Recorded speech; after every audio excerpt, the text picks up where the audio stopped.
1. In the moment, there was little time for thought. No real space to let the conscious mind judge action and reaction. No time for decisions about form and flow. The mind was far too slow to defend her in this life-or-death situation. She had to trust muscle memory, had to let go of any connection to past or future concerns. She had to be totally and completely in the now if she was to survive this battle.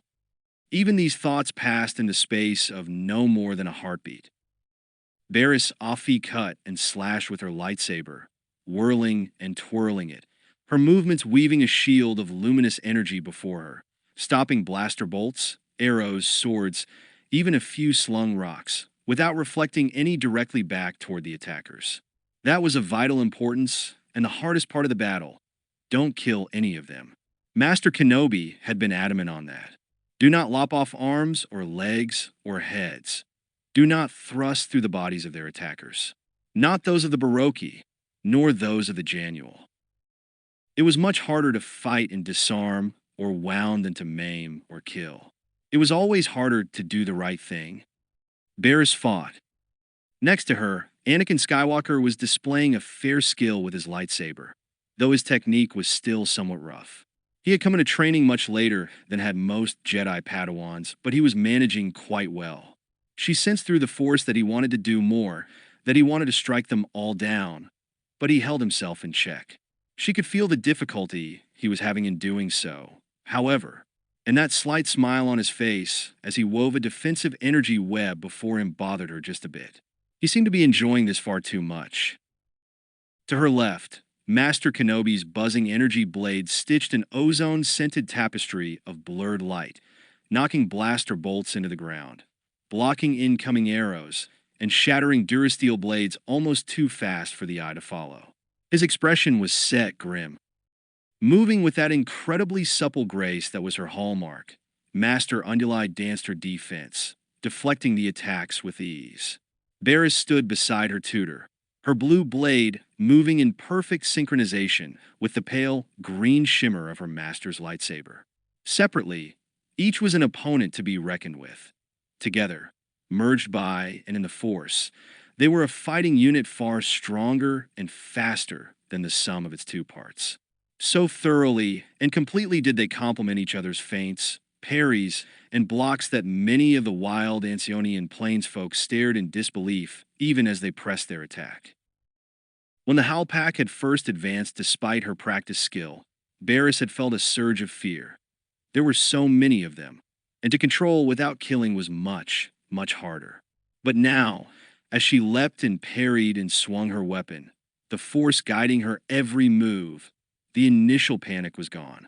With the four of them together this way, she had never felt the Force flow as strongly as it did now. She was with Anakin and Master Kenobi, nearly as completely as she was with Master Unduli. It was an unbelievably powerful, heady sensation, intoxicating, overriding, filling her with confidence. We can do it. We can defeat both armies. Rationally, she knew this could not be, but the conviction was a thing of the heart, not the mind. They were invincible. They batted death from the air. Full-power particle beams, needle-tipped arrows, swords sharp enough to shave the Ancionians' long manes. It seemed to go on for a long time, hours at least, but when it was at last done, Baris realized that the entire encounter had taken perhaps 10 minutes or less. Dozens of shattered weapons lay at their feet, and the surprised combatants surrounded them, plainly in awe of the fighting skills of the Jedi. As well they should be. Baris smiled at the memory of the encounter on Anshin. She had felt the Force many times before and since, but never had it been that compelling, even when they had demonstrated their spirit for the Alwari. She with her compass dance, Anakin with his singing, Master Obi-Wan Kenobi with his storytelling, and Master Luminara Unduli with her Force. Sculpture of whirling sand. She had not felt so alive as during the battle, fighting alongside her master and the others. Fighting alone was one thing, but fighting in tandem or in a group, that was much, much more. But that was the past, and if she had learned nothing else from her years in the Jedi Temple, she had learned that the past could be revisited, but not relived. She was no longer on Anshin now, but on Dronger, the humid hothouse of a world. And even though her mission to find the thief who had been stealing the valuable Bota crop grown here was over, she had yet to hear from her master as to the next step in her training. Even as she felt frustration rising again within her, her desktop comm unit warbled. She activated it, and a small holoproj image of her teacher shimmered into view in the warm air. The comm unit was small, and it seemed to have a slight malfunction. Aside from the usual blinking and ghosting common when communicating across many parsecs, some element in the power amplifier seemed to be emitting a too warm circuit smell, so subtle that she was uncertain if she was actually sensing it or simply imagining it. It was a not unpleasant odor that reminded Baris of roasted clean nuts. Master Unduli was light years away now, back on Coruscant, albeit her image was close enough to touch. The three-dimensional likeness was insubstantial, though, and it would be like trying to touch a ghost. Baris sighed, feeling tension loosen within her. Here on Dronger, she had felt the separation from her instructor keenly. Just the sight of Master Unduli, even in a flickering, low-res holocast, was enough to help center her. And she badly needed centering. What with the Rims's recent forced relocation, some 50-odd kilometers to the south to avoid being destroyed by separatist battle droids, along with Zon Yan's death and the non-stop batches of incoming wounded, she felt badly in need of the calming, centering influence that her teacher always brought with her. After a mutual greeting, Baris said, "So, I suppose my mission here on Dronger is finished." Master Unduli cocked her head. "And why would you suppose that?" Baris regarded the image, suddenly uncertain. "Well, I was sent here to find out who was stealing Bota. The ones responsible for that, the Hutt Filba and Admiral Blade, are no longer doing so, being dead.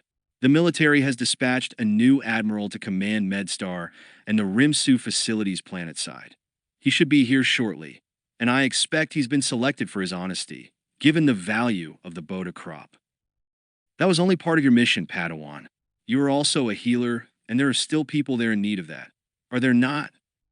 Baris blinked. "Yes, Master, but—" There was a pause as her teacher regarded her. "But you don't think that's sufficient reason, do you? With all due respect, I seem to be making very little difference here. It's like trying to move a beach full of sand one grain at a time. I could be replaced easily by any competent physician.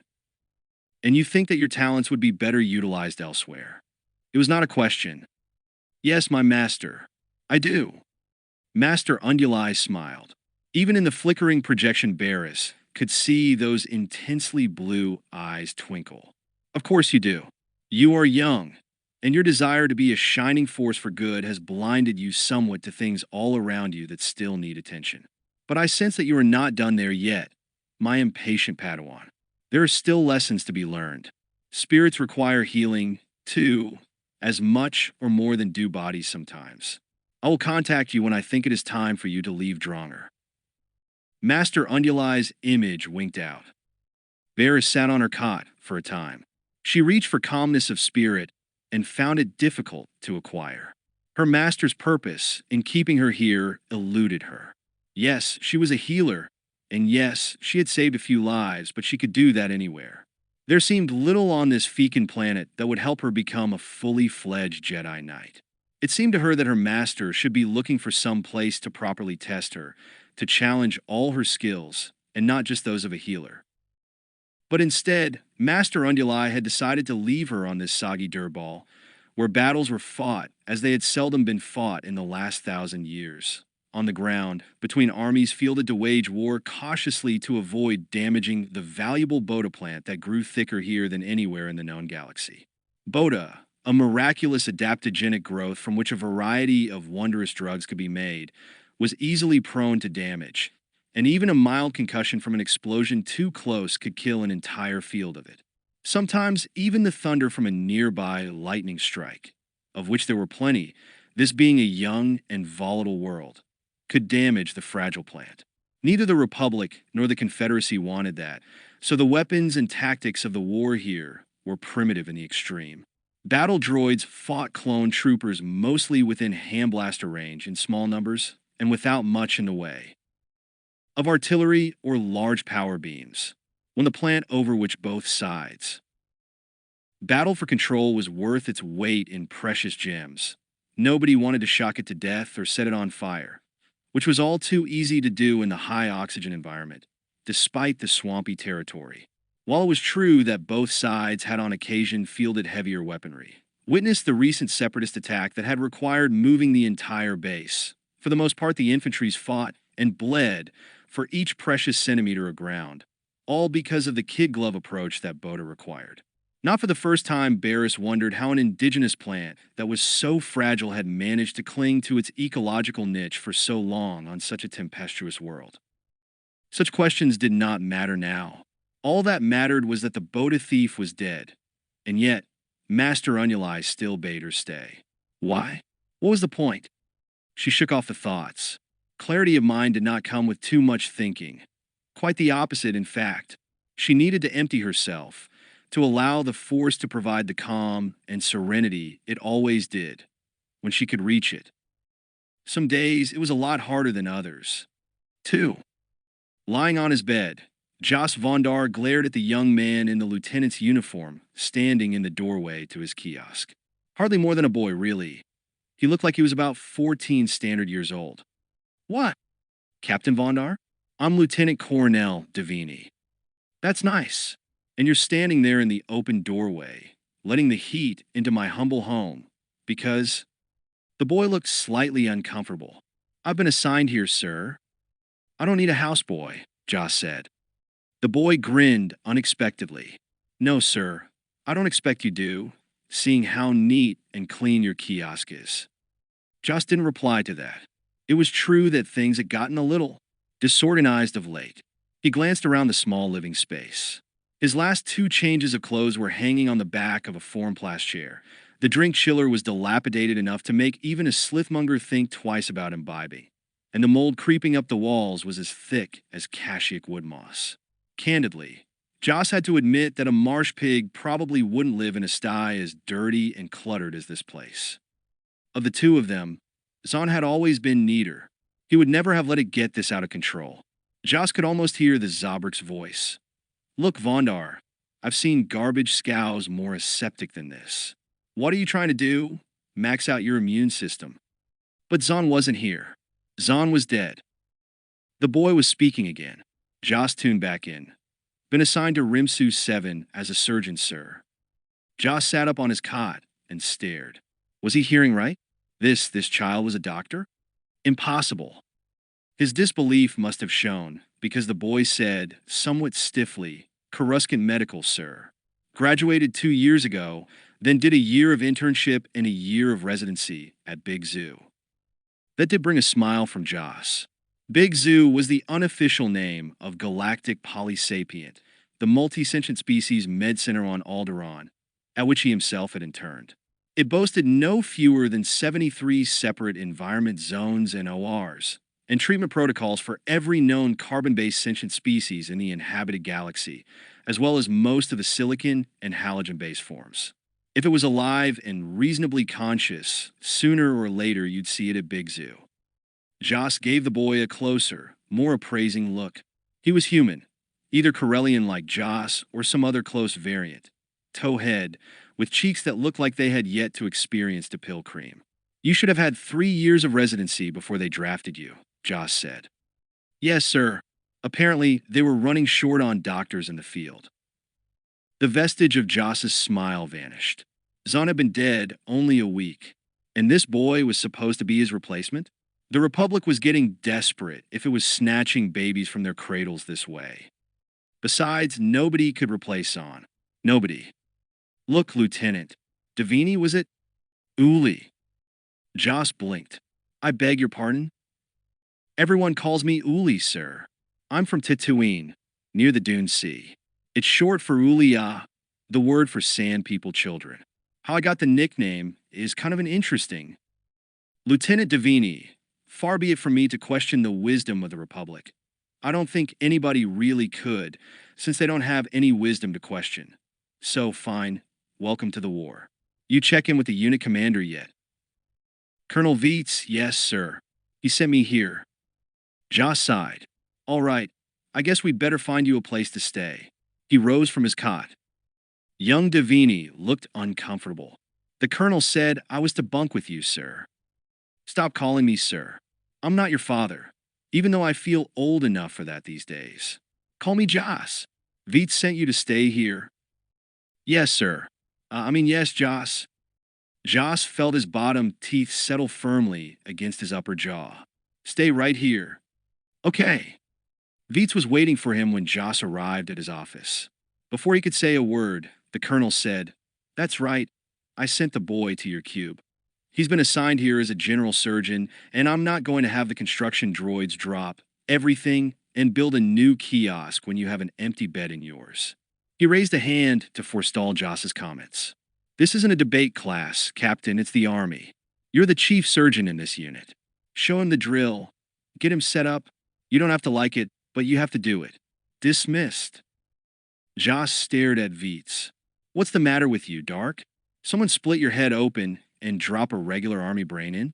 You sound like a character in a bad holiday. Have you taken a look outside recently? We're not even totally relocated yet. Only one back to tanks online, and we lost an entire case of cryogen during the move. Meanwhile, nobody told the enemy we're having problems, so they just keep shooting our guys, and we have to keep patching them up somehow. I don't have the time to wet nurse some Rimkin kid. Veets looked at him mildly, as if they'd been discussing the weather. Feel better now? Good. The exit's behind you. Just turn around, take a couple steps to trip the sensor. And you might want to hurry along because... I hear them, Joss said in disgust. At least 2 med lifters were approaching. But we're not done with this, Dark. Hey, drop by any time. My door's always open. Well, except when it's closed, which you can see to on the way out. Joss stalked out of the colonel's office into the wet and smothering Drongran afternoon. This is just what I need, he thought. A youngling more naive than a freshly decanted clone. The kid might think he was ready for field work, but those were long odds, in Joss's opinion.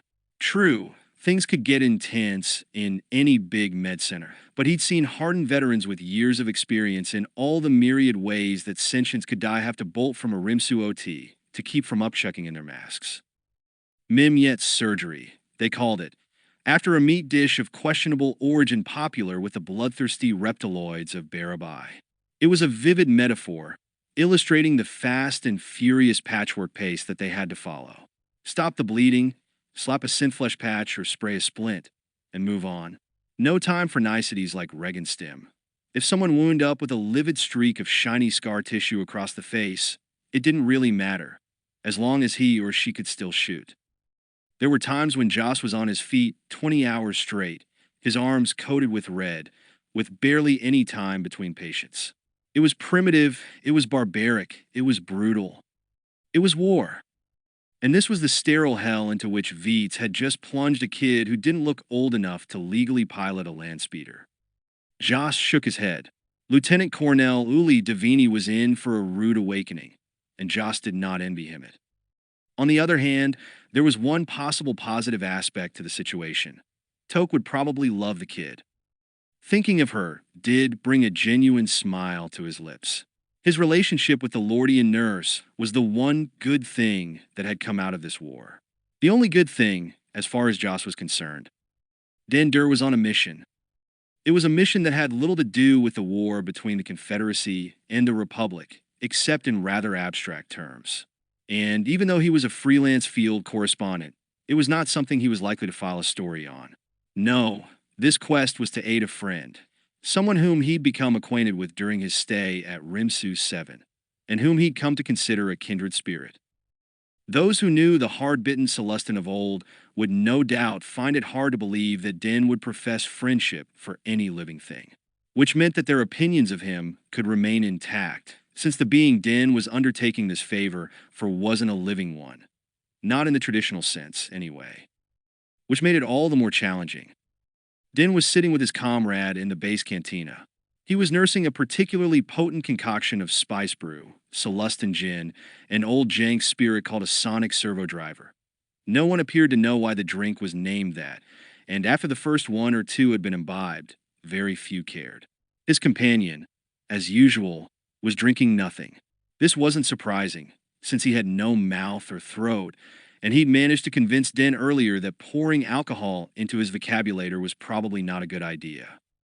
Den focused his large eyes blearily upon I-5YQ.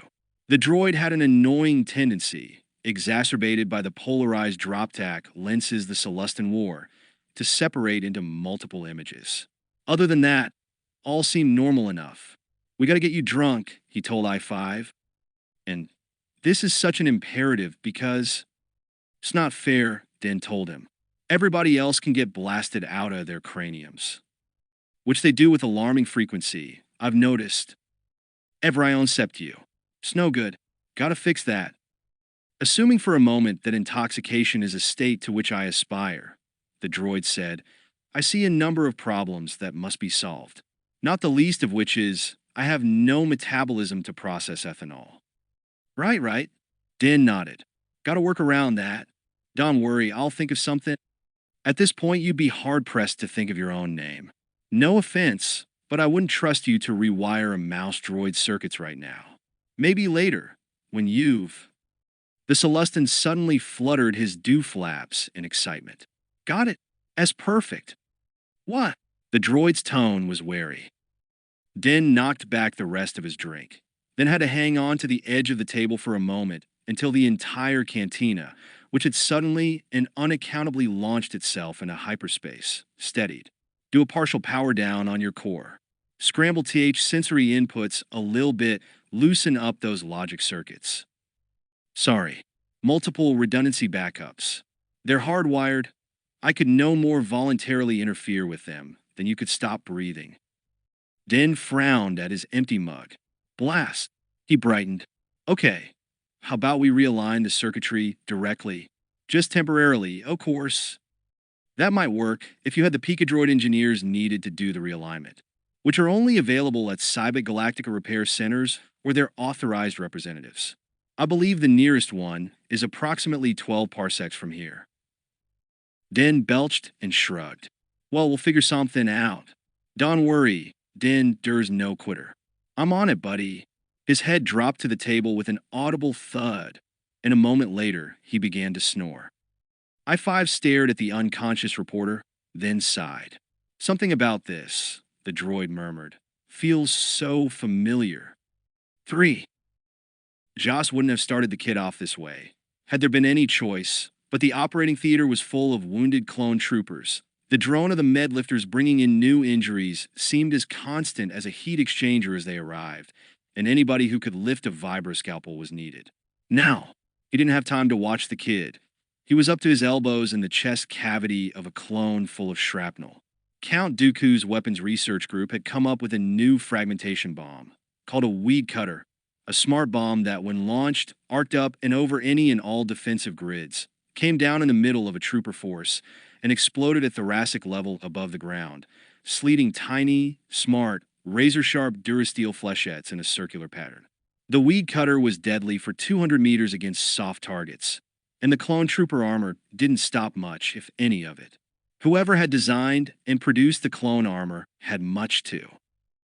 Answer 4, in Joss's opinion. The Kaminoans might be geniuses when it came to designing and sculpting soft tissue, but the armor was, as far as he could see, practically useless. The non-clone field troops referred to the full-body suits as body buckets. It was an aptly descriptive term. He started to ask for the pressure field to be stepped up a notch, but Toke beat him to it.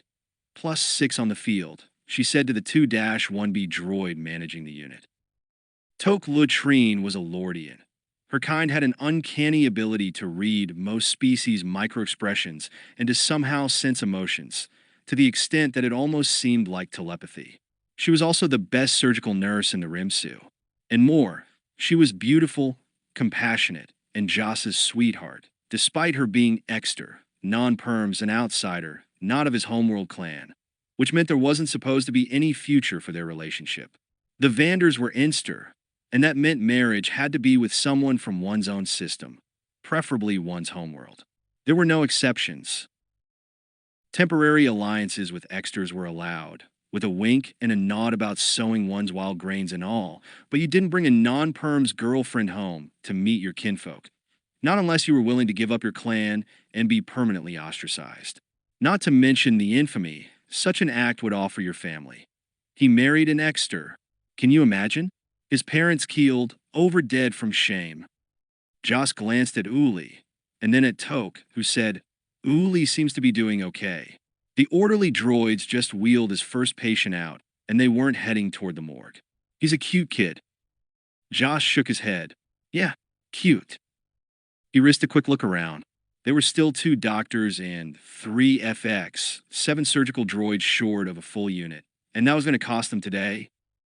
Even as he thought he saw a masked and gowned figure step up to one of the empty tables. The sterile field kicked on, and the figure gave a bring him gesture to the orderly droids. I don't know who that is, Toke said as Joss was about to ask. After months of work in this tropical pest hole, the OT doctors could recognize each other even when faces and heads were covered with surgical masks and caps, which meant this was a new player. And that raised the question, why hadn't anybody told him, Captain Vondar, the chief surgeon, that they had a new guy? A fresh bleeder opened up, sprayed blood in a fan, and Joss suddenly had other things to worry about. 9 patients later, Joss caught an easy one. A simple lacerated lung he was able to glue stat shut in a few minutes. Toke began to close, and Joss looked around. They didn't have a new patient prepped. Things had slowed down. Finally, he looked at the triage droid. It was I-5 today, and the droid held up that many digits, indicating the number of minutes before they would have another one ready. Joss stripped off his sterile, thin-skinned gloves and slipped on a fresh pair, thankful for the moment's breather. I could use a hand over here, the new surgeon said, if you don't have anything pressing. The voice was deep, and it sounded older than he'd usually heard in this operating theater, where most of the surgeons and doctors were the age equivalent of humans 20 to 25 standard years. Joss moved over 3 tables, squeezing past Lemoth, who was working on a Quarren Aqualish who had deserted from the Separatists. He looked at the procedure the new surgeon had in progress on a clone trooper. Heart, lung transplant, he asked. Yep. Took a sonic pulse, blew out myocardium and alveoli all over the place. Joss looked at the new organs, fresh from the clone banks. The dissolving staples holding the arteries and veins together were X-style. He hadn't seen those since medical school. This guy was older. They must be scraping the bottom of the recycler for doctors now. First a kid, now somebody's grandfather, he thought. Who's next, med students? You want to do those nerve anastomoses distally there? Sure. Joss Reg-loved, took the adaptopressor suturing tool offered by the nurse and began the microsutures. Thanks. Olis Sumte Cursos Vingda, doctor. If the man had slapped him across the face, Joss wouldn't have been more surprised. That was a clan greeting. This man was from Corellia, his homeworld, and more, he was claiming kinship on his mother's side. Amazing. Lose your manners, son? Sorry. Sumte Vondar Olis, Joss said. I'm, Joss Vondar. I know who you are, son. Imarel Cursos. Admiral Cursos, and your new commander. And here was another whack across the face. Errol Cursos was his mother's uncle. They had never met, but Joss knew about him, of course. He had left the homeworld as a young man and never returned because he had. Joss tried not to let his shock show. This was astonishing, flat out. Unbelievable. Of all the Rimsus on all the worlds in all the galaxy, what were the chances of running into Great Uncle Errol in this one? Maybe we might have a chance to talk later, if you feel that's proper, Cursos said. Yeah, right. I'd like that, sir. Amazingly, his hands did not shake as he finished the suturing. His great uncle, clan shunned for 60 years, here on Dronger, and running the show. What were the odds? Kertavanetaji watched the Jedi healer working on the wounded trooper. The clone soldier had just come from the OT into post-op, and the marks of the laser suturing stood out against his bronze skin. The healer was performing a laying on of hands, no doubt something to do with the Force. Caird knew little about such things and cared less. He had no doubt that the Force was real, but since Jedi did not normally concern him, neither did their mysterious power source. As an agent of Black Sun, His primary focus was on more practical matters. Still, it was interesting to observe her work, and he was in a position to observe it quite well, since he was standing near enough to touch her in the post-op chamber, hidden as it were in plain sight. Normally, Caird would stick out in just about any crowd of sapients, for those of his species were not well known in the galaxy. Netage was one of the more outlying worlds and quite insular. Only those who had forsworn the fellowship of the nest tended to wander the spaceways. His sharp face, stubby beak, violet eyes, and skin covered with pale azure down would definitely draw stares, were he dressed in his usual garb. But now he was effectively invisible, having chosen for this assignment a perfect disguise for a medical facility. The siblinghood, known as the Silent, were ubiquitous throughout the galaxy. They never spoke. They usually kept their features and bodies hidden inside flowing, cowled robes, and for the most part they did nothing except stand and be. They believed that their meditative presence in the vicinity of illness or injury somehow aided in the recovery of afflicted patients. And the amazing thing about it, the thing that reputable scientists and doctors were at a loss to explain, was that the Silent were right. Statistical studies showed, without question, that sick and wounded people recovered faster and more often when the shrouded figures were around than when they were not. Apparently, it had nothing to do with the Force, either. The Order's adherents came from all species and social strata, and exhibited none of the biological markers that sometimes indicated an affinity with the mystical energy field. Nor could the phenomenon be totally attributed to the placebo effect, because patients who had never heard of the Order benefited just as much. It was a truly inexplicable marvel. Caird didn't know how such a thing could be, and didn't particularly care, although he did sometimes wonder if his presence was having the same palliative effect, since the thoughts usually passing through his mind were about as far from the serenity of a Silent as Dronger was from the galactic core. No matter. He was pretending to be one of the siblinghood because it let him become part of the background in a way no other role in this Republic Mobile Surgical Unit, Rimsu, could. He had earlier ingested an herbal concoction brought from his homeworld, which effectively masked his distinctive scent from most species' senses. Together with the shrouded robes, his anonymity was thus assured, quite necessary for an agent of Black Sun, whose business here had nothing to do with either the war or the treatment of those injured in it.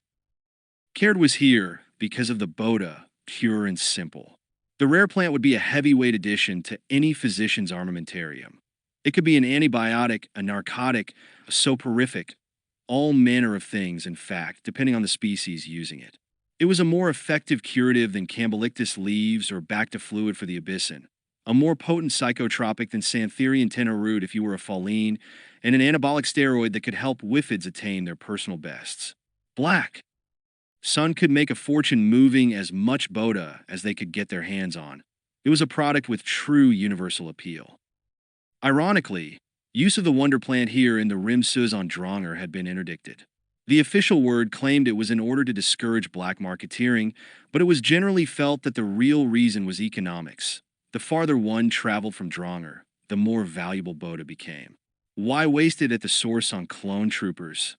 After all, it wasn't like they were going to run out of them anytime soon. A number of the physicians here were petitioning to get the interdiction reversed, and a few, Caird had heard, simply ignored the law and found ways to treat their patients with it anyway. As an individual and a warrior, Caird applauded their courage and dedication. As a member of Black Sun, however, he might have to do something about it if and when the ordinance was changed.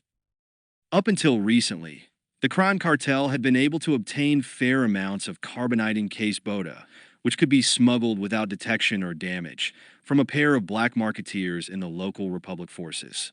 Alas, both of these suppliers were no longer among the living. One appeared to have deleted the other, and Caird himself had killed the survivor.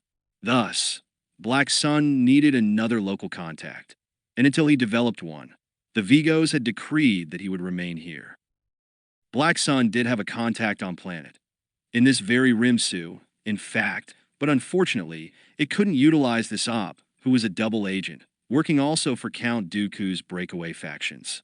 The spy would not risk discovery by becoming active as a procurer, and Caird could understand that.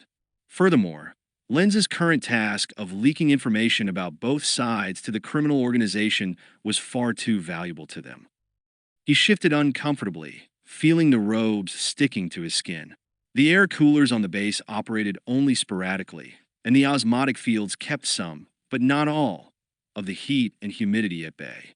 Dronger's pestilential environment was completely unlike the clean, thin air in which the avian netagy had evolved. Their wings were long gone, their soft, feathery hair but a pale shadow of the plumage sported by their distant ancestors. But the netagy still preferred the cool heights. The crags of mountains drifted deep with snow to the lowlands. Ah, if he could but be there now. Caird smiled to himself, his expression hidden inside the cowl. Might as well wish for a creche of females and a hillside full of rathscouriers, the netagy's traditional prey, while he was at it. And maybe a little vintage thwill wine to complement the hedonistic fantasy. The smile became a frown as he watched Padawan, Afi, moving the palms of her hands slowly over the clone's bare chest. He wondered if this Jedi might be potential trouble. Her presence on this world struck him as very odd. To be sure, she was a healer, but the Jedi were spread very thin these days. It seemed a waste to send one here, even if that one was a Padawan still not fully fledged. As a Black Sun operative, Caird suspected everybody and everything he could not immediately explain. There were old ops and there were careless ops in his position, but no old and careless ops. One stayed alive by constant vigilance, by always being one swoop ahead of a potential enemy. This woman wasn't a danger to him directly, even though her connection to the Force granted her considerable mind-probing abilities. His thought shield techniques were far above average. However, his training had been the finest his Vigo could afford. A mere Padawan, even a healer, would sense nothing about him that he did not allow to be sensed. Still, it was worrisome. Whomever he wound up installing as the supply agent would need to be able to avoid giving her, or himself away with an errant thought or feeling. It would not do to have the Jedi woman nose out the new agent. Then Black Sun would have to start all over again, and that would be troublesome. Perhaps he should kill her. He allowed it some thought. It would be easy enough, and the immediate worry would be assuaged. Perhaps? No. Few things were certain in this galaxy, but one of them was kill a Jedi somewhere, anywhere, and other Jedi always came to investigate. He could take out this Padawan easily, but the next one might be a Jedi Knight. Or even a Master, and thus more trouble to deal with. Better the D-Javel you knew than the D-Javel you didn't, as the old saying went. The Padawan finished her healing ritual. The trooper's eyelids flickered. Through the cowl's mesh, Caird could see the man's chest rising and falling regularly and gently, and his eyes moving beneath their lids in healing, dream-filled sleep. Whatever she had done, it had been effective. As she passed him, she nodded, a gesture of respect and gratitude from one healer to another. Caird nodded back, keeping his thoughts blank until he judged that she had left the building. Then he smiled. For now, he decided it made the most sense for him to concentrate his energy on finding and developing a new partner for Black Sunday. Then, once the flow of Bota began anew, he could deal with whatever other problems might arise. Black Sun was, after all, nothing if not adaptable. 4. Being a spy in an enemy encampment was not easy. There was nothing particularly original or surprising in this observation. The truth seldom has those attributes, but that didn't make it any less difficult. To work undercover in an enemy military base, one had to have more eyes than a Gran and be as vigilant as a male nymph. One had to be ever mindful of the fact that a spy was an outsider, an interloper. One could never relax one's guard, even for a second. Not that anyone had reason to suspect the spy. Less so, now that the Hutt and the former admiral had been shown to be something other than they had appeared, not to mention both of them dying. But this was war, and spies were summarily executed when caught. And they were caught, many of them, in places far less likely than a Rimsu on some lonely planet way out on the tail end of the galaxy. Complicating matters further was the fact that there had been deaths. Deaths for which the spy, who served two masters under two aliases, Column to Count Dooku's separatist forces and Lens to Black Sun, had been at least partly responsible. Did it matter to the dead that the one known as Column or Lens was responsible? No. Did it matter to one of the two sub-Rosa personas if the other was found out and executed? That was worth a rueful smile. Column, the first sobriquet, was the one with which the spy tended to identify, having been recruited by the Separatists before Black Sun, like many of these people. The recent death of one of the doctors had been surprisingly painful, though it was not the result of an undercover operation. Column had thought often about the perils of living submerged amid the enemy. Even if one dwelled among a tribe of murderers, one could develop certain attachments to some of them. And none of the doctors and nurses and staff here were killers. They were healers, all. And if an enemy fell and was brought before them, they tended to the wounded with the same skill and dedication as one of their own. It was their duty to save lives, not to judge them. That made it hard, too, when, as either Column or Lens, the spy had to offer them harm, as had sometimes become necessary.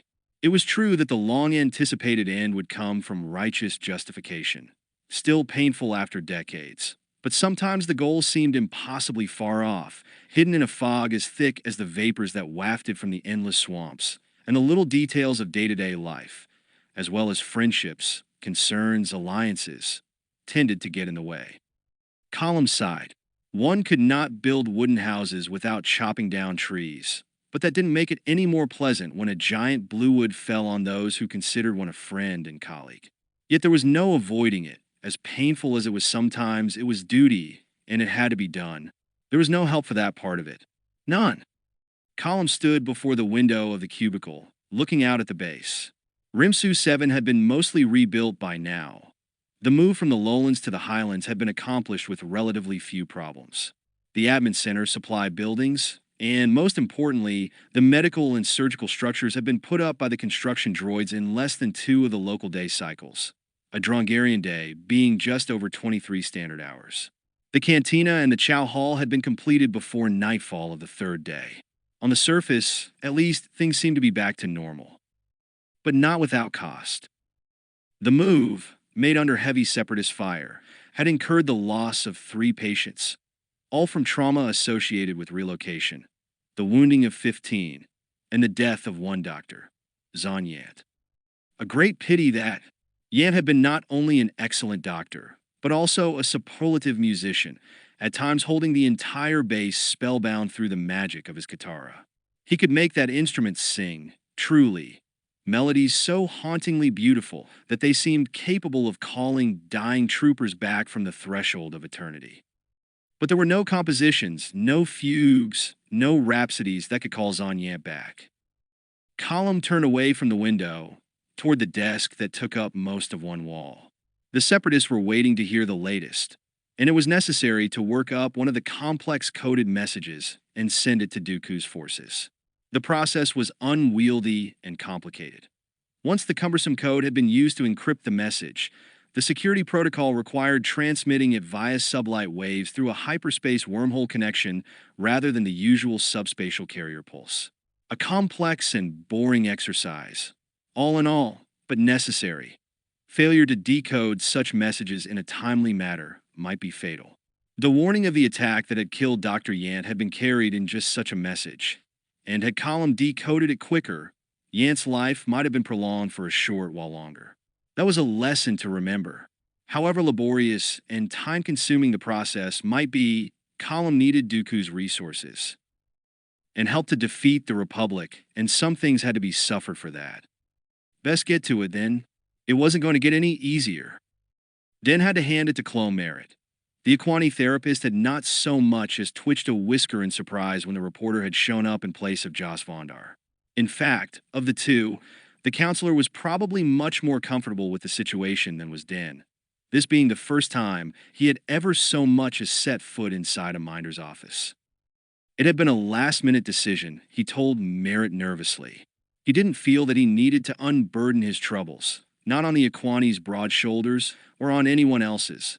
At least, not until a few high-octane Ban the Blasters had loosened his frontal lobes enough to set him talking.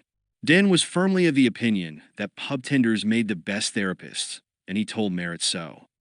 Merritt nodded and said, "Sometimes they do. Believe it or not, some of my best sessions, impromptu but memorable nonetheless, have taken place in similar circumstances. And, by the way, I usually frown on patient substitutions, particularly last-minute ones. But I'm letting that slide this time." He leaned forward. "So, what brings Den Dur to my inner sanctum?" Den chewed his bulbous lower lip. Blast, but this was a lot harder than it had looked to be. He'd never thought he'd be this uncomfortable just talking. "Joss said I should take his time," he said finally. "He's up to his hairline in wounded troops currently." Merritt made no response to this at first. Then he leaned back and said, "And?" Den could already tell this was going to be no fun at all. Well, he said I needed it more than him." Merritt looked slightly surprised. "Did he?" "Well, it being against the tenets of my profession to reveal anything about a patient's private sessions, I'll just say that that's a surprising statement coming from Dr. Vondar." "I know," Den said, relieved at being able to discuss Joss's woes instead of his own, if only for a moment. Dr. Yant's death really hit him hard. I mean, he deals with death all the time in the OT, but this is different. Zahn was his friend. And it was pointless. So pointless. But what death in a war isn't? Merritt nodded. Den realized he was feeling much more relaxed already. Maybe it had something to do with the Aquani's empathic abilities. Whatever it was, it made the Minder very easy to talk to. On the whole, however, Den still preferred alcohol. "And how did his death hit you?" Merritt asked. "Hard," Den admitted, "but not as hard as it hit Joss. I don't think it hit anyone as hard as it hit Joss. I mean, I really didn't know Zahn all that well. He'd show up for the Sabat games, and he played a mean Katara, but..." Merritt leaned back in his chair. "But it's not his death you want to talk about, is it?" Den stared at the Minder in surprise. "Oh, you're good," he said. "You're very good. That's why I make the big credits." Den squirmed in the form chair, despite how comfortable it was.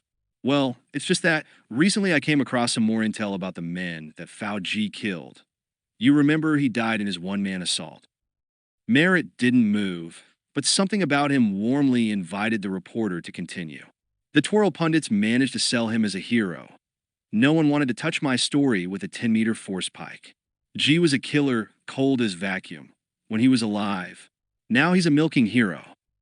Thing is, he just might really be one." "How do you mean?" Den fluttered his dewflaps. He took out a whole contingent of Silician mercs and a super battle droid. Never seen anything like it. Padawan Afi said he just went berserk, killing mindlessly. But he knew he was going to do it. He had himself hollowed and sent the Kron to me. And according to my source, he didn't pick those mercs at random. They were an elite combat team on a training mission, sent here because of the extreme conditions. Supposedly, they were a strike force being prepared for a major covert attack. So you're led to what you feel is an inescapable conclusion. That Fao Ji, instead of just indulging in an orgy of mindless murder, gave his life in a heroic action that may have had large-scale benefits for the Republic. "I'm not entirely dismissing the mindless murder orgy element," Den said. "But basically, yeah." He paused. "When I heard this, I was stunned. Stunned. I felt like G himself had kicked me in the gut. I thought I had his number. He was crazy as a dyslexic given, and he couldn't stand being humiliated. So he fought by a Jedi Padawan. He defeated a Jedi Knight in a match once, you know. So he heads for the front lines and goes out in a blaze of glory. Simple. Indeed. And it lets you feel a satisfying righteous outrage when he's painted as a champion." Den sighed. "I'm nearly 20 standard years a reporter, Doc, and if anyone knows the galaxy isn't black and white, it's me. But now I feel like some wet between the dewflaps cublet who's just learned his systems." Senator takes graft. "I feel betrayed." He snorted, shook his head, and looked at Merritt. "Why?" "I have a theory. So do you. Let's hear yours first." Den looked skeptical. "Why not yours first?" "It's my office." Merritt smiled slightly, and Den couldn't help grinning back.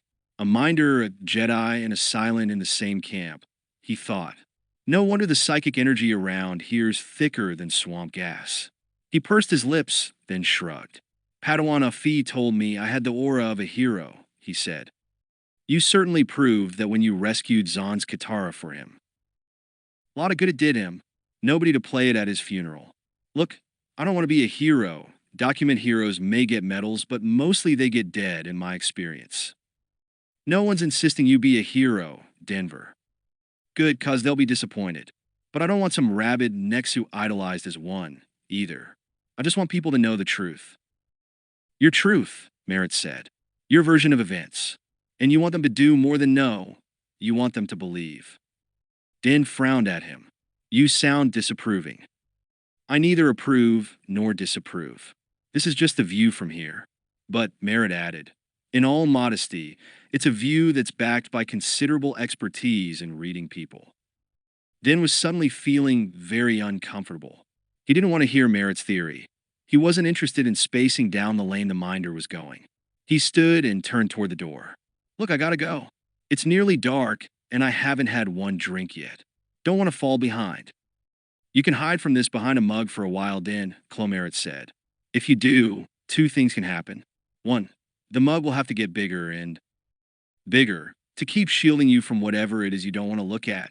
Eventually, you'll fall in. And the other thing? Merritt shrugged. You look, and you deal with what you see. Terrific, Din said. He activated the portal and stepped out into the glare of the setting sun. You'd make a lousy pub tender document. 5. Dronger's tropical twilight had begun when Joss finally left the OT. He saw Uli sitting on a bench under a broadleaf tree.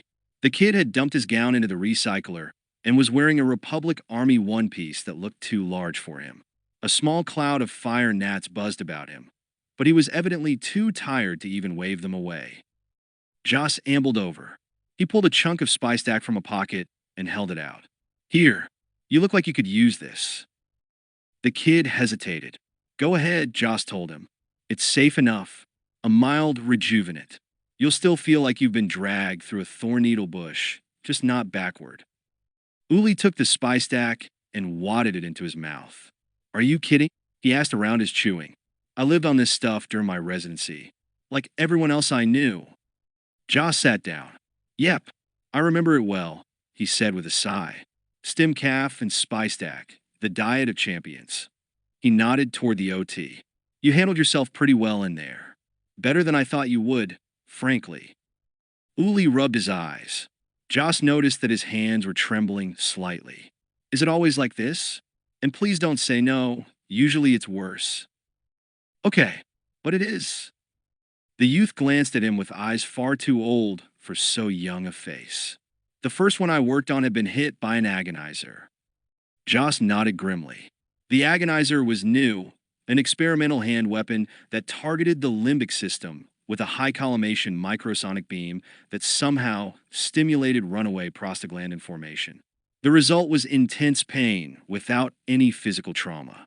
It couldn't be blocked by somaprin or other heavy soporifics, and it was often so intense that the patient died from sensory overload.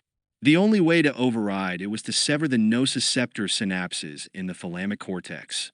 This required a delicate neurolaser procedure, just the sort of operational suited for quick and dirty mim-yet surgery. I think I did pretty well, all things considered. Uli said, his voice hollow. Stop the pain. Of course, he'll have severe dyskinesia and motor ataxia for the rest of his life. Joss grimaced in sympathy. Neither spoke for a moment. Then Uli said, I heard about what happened to Dr. Yant. I'm sorry, Joss. I can see how you wouldn't want a new kiosk made just now. Joss said, sometimes I feel like finding whoever started this rankweed war and performing a pneumonectomy with my bare hands. Really? For starters, yeah. Uli chuckled. He glanced at Joss, and Joss, after a moment, grinned.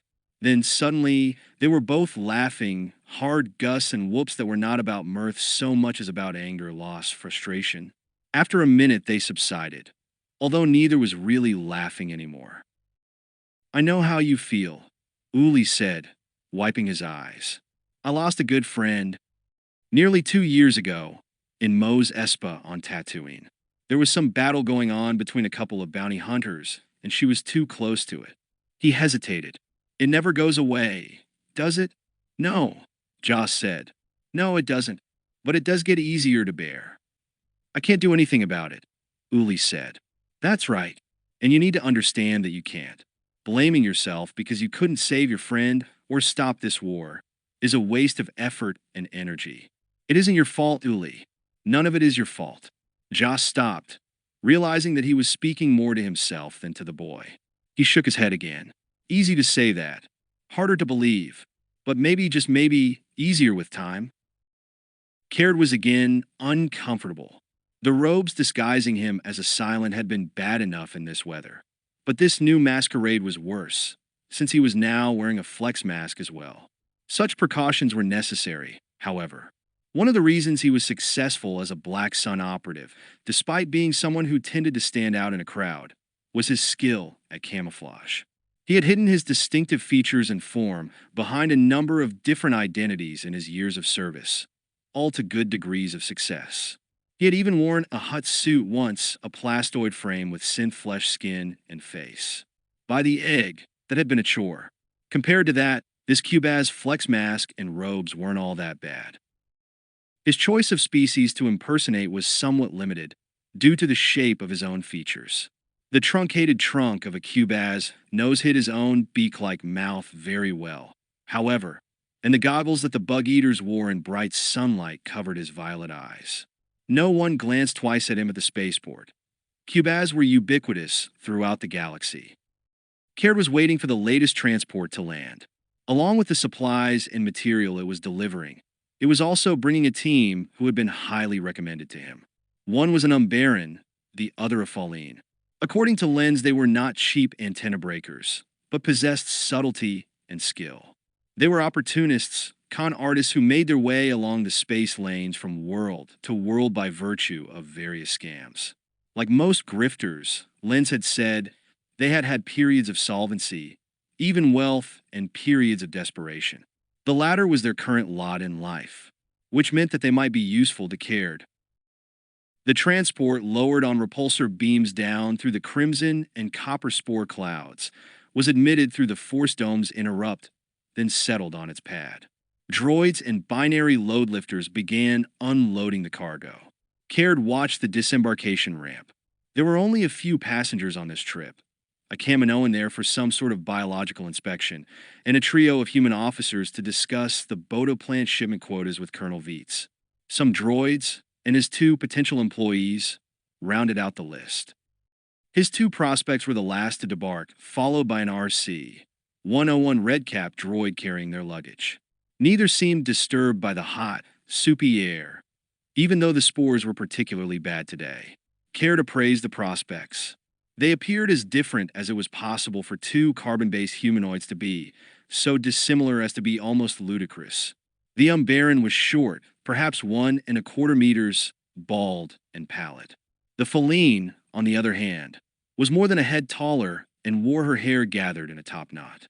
She walked proudly, like a warrior. She carried no weapons, but from the fluid play of her muscles under the tight synth cloth one-piece, Caird judged that she would be dangerous even unarmed. In contrast, the Umbaran looked like a strong wind would send him sailing away over the pop trees, particularly with that voluminous cloak enveloping him from neck to feet. Caird had done his research on both species and knew that the garment was called a shadow cloak. To most humanoid species, it appeared as chalk white as the Umbaran's skin, but not to other Umbarans, since their vision range was primarily in the ultraviolet wavelength, below 300 nanometers. Nor did it appear that way to Caird. The winged raptors that were his ancestors had had access to a visual palette wider than the narrow slit of radiation available to most eyes. Though hundreds of thousands of generations removed, the Netigi I could still see deep into both ends of the visible spectrum. To him, the cloak was a churning riot of colors for which few languages beside his own had names. Burl, Krynor, Nusp, Onzable. It really was beautiful. As the Umbaran walked, the cloak's design seemed to eddy and swirl into ever-new shades and hues, a constant, kaleidoscopic play of light and shadow. A magnificent garment, Caird thought. He had seen rulers of worlds who were content to wear far less. He stepped forward and greeted them, the vocoder chip in the mask imitating a harsh Kabindi accent. Hunandan of Apida clan, at your service. I have been directed by our mutual friend to welcome you to Dronger. The mutual friend was, of course, the spy Lens. How may I be of use to you? The two regarded him. Caird felt a definite tug of something. Yearning? Charisma? Toward the Falleen. He knew the probable cause of this. The reptiloids could give off pheromones with a broad chemosignal base that subtly, or not so subtly, influenced many different sentients. He wondered if she was releasing the pheromones on purpose or as a reflex action. It didn't matter. As long as he was aware of them, his mind was disciplined enough to cope. Then he was shocked when the Umbaran spoke. Fly free, fly straight, he said, brother of the air. The Nest blessing, spoken with the proper laryngeal inflection. How? How did they know? His disguise was good enough to fool everyone in the camp, even other Cubas. There was no way. Wait, he recalled now another fact about Umbarans. They were reported to have paramental abilities, to be able to see and even influence others' thoughts. Wonderful. Yet another mind player in Rimsu 7. A miracle all our heads don't explode. Evidently, he wasn't the only one who had done research. Few non-Netaji knew any of the language of the flock. Lens did, and now these two. He said in a low voice, glancing about to make sure no one was within. Earshot. I congratulate you on your perspicacity, but let me assure you it is to our mutual benefit to maintain the illusion of. Of course, the Falleen said. The Umbaran's voice had been little more than a husky whisper. In contrast, hers was rich and full of life.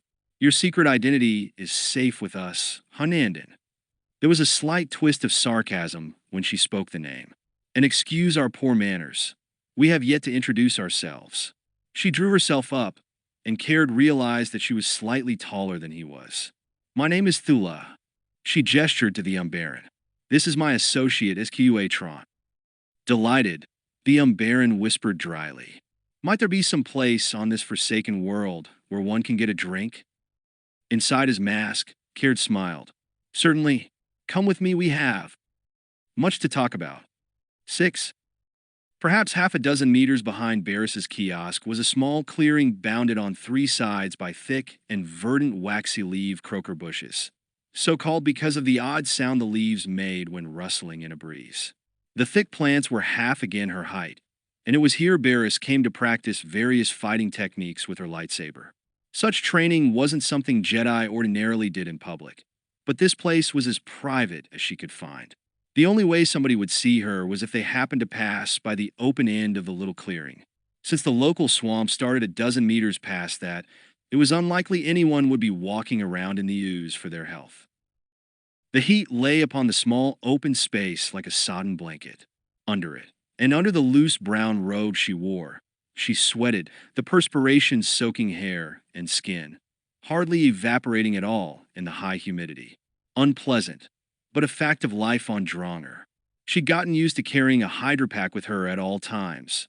To do otherwise was to risk dehydration. As she had done countless times before, Baris ran through the basic arm and shoulder limbering exercises, cutting and slashing the fetid tropical air in simple 2 and 3 combination moves, switching her weapon from hand to hand. The martial movements she danced were primarily those of Form 3, one of the 7 fighting systems that the Jedi had developed over the ages. Master Unduli favored Form 3 over the others, even though it was disparaged by some as primarily a defensive discipline.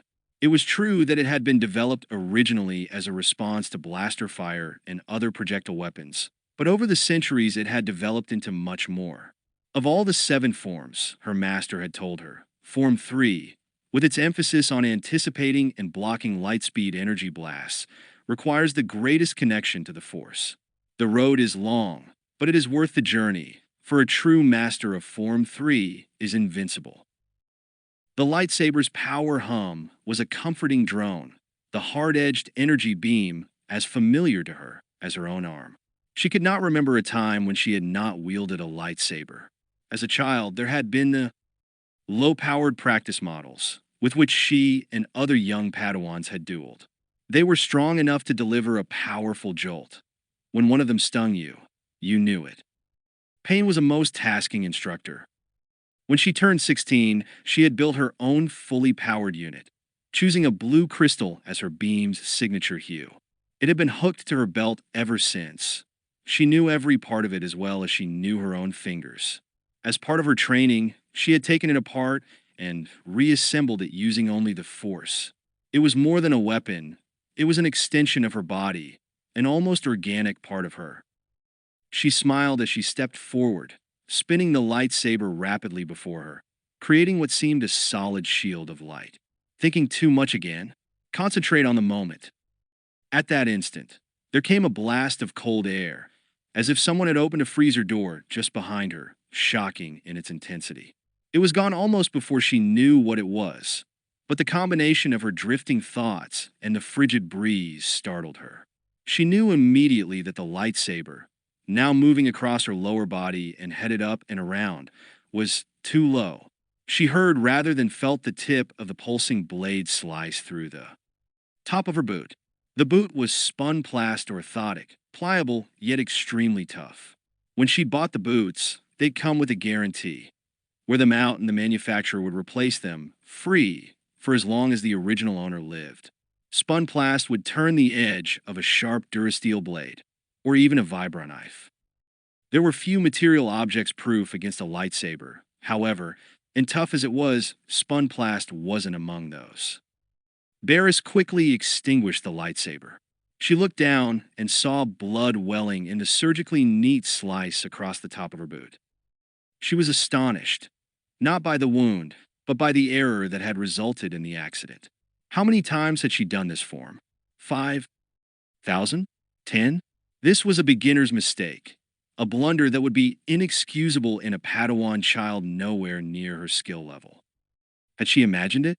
It was tempting to think so, but when the moving air had rustled the croaker bushes, she had distinctly heard their unmistakable, mournful sound. The breeze had been real. She hung the lightsaber on her belt, lifted her foot, and pulled the boot off, balancing easily on the other foot. The cut was narrow and not too deep, maybe 3 centimeters long, and a couple of centimeters above her second and third toes. The epidermal edges were burned, but the cut was still bleeding freely. Evidently, the spun-plast had absorbed just enough of the blade's energy to prevent complete cauterization of the wound. Baris stood there, still balanced on one leg, staring at the injury. She shook her head. She reached for the Force, felt it flowing through her, and concentrated on the cut. There was no danger of her bleeding to death from it, but she certainly didn't fancy hopping back to the base for treatment, leaving a trail of blood behind her. The steady flow ebbed, then stopped. She could feel the pain beginning to throb now. She breathed deeply, made space for it, shunted it into that space. She mentally applied the Force to the wound again. The edges seemed to draw together a bit, but then gaped again. "Better let me take a look at that," came a voice from one side. She looked up surprised. It was Lieutenant Davini, the new surgeon. "I can manage it," she said. The boy, Uli, she remembered, whose issue coverall was clotted with swamp mud to mid-thighs, stepped forward and peered at her foot. "Looks as if you nicked a couple of tendons. They'll need to be synostated, plus you're going to need 3 or 4 staples and a dermacele, at the least. A lot of nasty little microorganisms swarming around this place." He waved his hand to encompass the entire planet. "Better patched and sealed than infected and sorry, don't you think?" He was right, of course. Baris nodded. "And how do you propose to do this?" He grinned. "No problem. I'm packing." He patted a small pouch on his belt. "Got my trusty kit right here." He gestured at a relatively dry spot of ground. "Be seated, my lady." Baris sat, restraining a smile, and Uli squatted next to her in that relaxed, rear-on-heels position available only to those with flexible ankles. He opened the medpack, laid the sterile sheet out, and triggered it, then slipped it to a pair of thin-skin gloves while she positioned her foot. The field tickled as she extended her leg through it. He used a flash sterilizer on the wound, the bright strobe of actinic blue, and the accompanying zap, indicating that the injury had been cleansed of bacteria and germs, then reached for a sprayer of Nullicaine. "I won't need that," she said. "Right? I forgot. He put the anesthetic back in the kit. He lubed a resector with Sinistat and used a hemostat to spread the cut wide. Bending close, Baris could see that the tendons leading from her toes had small cuts in the sheaths, revealing a pair of paler, pearly white ellipses. She concentrated on keeping the pain at bay. Uli dabbed Sinistat onto the cuts and waited. In 5 seconds, the cuts changed color to match the uncut tendon sheaths. "You forgot what?" she asked. "I did my internship at Big Zoo on Alderaan," he said, reaching for the biostapler. "I treated an injured Jedi once. Great body control, the ability to stop minor bleeding, shut off pain, very useful." He inserted the tip of the stapler into the wound and triggered it. The staple, which Baris knew, was made of a biodegradable memory plastic, formed a tiny loop. It would hold for a week or so, then be absorbed by her body. By then, the wound would be healed. "How did that happen?" she asked, referring to his story. "The Jedi have their own healers on most of the core worlds, including Alderaan. They don't usually see outside doctors." He dialed another staple into the applicator's tip. One fine evening, a bunch of drunken hoodie-buzz decided to take apart a cantina in downtown Aldera. Started a riot that boiled out into the street. The Republic senator was passing by, and her flitter got caught in the melee. She had a Jedi protecting her. There were 35 rioters who took it upon themselves to turn her flitter onto its back. The Jedi Assyrian, as I recall, objected to this action. The mob decided to teach the Jedi a lesson. "What happened?" He laughed as he triggered the third staple shut. Baris looked at his face, thought, someday, when he's old enough to have laugh lines, he'll be stunningly handsome. "What happened was for surgical interns, including me, and 2 residents spent the rest of the night reattaching hands, feet, arms, and legs to the rioters. Lightsabers leave neat, surgical cuts. Every back-to-tank in the place was fired up. The senator wasn't hurt, but they brought her in to check, of course, and her bodyguard came along. He had a vibro-knife wound on one arm, good-sized laceration, all the way to the ulna. Wasn't bleeding, though, and it didn't seem to be bothering him. I cleaned and stapled it for him." Baris smiled. She wondered who the Jedi had been. Ki-Adi-Mundi was the only Syrian Jedi she knew, and the talents of a Jedi Master would not be squandered on a bodyguarding assignment these days, even for a senator. Probably one of the many who died at Geonosis, she thought. "We are so few now, so few." Uli put 4 staples inside, then looked at the external wound edges. "Even with a dermaseal, I'm thinking a couple of extra staples to close the skin," he said. She nodded. That would keep the strain off the edges of the healing cut when she walked. He began the external repair, his movements very neat and precise. "You do nice work, Dr. Davini." "Call me Uli," he said.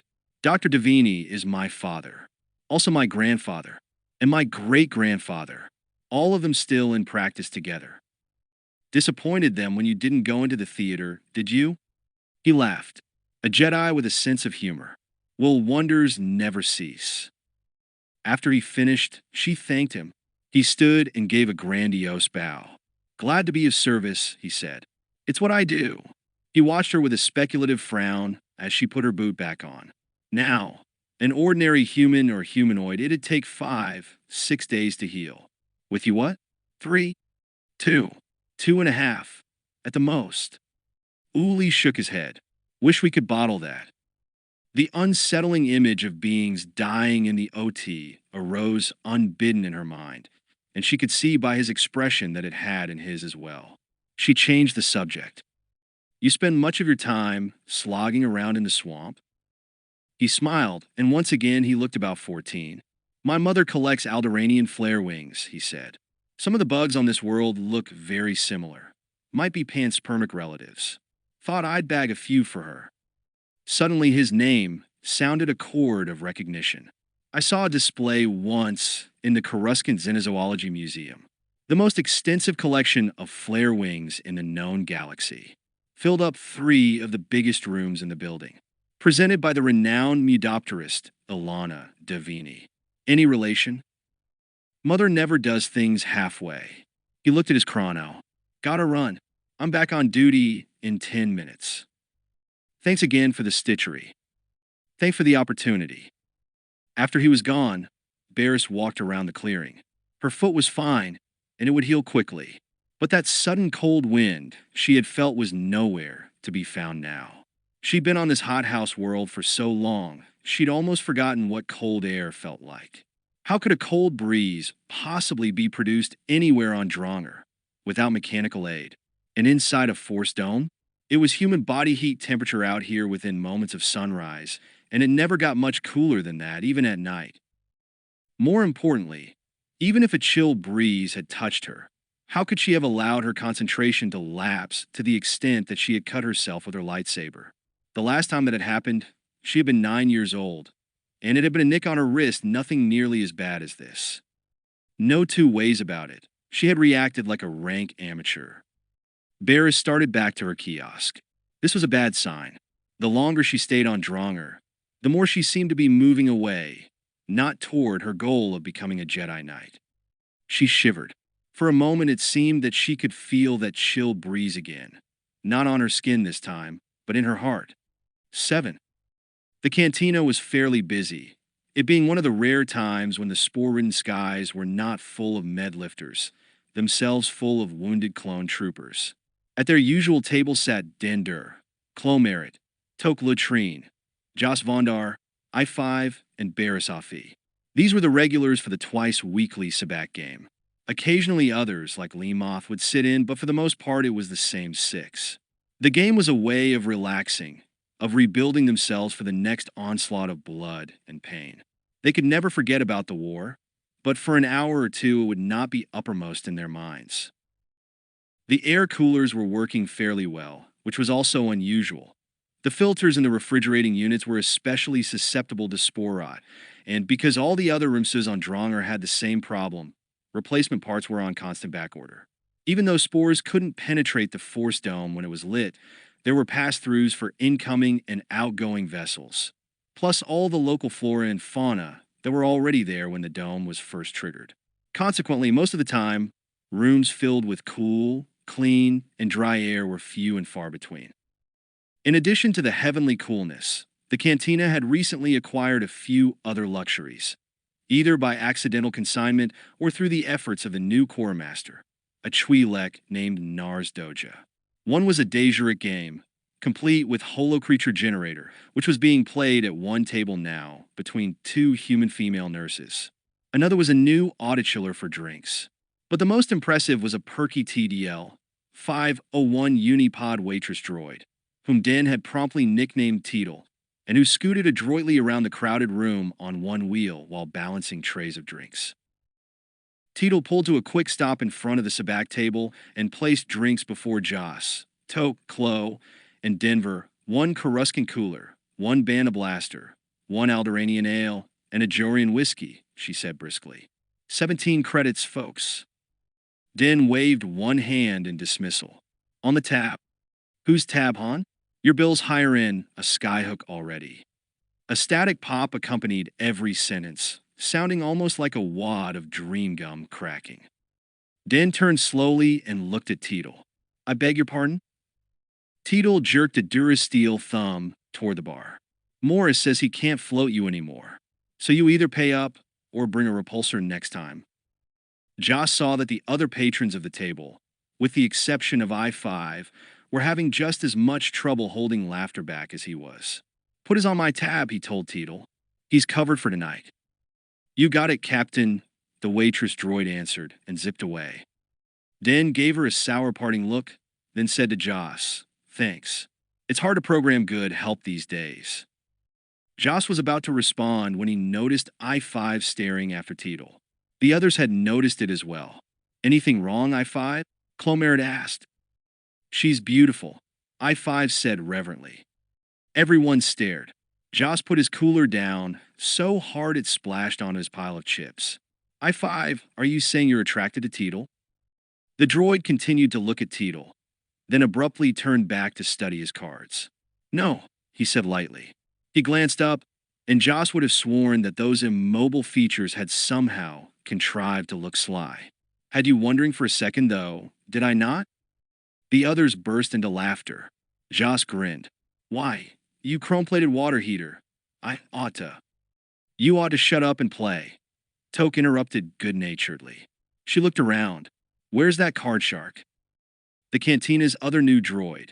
And as far as Joss was concerned, the jury was still out on how much of an actual improvement this constituted. Was an automated Sabac dealer, an RH-70 card shark. A smaller, mobile version of the big casino automata. The droid now floated down from the ceiling to hover over the table via repulsor lifts. It shuffled the deck in a blur of motion, then slapped the cards on the table. Cut, it said to Joss, its electronic voice raspy.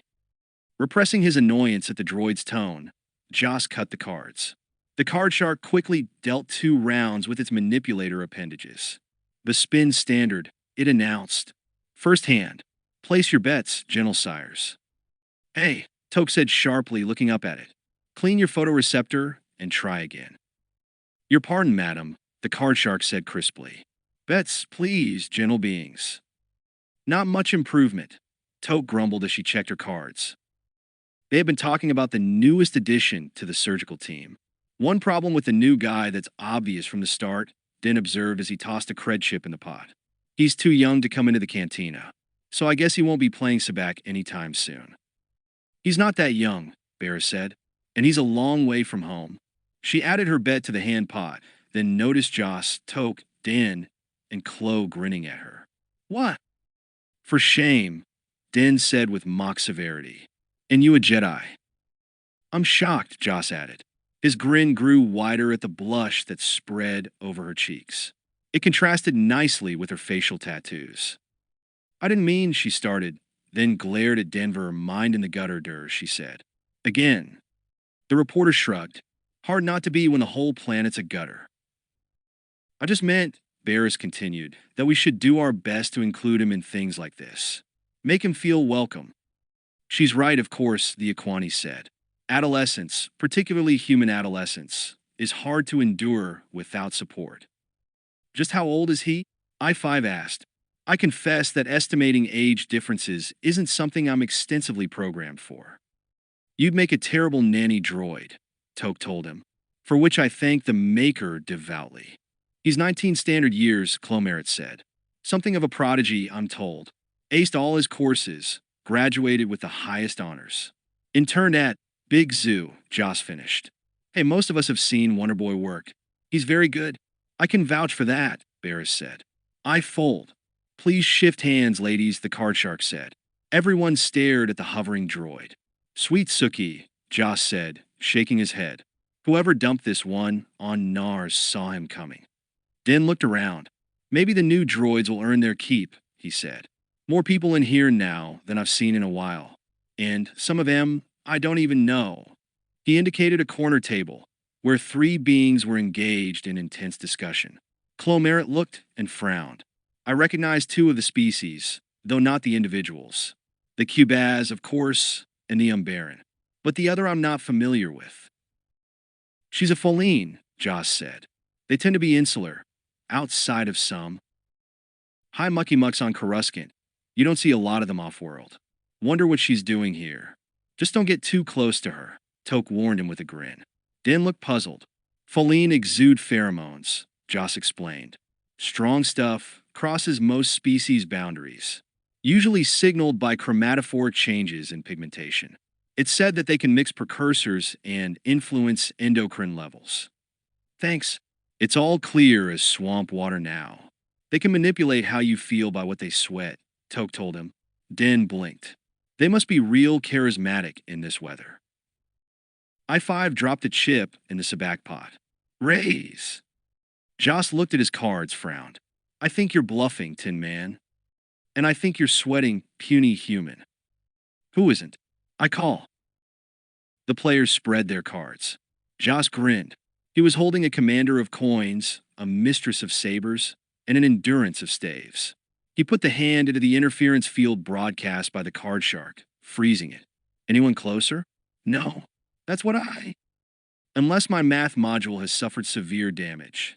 I-5 said, I believe my hand beats yours. Joss looked down. His jaw dropped. The droid's hand consisted of an idiot, a 3 of staves, and a 2 of sabers. An idiot's array. The one hand that beat all others, even pure sabacc. That's not fair, Joss said mournfully as I-5 gathered his winnings. What does a droid need with credits anyway? Didn't I tell you? The droid replied. I'm off to see the Sorcerer of Tun to buy a heart and brain. Joss didn't reply. The remark had suddenly put him in mind of CT-914, the clone trooper whose life he had saved in the OT, only to learn later that the vat-grown soldier had been lost, along with his entire garrison, in a surprise separatist attack.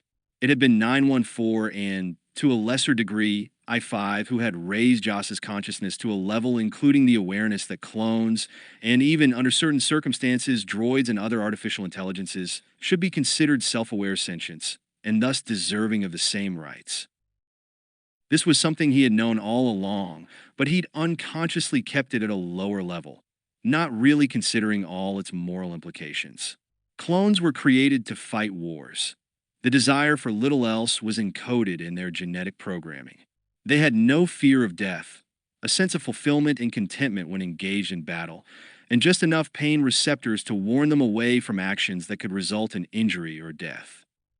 Until Joss had gotten to know 914, he'd also assumed clones were incapable of forming close bonds, either with each other or with beings of other species.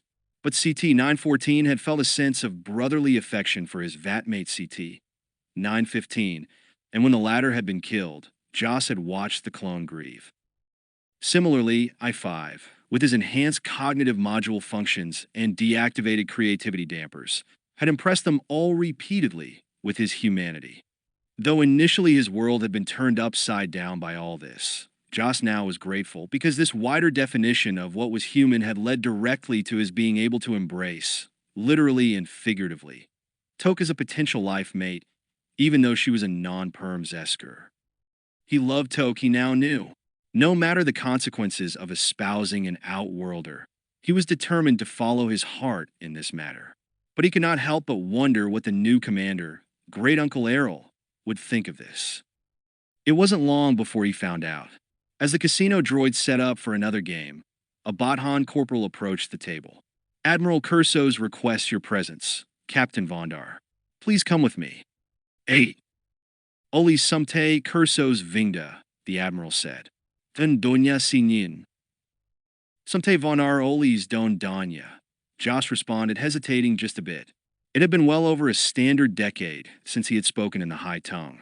Everyone spoke basic nowadays. As a boy, he'd only spoken the older, ceremonial language during purging days. His great-uncle looked tired. His face was about half a day shy of depilation, and his uniform had one of the front tunic flaps unbuttoned. Without the man's surgical mask, Joss could see a distinct family resemblance. Somewhere during his boyhood, he and a cousin had discovered in the family archives fragments of broken holograms, shattered images of, among others, the young man who had thrown away his heritage and been disowned by the family he chose to abandon. They peered through the fragments as if they were windows open on the past, providing glimpses of that young man, who was also apparent in this older man's features.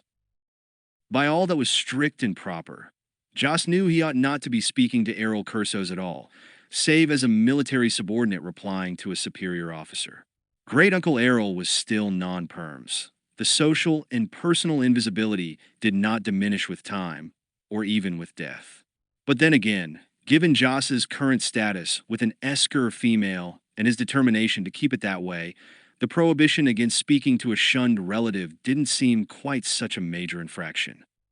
Plus, there was nobody from the homeworld around to see it. And the reason Errol Cursos had been expunged from the clans was of compelling interest to Joss. The man had married an Esker. They were in Vita's office, just the two of them. Joss had 100 questions he wanted to ask his great-uncle, and at the top of his list was one in particular. Standing there uncomfortably, wondering if he should be the first to speak, he suddenly remembered the first time his father had talked to him about outsiders. At 6 years of age, Joss had never been off-world, and the only sightings of aliens he'd had were at a distance. So when the subject of Outlanders came up in the school rec dome, it had been puzzling to him. He had asked his father about it, on one of the rare evenings when his father had been home and not working at the clinic. It had taken him some time to work up the courage to approach him. His father was never violent, and Joss had no doubt that the man loved him. But he was big. When he stood, he towered over Joss. And he could be loud, very loud, though never when he was talking to his son. In retrospect, it was clear that his father had not been ready for this conversation. What Joss recalled of the time was that once he had approached and told him about his schoolmates' talk, his father had stopped whatever he was doing. Reading the evening news disc was what Joss remembered, and looked at his son in mild surprise. Well, son, aside from being of different stock, that's like the difference between a bletholine and a tarkaline. They look similar, but they're different colors and sizes. Aside from that, they don't have the same beliefs that we do. He searched for an appropriate term and finally came up with one. Less pure.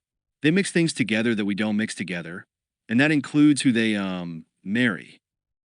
Joss had nodded, not understanding what his father was getting at, but aware that the subject was making the man uncomfortable. Aha! They aren't bad people, his father had said then. Just different. How do? His father had frowned. You know how you like walnut butter on bread? Yeah, the kind fresh from the farm. The nuts just cracked. Spread it on thick, it was the best. And how you also like blue fruit jam on bread? Yeah, it wasn't as good as walnut butter, but it was still a treat. But how if you mix walnut butter and blue fruit jam on the same bread? You don't like it? Aha! It was true. The two tastes, individually wonderful, when eaten together would gag a sand cat. That had always seemed very unfair. Well, his father had said, that's how insters and exters are. They just don't mix together.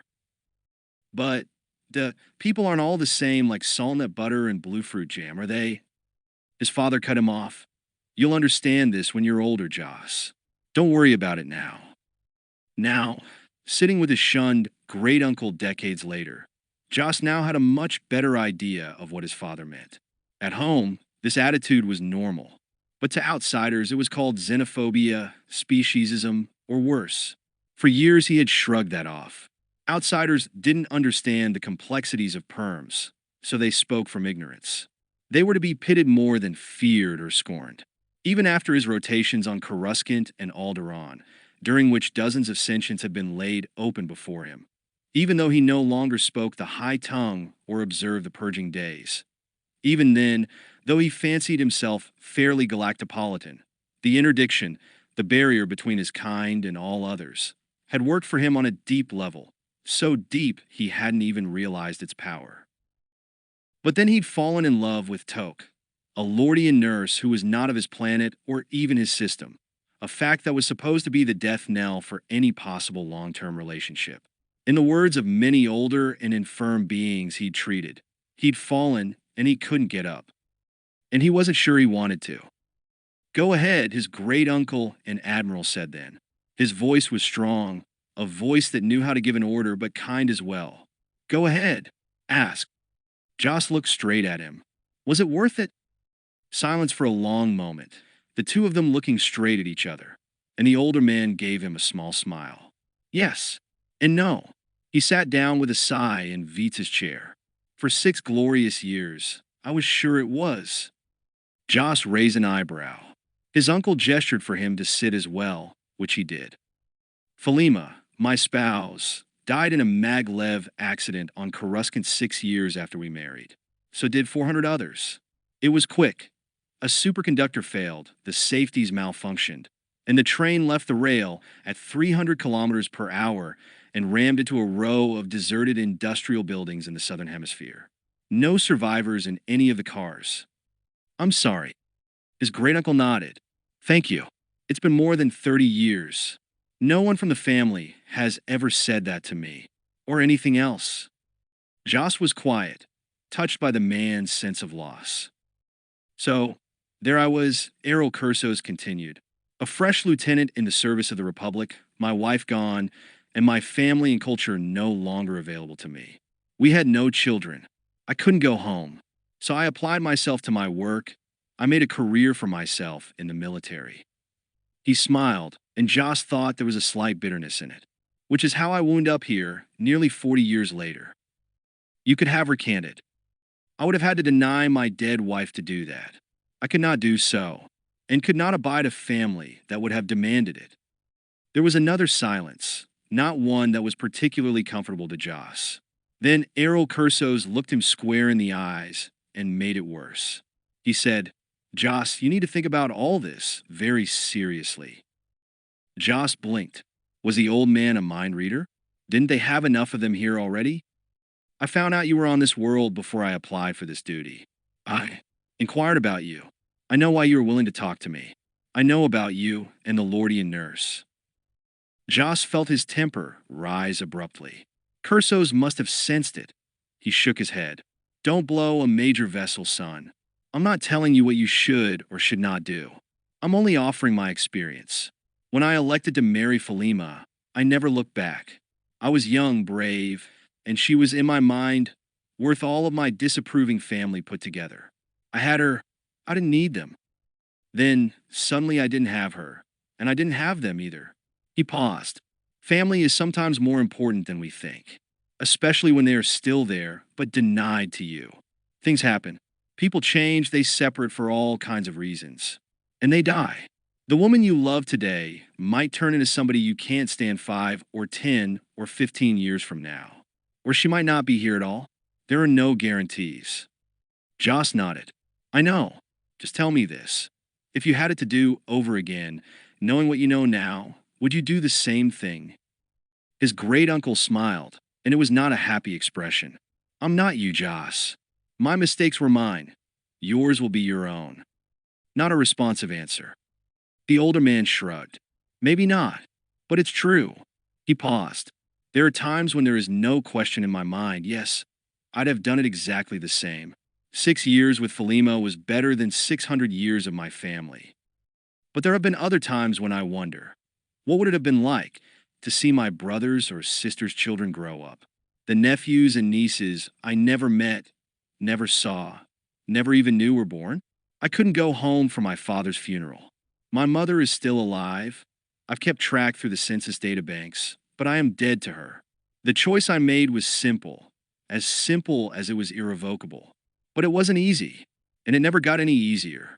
There's an old saying, Joss, maybe you've heard it. There's no easy way to shave a Wookiee." Joss sighed, just what he needed to hear. 9. After Joss had left the table, the remaining players discussed the new commanding officer, Errol Cursos, for a few minutes. "I hear he's much more hands-on than Admiral Blade was," Baris said. "A Bespin cloud creature is more hands-on than that brain case was," Den said. "They never did find his assassin, you know. There's a thought to keep you nice and cozy at night." The card shark began to deal cards again. Den held up a hand. "We're done. Just finishing our drinks." The casino droid paid no attention. Dan threw in double hand. It said, "Place your bets, please." The card shark's voice suddenly droned off as its arms drooped.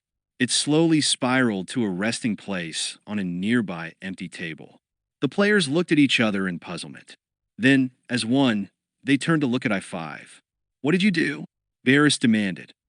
If droids could shrug, I-5 would have done so. "I shut it down." It was hardly the most sparkling of conversationalists. "You weren't anywhere near it," Den said. "True. It wasn't necessary.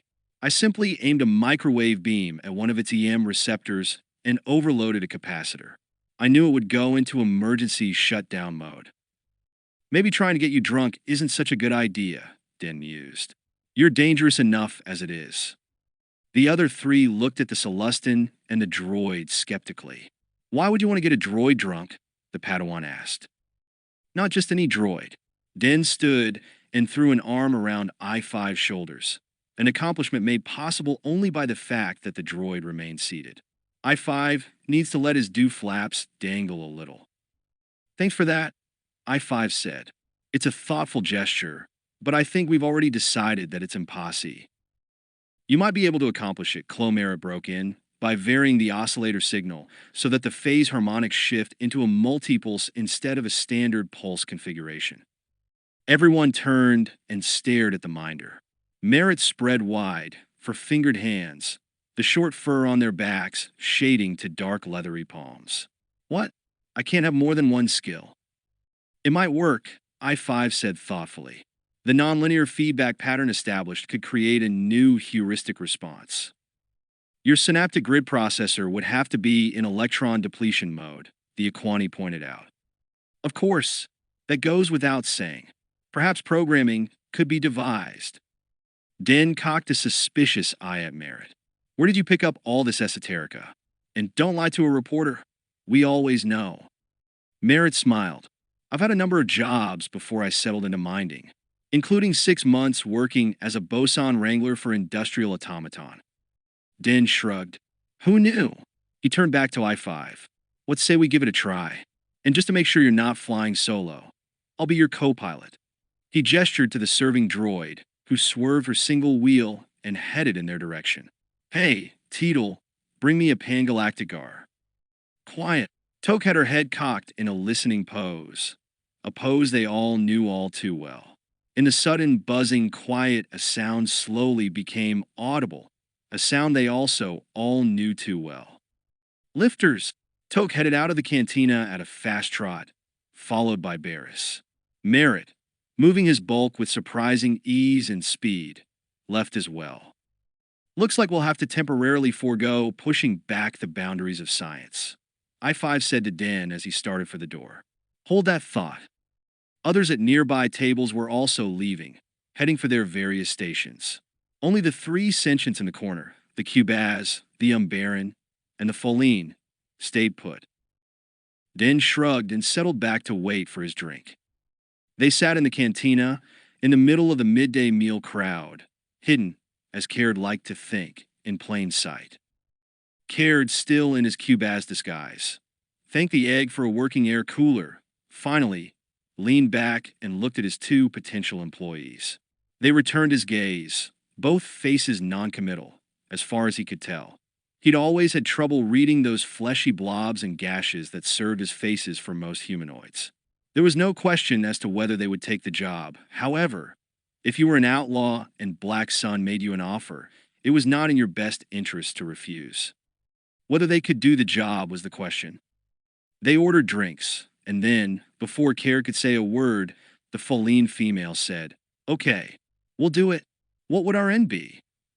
Just like that, Caird said, vaguely disappointed. He'd expected some pretense at haggling, at least. Your Black Sun, Thula said. Do we look stupid? How? How will you manage it? As Caird watched the Foline, her pale green skin began to change color, shading into a warmer, reddish-orange tone. And almost immediately, he felt a powerful sense of desire stirring in him, an attraction to her so strong it was all he could do to resist it. It was the same attraction he'd sensed earlier, but multiplied 100-fold. He knew what was causing it. Pheromones, airborne chemicals released solely to cause emotional reactions in others. A number of different species used them, he knew, some for communication, some to mark territory, and some to enhance sexual attraction. Thula smiled. She knew exactly how her pheromones were affecting him. That's how, she said. The military hires civilians now and again, especially those with appropriate credentials. It just so happens that SQUA and I have excellent documentation, the best that credits can buy, attesting to our expertise in a number of disciplines. Shipping dispatch and systems controls are among them. With a patron who is attracted to me, I am sure we can get work somewhere in the shipping system. What if the person in charge of hiring is female? Or some other sex entirely? Caird asked, like the tripperates of Saloff, out in the Minus cluster. Ever hear of them? The 2 exchanged a calm look. Then SQA Trant said, No, we haven't. And neither has anyone else, because you just invented them. Caird laughed, and his mask made the snorting, gurgling noises that to the Cubaz indicated mirth. These 2 seemed to be unflappable, an essential quality for smugglers. Thula gestured to her partner. In any event, should we run afoul of the fair sex, SQA has certain talents in that area. His methods differ from mine, but the result is the same. The Foline grinned, though you'd never think so to look at him. I resent that, SQA said. Among my species, I am considered well above average in looks. Not much to brag about, but Thula smiled as she said it, and SQ smiled in return. Caird detected a warmth in the Feline's voice and expression, mirrored by that of her companion. An odd couple, indeed. Once hired, Thula said, we'll be in a position to influence those with direct access to the product. A piece of easy. But how much is it worth to Black Sun? Ah, now came the fun part. He had a lot of leeway in transactions like these. 2% was standard, but he could go as high as 4. He would start by offering 1% of the net, which he could sweeten with a small advance, 5,000 creds or so. Let's not dicker like a couple of Toydarians, as King said in his dry, papery voice.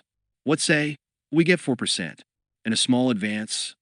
Oh, 5,000 credits? Caird shook his head and mentally cursed at himself. It was hard to bargain with somebody who had empathic or telepathic abilities. He had a pretty good thought shield defense when he concentrated on it, but he had relaxed and let it slip. A good lesson in that. There was something charming about the two, something aside from their hormone and mind-manipulating abilities. They were a pair of likable rogues. This was to be prized. Emotions, thoughts, even the senses could be fooled in various ways, but spontaneous charisma was always in short supply. Don, he said, but since you can see things you ought not to be able to see, you know what will happen if there are any problems. If, for instance, you suddenly decided to abscond with 100 kilos of Bota to set up shop on your own, see what my thoughts about that are. SQUA grew slightly paler if that were possible. He swallowed dryly. We'd never dream of such a thing, he said. Thula, her skin faded back to its normal pale green, added, we aren't stupid or greedy, which is why we're here alive. You don't need to be a Republic armorer to know a big gun when you see it. We do the job, we make money, you make money, everybody gets happy. And maybe someday, Black Sun will want to throw some more work our way. Caird smiled behind the mask, which, after a heartbeat, translated it into the Cubaz equivalent. The short proboscis curling up and over itself. Always a pleasure doing business with professionals, he said. I'll stay on planet until you get things set up and running. Then it's all yours. He held up one hand, palm down, in the traditional Cubaz sign for agreement. Both Thula and SK Latron mirrored his gesture. Excellent. A few days, a week or two, and Caird could be on his way, leaving behind a new operation up and running, while he spaced back to more interesting places and things. He headed back to his quarters to change his disguise, and an odd thing happened. A cool breeze touched him as he walked across the compound. He could just feel it through the heavy and hot disguise, and it lasted but an instant, so short a time that he wasn't sure he hadn't imagined it. He stopped and looked around, but there was nothing to be seen, nobody even close to him. He scowled. The mask turned it into a Cubaz frown, curling the short facial trunk up and under, tucking it close to the chin. Caird didn't notice. A blast of air cold enough to feel even through all he was wearing, coming apparently from nowhere. This was unnatural, and Black Sun operatives did not live to a ripe old age by ignoring the unnatural. On a hunch, he looked up. The sky wore its usual bands of colors. Pale green, yellow, a bit of blue, and red. The spores were thick outside the force dome, and there were some small clouds of the stuff floating around inside the energy shield up high, but nowhere near enough to cause a health hazard. Could the blast have come from outside the dome? Somehow? He shook his head. That made no sense. If anything, it was hotter outside, not colder. Caird slowly continued on his way. Something strange had just happened, and its cause was unknown now. But he would make it his business to know it. Soon. 10. The announcement came over the hypersound speakers, sounding as if a quiet voice were speaking privately to each sentient being in the base. The announcer, however, was an Ugnaught, and his thick, basic mangling accent made it hard to decipher the words. AT-Teen tie-in. Interior local days whole net entertainment. In collaboration with the Republic military benefit as so, Sciation brings you Jacid Revok and his Galactic Review, you bet. Widapo Trebor, Lily Renalum, Enlock Urge, Ire Marith, and Figrin Dan, and Demodal Nodes Uli, who was examining a cephaloscan readout on his handheld, frowned, and looked at Joss. What did he say? He said the carnival is coming to town. The troops are going to be entertained, and so are we, theoretically. Unless, of course, we're in here playing mix and match with various viscera. Joss gestured to the FX-7 on duty to take over the resectioning of the trooper on the gurney before him. It had taken him nearly 45 minutes to remove all the shrapnel that had been embedded in the clone's mediastinum. Shrapnel extraction was the cause of nearly all the invasive work done in the Rimsu, far more than slug thrower fire, sonic disruption trauma, vibroblades, or anything else from the murderous catalog that was ground war in a jungle. He figured he'd probably pulled a good 10 kilos of twisted, seared metal from the insides of various troopers. The damage was always horrific. A chunk of durasteel, traveling at near sonic speed, hit a body's midsection like a hunger-maddened reek, and chewed it up even worse. I don't know about you, he continued, but I am sorely in need of some laughs. Revox people perform pretty well, I hear. He grinned at Uli. Of course, the kind of music they play might seem a little stodgy for your taste. I'm always up for a good band, Uli said. Leap jump like that. My big goal now is to find a date, preferably carbon-based, humanoid, and female, though after 3 weeks here I'm learning not to be so picky. Joss nodded thoughtfully as he stripped off his gloves and gown in the post-op chamber. Had it really been 3 weeks since Uli had arrived? He realized that he hadn't thought of Zahn lately, and felt a pang of self-reproach. Why? He asked himself. Any good physician knows that loss heals eventually. Grief is a process. Zahn would have wanted it that way. Still, he felt obscure guilt. The truth was that Uli, despite his youth, made a pretty good cube mate. He was neat, and his tidiness had inspired Joss to be a bit more mindful of the immediate environment as well, so that the walls were no longer furry to the touch, at least. He certainly had a different perspective on a lot of things than Joss, but unlike most people his age, he wasn't at all dogmatic in his beliefs. The two had had interesting conversations about everything from galactic politics to favorite Coruscant restaurants. Joss preferred the elegant and expensive Zothique, while Uli was partial to a greasy spoon called Dex's Diner. No doubt about it, the new had helped ease the passing of the old. 3 weeks. It had been nearly that long since Admiral Cursos had taken over. His great-uncle had yet to meet Toke, save briefly in the OT. Various administrative duties had kept Cursos orbitside in the MedStar frigate for much of that time, and Joss had been making efforts to keep them apart.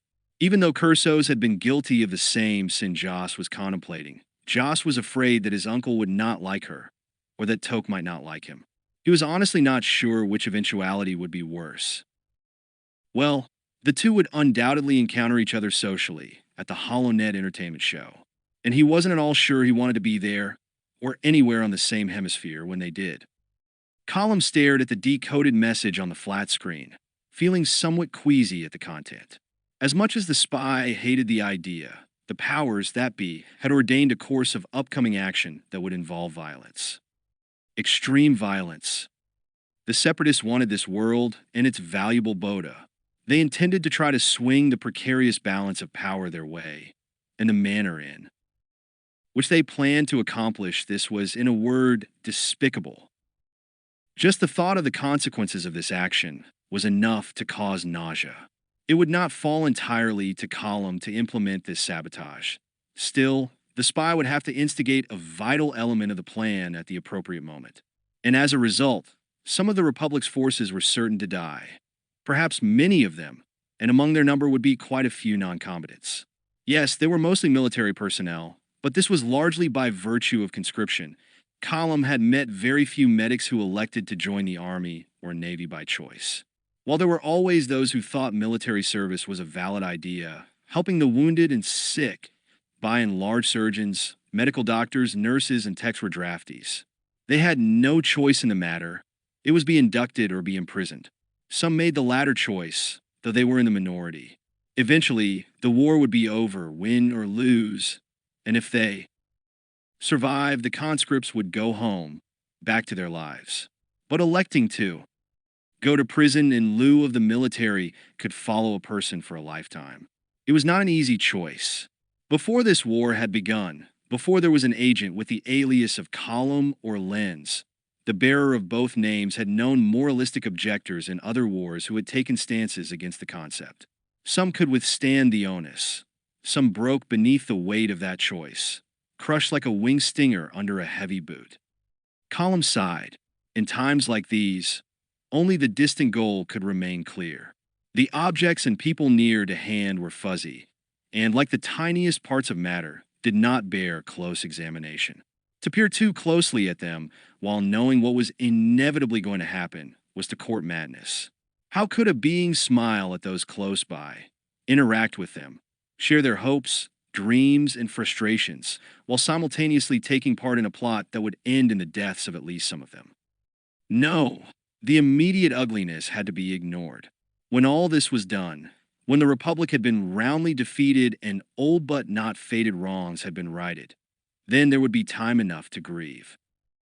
Often cliches contain more than a grain of truth, which is why they become cliches. In this case, sometimes the ends really did justify the means, no matter how heinous they seemed in the moment. That's how one had to look at it. To see it any other way would cause paralysis. And whatever else might happen, the Republic had to lose this war. It had to lose. Toke sat on the end of Joss's cot and blotted her wet hair with a sincloth towel. "Your fresher sonic dryer is broken again," she said. Lying on the bed and watching her, Joss smiled. "Do tell? I'll have the butler droid give the mechanic droid a call straight away," he said, affecting a posh upper-class East Quadrant Coruscant accent. "I do hope you haven't suffered too much in these dreadful and barbaric circumstances, my dear." She smiled back, finished blotting her hair, and threw the damp towel at him. It hit him in the face before he could get a hand up to block. He laughed, and her smile broadened. Then abruptly it faded. "What?" "Nothing." She started to get up. He reached, gently pulled her back. "You aren't the only person who pays attention to faces around here, you." "No." "Now, tell Dr. Vondar." She nibbled at her lower lip. "I've been contacted by the director of surgical nursing services on MedStar. And they want me to rotate up for a continuing medical education short course in decubitus care. 6 hours, lecture and lab." He snorted. "A CME class on bed sores? What idiot came up with that one? We don't have patients here long enough to develop decubitus ulcers. Anyway, with the massage fields, it's not I know." The order came directly from the Admiral's office. Joss frowned. "I see anything else?" "According to an old friend in SNS, as of this morning, I am the only surgical nurse on planet who has been ordered to take the class. What do you think that means?" The answer was fairly obvious. Why would the Admiral's office order a single nurse to attend a course that was, given the nature of the RIMSU treatments here, pretty much useless? "Great Uncle Errol," Joss said, his voice tight. "He wants to check you out, and he doesn't want me around when he does it." She nodded. "That's how I figure it." Joss sat up. "I can tell MedStar we can't spare you right now," he said. She shook her head. "No, I'll have to talk to him sooner or later. Might as well be now.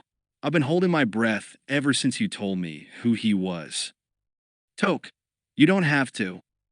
She leaned over and put her hand over his mouth. "Shush. I'm a big girl. I won't melt if your uncle looks at me crooked.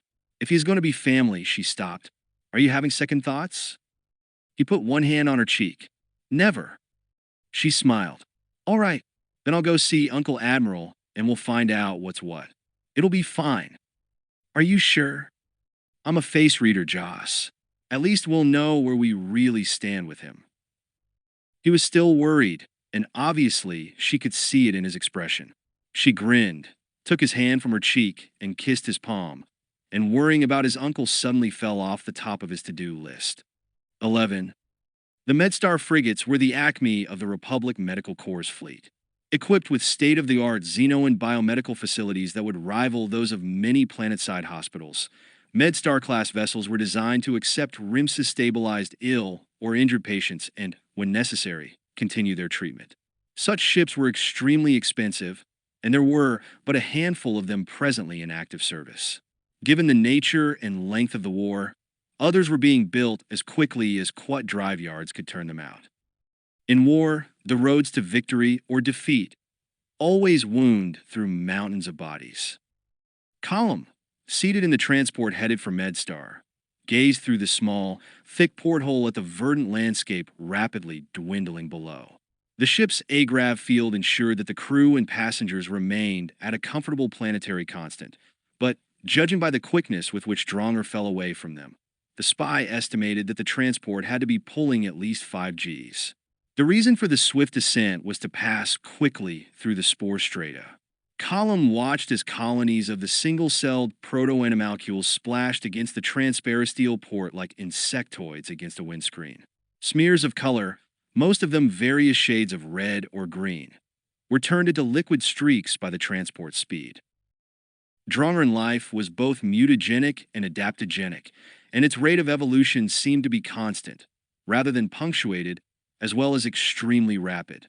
Studies had found that the species on this world possessed DNA that granted undifferentiation properties to virtually every cell of the organism, allowing it to adapt to environmental threats in an astoundingly short time.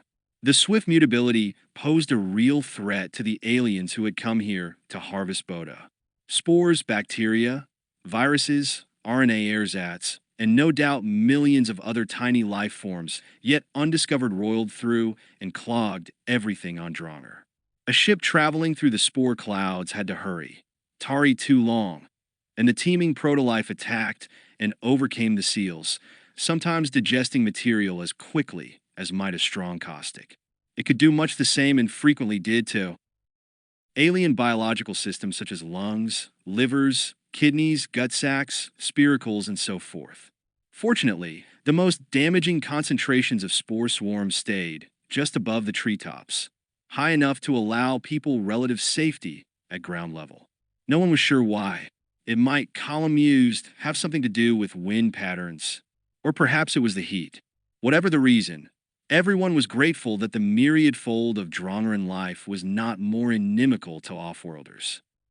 Column sighed, knowing that this rumination on the local fauna and flora was simply a way to put off thinking about the job to come. The stroke of a finger on the holoproj control changed the image from an aerial view of Dronger to the magnified image of MedStar, waiting above in geosync orbit. What had to be done was an unpleasant agenda, no two ways about it. A spy was, at times, not simply a gatherer of information. There sometimes came a crux when a more active role was required. Sometimes one had to cross into the territory of Saboteur. It was part of the business, hard but unavoidable. Column reflected upon this unhappy but necessary fact for what? The 1000th time? Reflection did not change things, however. It was war. People died in war, some deserving, some not, and wishes to the contrary, spies and saboteurs in the enemy's camp had to bear responsibility for violent acts. If not Column, somebody else would be here. Perhaps Column liked to think that Agent would have fewer qualms about death and destruction. Not that Column could be considered scrupulous. There had been actions for which the spy had been directly responsible over the past few months that had claimed both lives and property. Actions that were, as the ancient Ithorian revolutionary Andar Sukwin had said, casting sand in the gears of the machine. Such an action wasn't going to stop the war, but it would slow things down a bit. Sometimes, that was all one could hope to do. This coming action would be more akin to throwing pebbles than sand, at least locally. After Column was finished, gears would metaphorically grind to a stop, camshafts would break, and the repairs would cost time, money, and valuable labor, all of which would be a drain on the Republic's war chest. Not a big drain, to be sure. In fact, given the length and breadth and depth of the Clone Wars, as the aggregate battles were beginning to be called, it would hardly be noticed. But wars were often won, not with a few major breaches, but with many tiny punctures. Even pinholes, were there enough of them, would empty the largest container. Column glanced again at the holoproj built into the next row's seatback. MedStar slowly grew in size, all alone against the backdrop of space as the transport approached. Column sighed again. What had to be done would be done. Such was the nature of war. Joss came out of a series of simple and dull procedures, routine stitchery that any first-year resident could do. But simple or not, they were time-consuming when piled on half a dozen or more deep. As he tossed his dirty surgical gown into the recycle hopper, Uli emerged from the OT, looking as if he had just had 10 hours of restful sleep, a sonic shower, and a cup of hot baja. Truly, youth was wasted on the young. Hey, Joss, the kid said. They just kept him coming today, didn't they? Yeah, they do that sometimes. Too many times. How'd it go? Great. 2 bowel resections, a cardiac transplant, a liver repair. All still alive, no sweat. Joss smiled and shook his head. None of those procedures was cut by the numbers even back in the real galaxy. This kid shrugged off stuff that would have had Joss sweating transponder battery acid when he'd been a third-year surgical resident. He had a platinum Vibra scalpel. Uli did, no question. The uncertainty Joss had seen on the boy's first day had quickly been replaced by confidence verging on cockiness. Joss knew that, even though Uli had spent the day snatching lives back from the brink of eternity, death was still an abstract concept to someone that young. You holding up okay? Slightly startled by the question, Joss looked at the younger man. Sure, why wouldn't I be?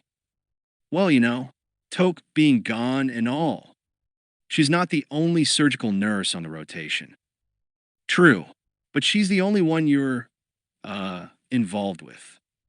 Joss raised an eyebrow. What makes you say that? Uli grinned, just like the big kid he was. Come on, Joss. We share a cube. It's not that big, and a couple of plastoid panels down the middle doesn't exactly make it soundproof. Joss felt uncomfortable. I thought we were pretty circumspect. Not really. Besides, it's obvious even to people who don't live in the same clutch with you. She okay? She's fine. She had to go up to MedStar for a CME class. She'll be back in a day or two. You miss her. It wasn't a question, and Joss supposed he could have slapped the kid down for it, but it sounded like a sympathetic comment, not a smarmy one. Yeah, I miss her. There was an awkward pause. I think I'll go get a bite to eat, Joss said. Join me? Maybe later. I need to check on a patient first. Baris had been practicing with her lightsaber diligently since the accident in which she had cut herself. There had been a little hesitation at first, a concern that had slowed her moves, but that had gradually faded, and now she was back up to speed. Whatever the problem was, it had not come back, and so her confidence had risen, even though she still could not imagine what had caused the slip. A move she had made 10,000 times was not one about which she would normally think. In fact, she shouldn't have to think about it. Thought was far too slow. She also had no idea what had created the sudden blast of cold air. She checked with others in the area, as well as some of the techs. No one else had experienced it, and no one had any explanation for what might have caused it. It was tempting to believe it had been her imagination, but she knew it hadn't. In addition to the croaker bushes, she had felt energy of some sort rippling through the Force. She trusted in the Force, had done so since the first time it had surged to life within her, and she'd understood what it was. She had also learned quickly what it was not. It was not, first and foremost, a protector, or a weapon, or a mentor, though it could, at times, manifest aspects of all those things. The Force was what it was, no more, no less. Errors in wielding it belonged to the user. She had just finished the section of Form 3 in which she danced against 4 imaginary opponents, all of whom were using blasters. The greatest Jedi who ever lived could not stop 4 bolts fired from different angles at the same moment, but that wasn't the point. Jedi combat principles were founded in the concept of constantly reaching for perfection. A Jedi began the battle with the idea of facing multiple attackers who would be armed and skilled. If you trained for combat believing that you would always be outnumbered and outgunned, and that you could still prevail, you stood a much better chance than if you allowed in the idea of defeat because the odds were against you. Someone approached Baris from behind. She reached out with a force. Uli, hey, came his voice. Baris turned, pleased that she had identified him before he spoke, and amused at herself for taking pride in such a trivial thing. Hey, yourself.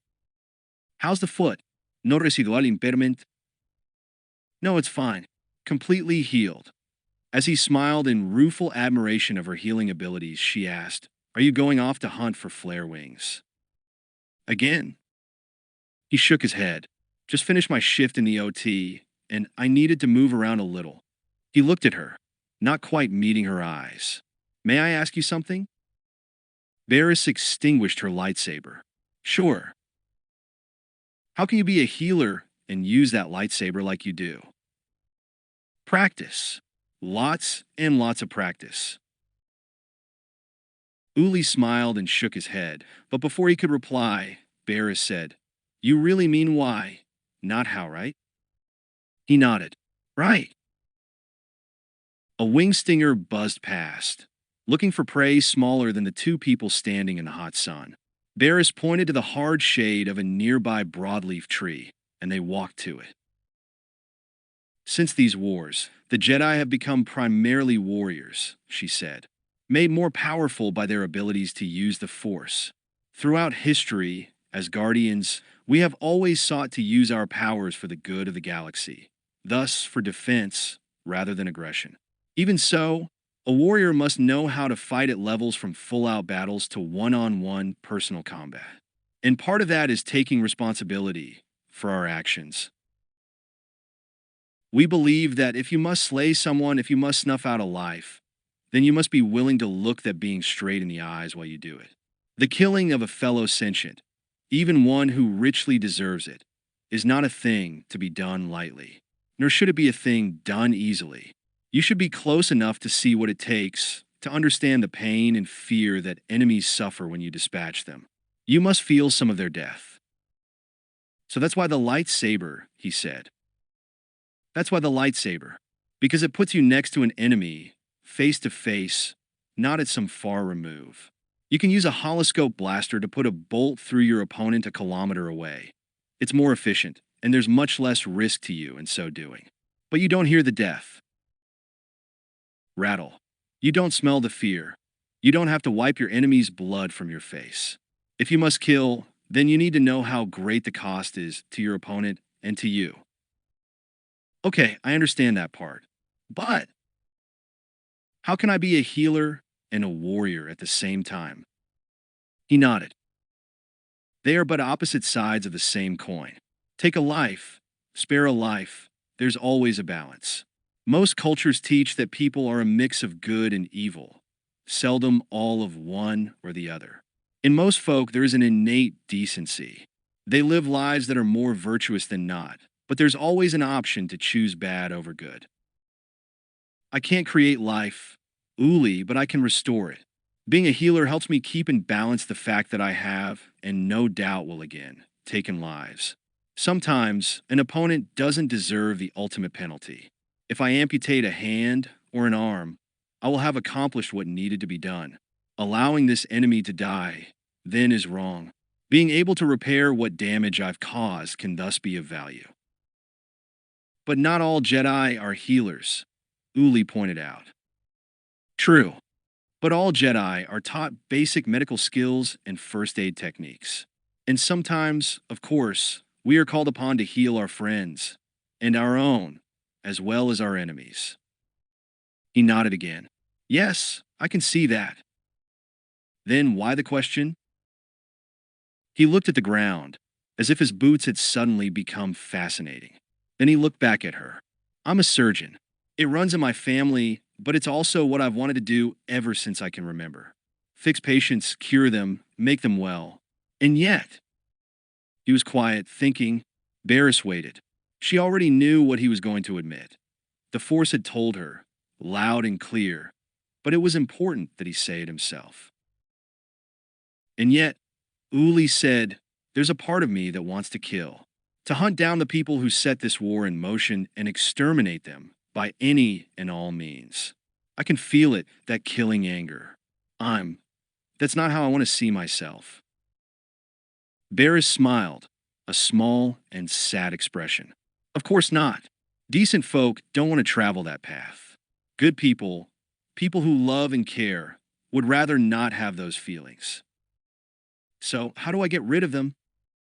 You don't. You acknowledge them, but you don't allow them to control you.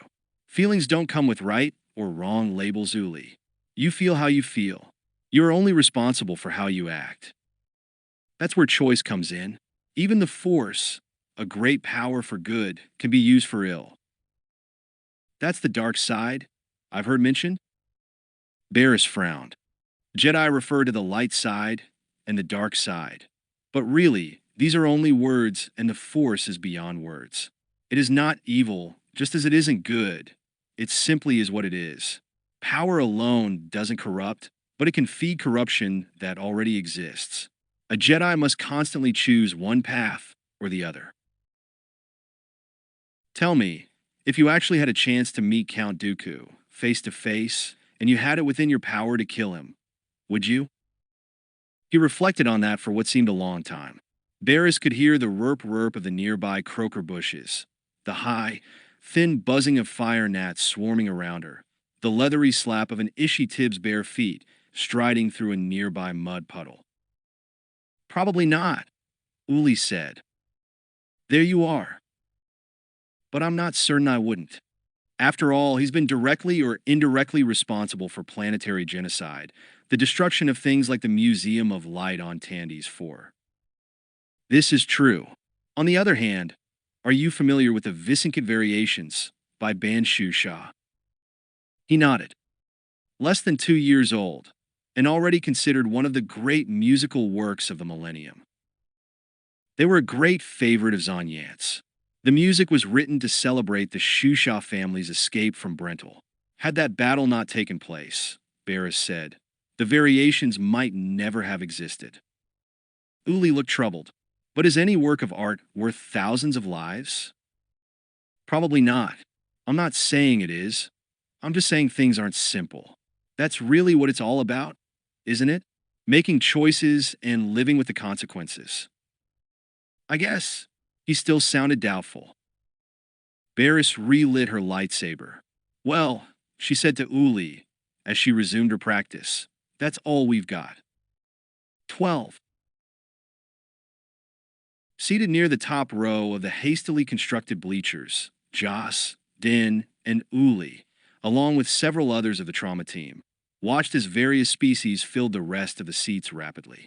It was evening, and the short tropical twilight was rapidly darkening into night. The area was lit brilliantly, but without glare or shadows, by powerful full-spectrum LEDs. Doctors, nurses, assistants, techs, workers, and other RIMSU staff personnel had one set of staggered plasticast row seating for themselves, while the troopers and other enlisted personnel occupied 2 others. Uli watched as the clones filled the rows, dozens of identical faces and forms. It's one thing to see them one at a time on repulsor gurneys, he commented to Joss, but all lined up like that, well, it's pretty remarkable. Like they came out of a holoduplicator. Joss nodded without comment. He too was watching the clones. They sat next to each other, laughing, chatting, some boisterous and outgoing, others quieter, more preoccupied. He could see no real difference in their behavior from that of a group of soldiers anywhere in the galaxy who were anticipating being entertained for a couple of hours. True, many were eerily alike in their mannerisms and gestures, and they also had little reticence in sharing drinks or bags of cracknuts, but such behavior, he knew, was common among monozygotic twins as well. Still, identical whorls of DNA did not necessarily mean identical personalities, even if those personalities had been geared towards certain similarities since birth or decanting in the clone's case. Joss bit his lip thoughtfully. He knew now that he had come to think of the troopers as being interchangeable mostly because their organs were, because transplantation could be performed without the need to pump them full of immunosuppressants to prevent rejection syndrome. Chloe Merritt had been right. His training as a surgeon, however benevolent its intention, had conditioned him to look upon the Vatborn as less than human. Now that he knew the truth, he wondered how he ever could have seen them any other way. The bleachers were full now, with some latecomers sitting on the ground. There was no structure on the base big enough to hold the troop of entertainers, so a half-ton of stage had been set up in the large center compound. Now, abruptly, the white noise audience sounds were stilled by the announcer's voice. Gentle beings of all species, please welcome your host, Apo Trebor.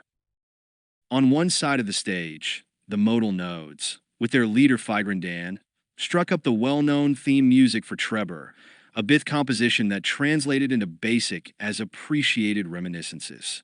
Trebor, a human, was one of the HoloNet's most enduring entertainers.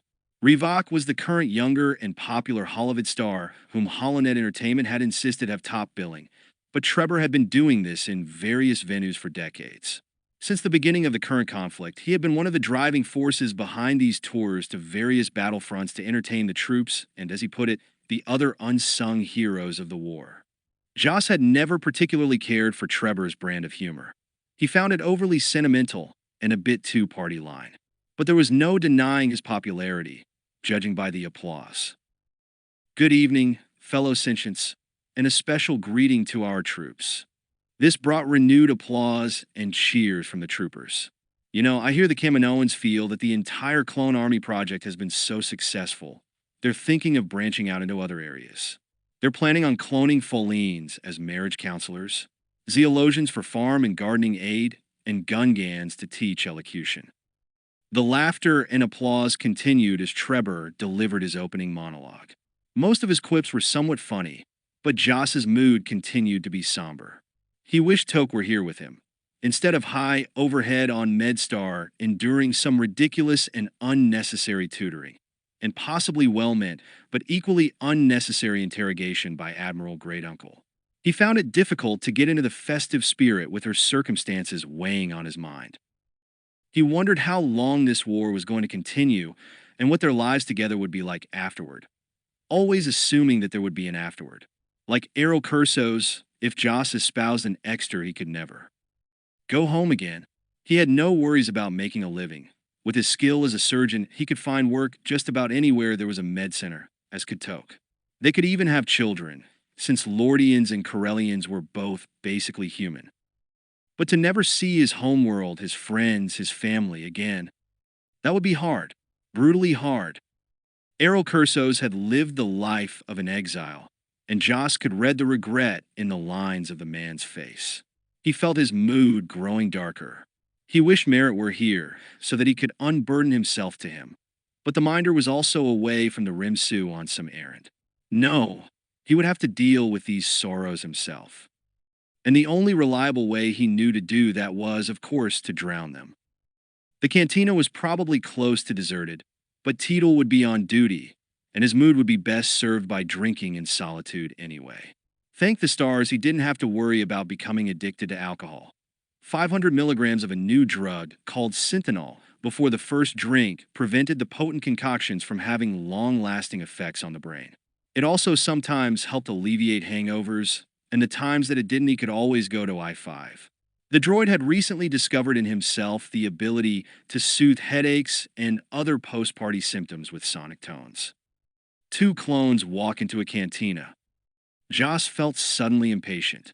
The show seemed to him pointless, or worse, a classic case of whistling past the pyre. The chances of it being interrupted by more incoming patients were even higher than usual, since the Separatists were currently aggressively extending their front lines. Abruptly he stood, made his way to the steps, and left.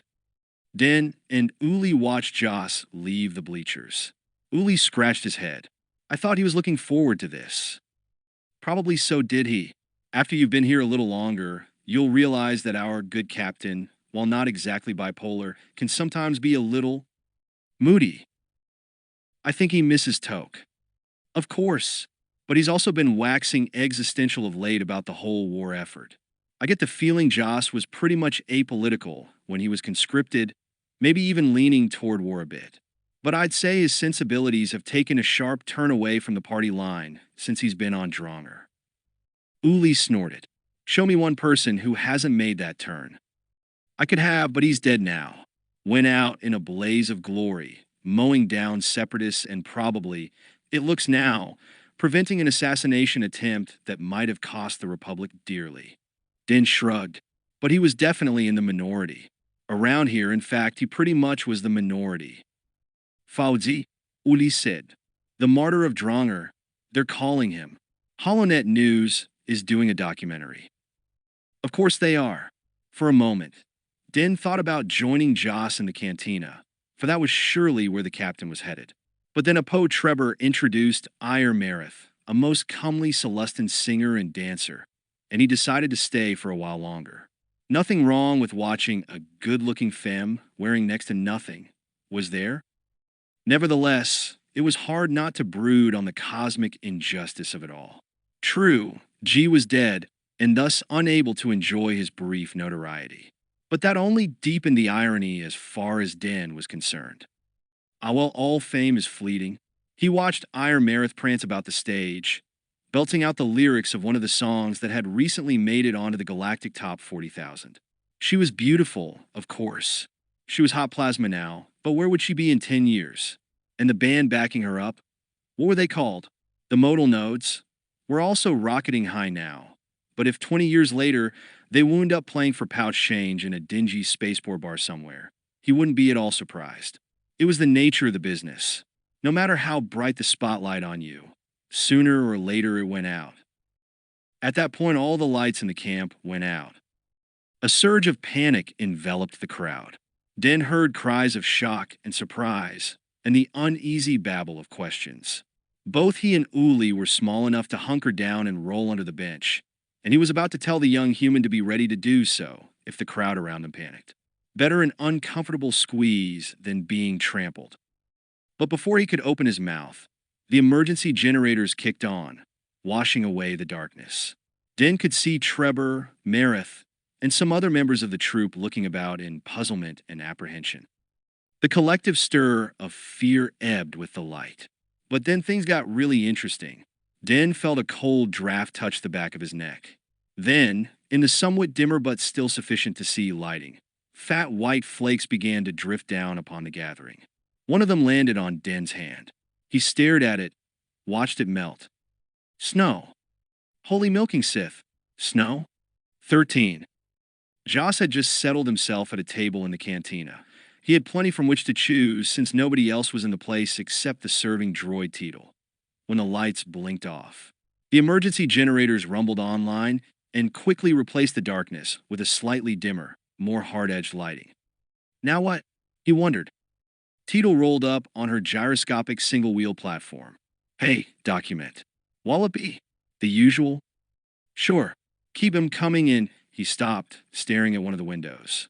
Outside the transparisteel, there was some kind of chaff falling. Spores? No. These were too big, and there were too many of them. Anyway, they didn't look like spore colonies. These were white and flaky, like ash or like snow? Teetle said, That's what it looks like, don't it? And my sensors tell me that the temperature in here is going down faster than an off-duty Ugnaught. At her words, Joss noticed it himself. Son of a H, it was getting colder. A lot colder. He stood and headed for the door, Teetle rolling along just behind him. Outside, he looked up. The force dome, high overhead, was usually transparent, though sometimes a slight crescent of pale, bluish ionization was visible after dark. Not this time, though. Instead, the camp glow reflected back from what looked like low, thick clouds. Sometimes, on a particularly hot and humid day, they would get some condensation under the dome, but nothing like this. The osmotic exchangers were fairly efficient, letting in air and even rain while keeping out a lot of less desirable things. But for it to be snowing, the temperature differential had to be far outside normal limits, short of parking a battery of refrigeration units on null-grav sleds up there. He had no idea how it could happen. Zahn would have known. Zahn had worked for a relative on force domes when he'd been young. Never saw anything like this before, Teetle said, adding that gum-popping sound her vocabulator sometimes made. Of course, I've only been operational for 6 weeks, so it's not like I've seen all that much. Joss walked away from the cantina, toward the OT. The cold was increasing, and the snow continued to drift down.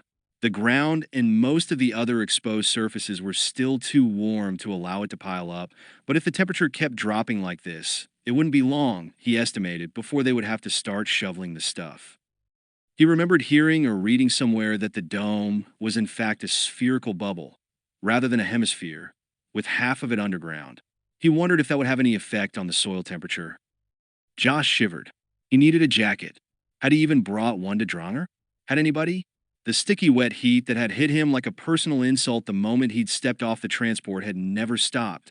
It had remained body heat and hotter during the days, maybe three-quarters that at night, and a humidity factor of less than 90% was big news.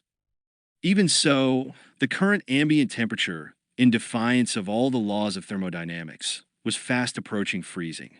He needed a coat, at the very least. A heavy weather parka would be even better.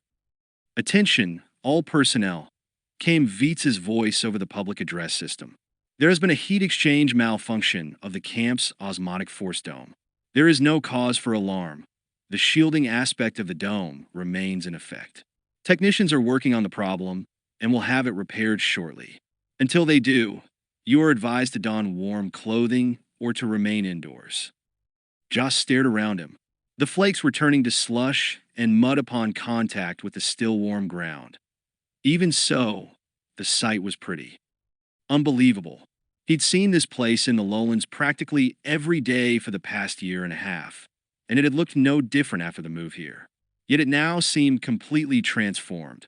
He wondered what it would look like with the buildings covered with snow, with it piled up in drifts on the roads and against the sides of structures. Joss couldn't help but smile. Zahn would have loved this. Almost a pity things you'll be back to normal before it has a chance to accumulate, he thought. "I'd like to get in one good snowball fight with someone." "Hey, look at that," he murmured aloud. There'd been less residual heat than he would have thought. The snow was starting to pile up already. He might get his wish after all. Baris stood in the falling snow, which was coming down quite heavily now. It lay piled at least finger-length deep, turning the camp into a glistening white tableau that was quite beautiful. She'd always loved the sight of a snowy landscape. It transformed even the ugly durasteel and plasticast structures of the Rimsu into something fresh and clean and new. The temperature was near freezing, cold enough for the stuff to keep falling, and, somewhat to her surprise, the ground was now cold enough for it to stick. Along with her appreciation of the snow, Baris also felt vindication. That cold draft she had felt, the impossible chilly breeze that had contributed to her accident, had been real. And she knew, if the Force Dome's power had fluctuated at just the right frequency, the resulting pulse could have affected the crystal of her lightsaber. Such events were rare, but the crystals that powered the center of a Force Dome were similar to those at the heart of a lightsaber, though much larger, of course. The energies involved were more powerful, and the arc wave was focused differently to produce a dome instead of a blade. Thus, Baris reasoned, it was just possible that a warble in the Force Dome's more powerful field harmonics generator might have resonated with her weapon's focusing crystals, causing a sympathetic reverberation, just as thunder could sometimes cause the strings of a musical instrument to vibrate. Normally, the shielding in a lightsaber was proof against such interference. Enemies had tried to short-circuit Jedi weapons before, but perhaps one of the dome's crystals had a hidden flaw in it, impossible to spot in a normal inspection, but sufficient to cause the field to pulse just enough to shrink the blade a hair, or to grow just a hair longer. Baris felt a relaxation of attention she hadn't realized she'd been holding. Perhaps it was not so, but that at least made more sense than the idea that she had cut her own foot doing a move she should be able to do in her sleep. The snow continued to fall, and she smiled into it. The colonel had said that this anomaly wouldn't last long, so she planned to enjoy it while it was here. Sometimes the now was easier to dwell in than other times. This was definitely one of those times. Robed as one of the silent, Cared the Netigi glorid in the cold outside the recovery room, watching with something akin to joy as the snow continued to fall lazily upon the camp, adding thickness to the white shroud that now blanketed everything exposed to it. His career in Black Sun had been long and successful. He was respected, adept, and eventually, did he stay with the organization long enough, could look forward to becoming at least a sub-Vigo, perhaps a full Vigo. But when he was on worlds where the cold held sway, the call to return home was always strong. He hadn't felt it here on this tropical pest hole, which had been entirely, until an hour ago, hot, humid, and almost malignantly verdant. But now, it really was amazing. Outside the malfunctioning dome, jungle and swamp still ruled. You could see it just beyond the arc where the dome touched the ground. But here, for the moment at least, the air was crisp and clear, reminding him of the eyrie in which he had been born and raised. Maybe it was time to go home. He had enough credits stashed away so that he could retire to nettage and live comfortably, if not opulently, for the rest of his days. Find a few nuble females, build a nest, while away his time as patriarch of a new brood. Build his own family and forget the past that had driven him to leave nettage in the first place. His flock considered.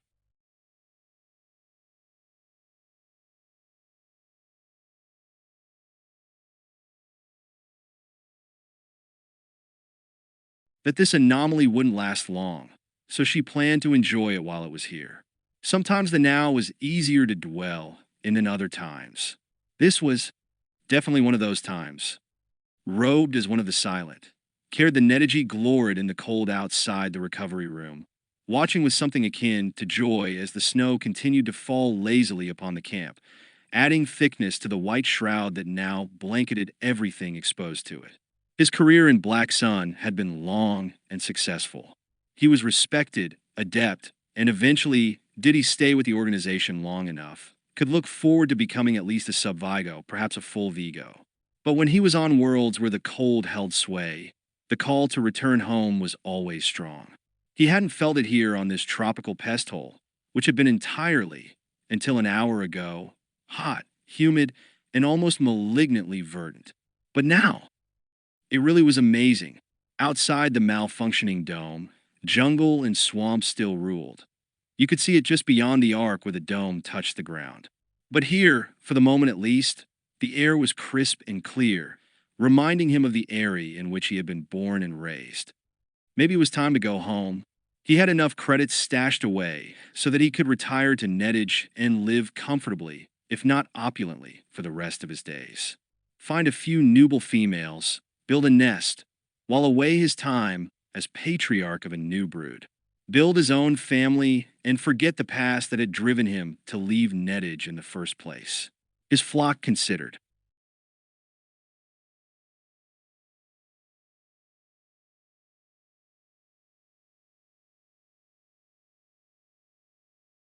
The snow continued to fall, and she smiled into it. The colonel had said that this anomaly wouldn't last long, so she him not of the nest, but nettage was a big world. There was room enough for him there somewhere. The cold and the snow called strongly to Caird. He had spent decades as an operative of the organization, and his masters would not like him to leave, but it could be allowed under the proper circumstances. He knew where too many bodies were buried, corpses that he had created on the orders of his superiors. Should he die suddenly, under suspicious circumstances, he had seen to it that certain information would come to light, and so it was in the best interests of his employers to make sure that he lived a long and healthy life. The thrill of the hunt, the taking of dangerous prey. Yes, he would miss that. But sooner or later, those thrills would be the end of him. Not today, perhaps not for years, but eventually he would be a half step too slow, a heartbeat off in his calculations, and a faster, hungrier opponent would walk away from the field instead of Caird. He had, on some level, never believed it, but on another, he knew it must be so. The unexpected snow here was some kind of sign. True, it was caused by a malfunctioning machine, but even so, it meant something. Caird was sure of it. Abruptly, he made a decision. Yes, by the cosmic egg. After he completed this assignment, which should not take much longer, he would return to Black Sun and figure out a way to tender his resignation. A sufficiently large gift would make his Vigo disposed to wave him along. He could go back to his homeworld and enjoy a different kind of life, one in which he tickled downy fledglings and cooed sweet words to his wives instead of killing people and engineering disasters. It was no less than he deserved. The beings who had gathered in the cantina were a motley bunch. Jas, unable to find anything remotely resembling a coat, had found a blanket and cut a hole through which he'd put his head. It was makeshift, but it worked reasonably well to keep the cold out. Uli had, of all things, a paraglider jacket with full seals and gloves. He was the subject of many envious glares. Dendur, who had spaced long enough to be prepared for any. Weather, had a shiny thermal polyfab windbreaker that kept much of his body heat in, and he received a share of glares as well. Baris wore her usual Jedi robes and looked as if she was enjoying the change from tropical to frigid. I-5 was, of course, unaffected by the chilly air, which was cold enough even in the cantina to allow breath fog, but still considerably warmer than it was outside. The cantina was the warmest public building in the camp, due to the place having been double-walled to contain the sounds a typical cantina would produce on a crowded night. That, combined with the body heat the warm-blooded species within gave off, made the temperature within survivable, if not comfortable. Many members of the traveling show had also found their way here, and while they mostly kept to themselves, they seemed friendly enough, particularly after the first few rounds of drinks. "What did Veets say?" Din asked Joss. He took another gulp of some fiery red liquor that he claimed was guaranteed to kick an imbiber's internal thermostat up a notch. Joss was tempted, but the liquid gave off a rank odor that reminded him of a full and long-forgotten laundry hamper. He said there should be spare parts on MedStar, and as soon as somebody up there can find them, they seem to have been misplaced, they'll get the regulator reharmonized and things will go back to normal. Or whatever passes for normal around here. Never thought I'd say it, but the heat wasn't so bad, Uli said. Me, I prefer caves, Din said. Constant 18 to 20 degrees, plenty of mushrooms, no loud noises. Don't see why everyone doesn't live in M. Words like dark, gloomy, and depressing come to mind, Joss said. Teetle rolled silently up. How you doing, sentience? Everybody okay on libations? Anything little old me can do for you? Everyone in the small group allowed as how they were fine, and Teetle wheeled away to check on the show people. Another funny droid. Place is getting thick with them, Den mused. I-5 said, I'll let you in on a little secret. All droids have a sense of humor, which is more than I can say for a lot of biosentients. The snow was kind of pretty when it first started falling, Den said, looking out the window and ignoring I-5. But once it got waist-deep, that's knee-deep for you overgrown breeds, it stopped being fun. I never heard of this kind of dome malfunction happening before. Of course not, Joss said. When it comes to original disasters, we set the bar. I understand somebody in Central Supply has figured out a way to make battery-powered heaters out of food zip packs. They produce enough heat to keep a kiosk relatively warm. This from Uli. Relatively warm? Din said. Might keep you from freezing solid in your sleep, Baris said. Of course, without food you'll eventually starve, I-5 said. Let me guess, Joss said. And afterward you and Teetle repopulate the planet. Din shook his head. Won't be easy. Ichu ta. I-5 muttered. Whoa. Uli said. Touched a circuit, did he? The droid was about to reply, when he suddenly stiffened and cocked his head somewhat. It was a posture Joss had seen before. Oh no, Joss said softly. I hear it too, Din said. In another moment, the others picked it up as well, the faint drone of faraway medlifters. Kark, Joss said. He finished his drink in one swallow. The others hurried to finish theirs as well. Just then a comm tech came running into the cantina, obviously very agitated. He slammed into and nearly knocked over one of the crew. Members of the troop, a big and burly Trandoshan. The reptiloid's drink sloshed all over him. He ripped out a curse in Dosh that Joss was glad he couldn't understand, grabbed the comm tech, and lifted him off the floor with one hand. Several people charged over to stop the impending slaughter, but before anything could happen. There's been an explosion on MedStar, the comm tech shouted. Half the flight decks and most of a storage level just got blown to vac. Fear stabbed Joss. Toke. 14. There were a few matters that needed to be taken care of before Caird could begin planning his triumphant return to his homeworld. Foremost among these was making sure that the rogues Thula and SQA Trot were established securely in the linkage that ran from the Bota fields ultimately to the cargo holds of the Black Sun freighters. This meant, among other things, that they insinuate themselves into the good graces of Nars Doja the Quartermaster, an old and irascible Twi'lek. Fortunately, Twi'leks were one of the many species that could be easily affected by Falline pheromones. Unfortunately, Doja was aware of this, and as a result was enormously suspicious of Thula. During the interview, he had gone so far as to insist on wearing a filter-equipped rebreather. All of this Thula related later to Caird, or as far as anyone passing by their cantina table could see, to Hanan and the Cubaz, with great amusement. You seem to find this funny, Caird said in annoyance. If Doja does not hire you because of this prejudice, I assure you, my employers will not be smiling, and neither will I. Oh, you'll be smiling in a minute, the Feline assured him. I haven't finished my story. Caird leaned back. Amuse me, then. Doja's researches into Feline body chemistry are incomplete. I also shed protein analogs, which work through skin contact rather than the olfactory organs. Caird smiled, and the mask sensors once again translated it into the Cubaz equivalent, rolling the pendulous snout up like a proboscis. So, even though he could not smell your scent, you nonetheless had an effect. Just so. The Feline quaffed the rest of her dark side daiquiri. She leaned back, muscles shifting lively under her finely scaled skin. Caird could feel his own libido stirring slightly. Amazing. He was probably about as genetically compatible with the reptiloid as he was with Bota DNA, but even so, he saw her watching him and smiling slightly. Obviously, she didn't need her partner's mind-reading abilities to know what he was thinking. Caird cleared his throat and turned to the Umbaran. And you? Not to worry, Trant said in his whispery voice. I am firmly ensconced as a shipping data processor. The diversion of small amounts of Bota looks to be no problem. Glad to hear it. Unfortunately, there will be a problem meeting the quota Black Sun requires for this week. The explosion on the MedStar blew out one of the storage compartments that had been consigned for our purpose, and we lost a sizable shipment of carbon-frozen contraband.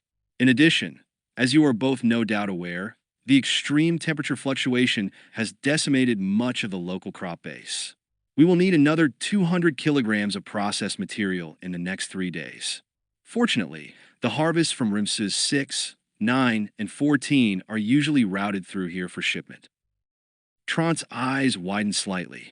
This is a considerable amount to be shifted without notice, particularly so early in the game. He gestured at the window and the steadily falling snow. This bizarre dome malfunction makes things even more difficult. Agreed, Caird said. Nevertheless, such is our state of affairs. What with the assassination of the last agent sent here, and the current aggressive separatist tactics to advance and encompass the fields, my superiors are growing nervous. This is a volatile situation, and I've been told to make every effort to maximize profits while still possible. Trant frowned. Do you know the fable of the crystalline collet, Hananan? Caird shook his head. A popular parable on Mahali. A farmer comes across a collet, an inoffensive oviparous creature, that has the miraculous ability to lay rubat crystals in the form of eggs once every moon cycle. The farmer sells the crystals and begins to accumulate wealth. But his wife is impatient. She doesn't want to wait for riches, so she kills the collet and cuts it open to remove all the crystals at once. Caird made an impatient gesture, and she finds only the innards of an ordinary collet, no crystals at all. Trant delicately sipped his drink. Perhaps your superiors have not heard this tale, friend Hunandon. It is not a wise thing to kill the collet that lays the rubat crystals. Perhaps not, Caird replied, but it is also not particularly wise to yank on a Nex's tail, which is tantamount to telling the new Underlord no. Thula shifted uncomfortably. I have heard stories of the Underlord's temperament. She glanced at Trant, then shrugged. SQA, and I will make it happen. Excellent. Caird rose, dropped a couple of credits on the table, and left the cantina.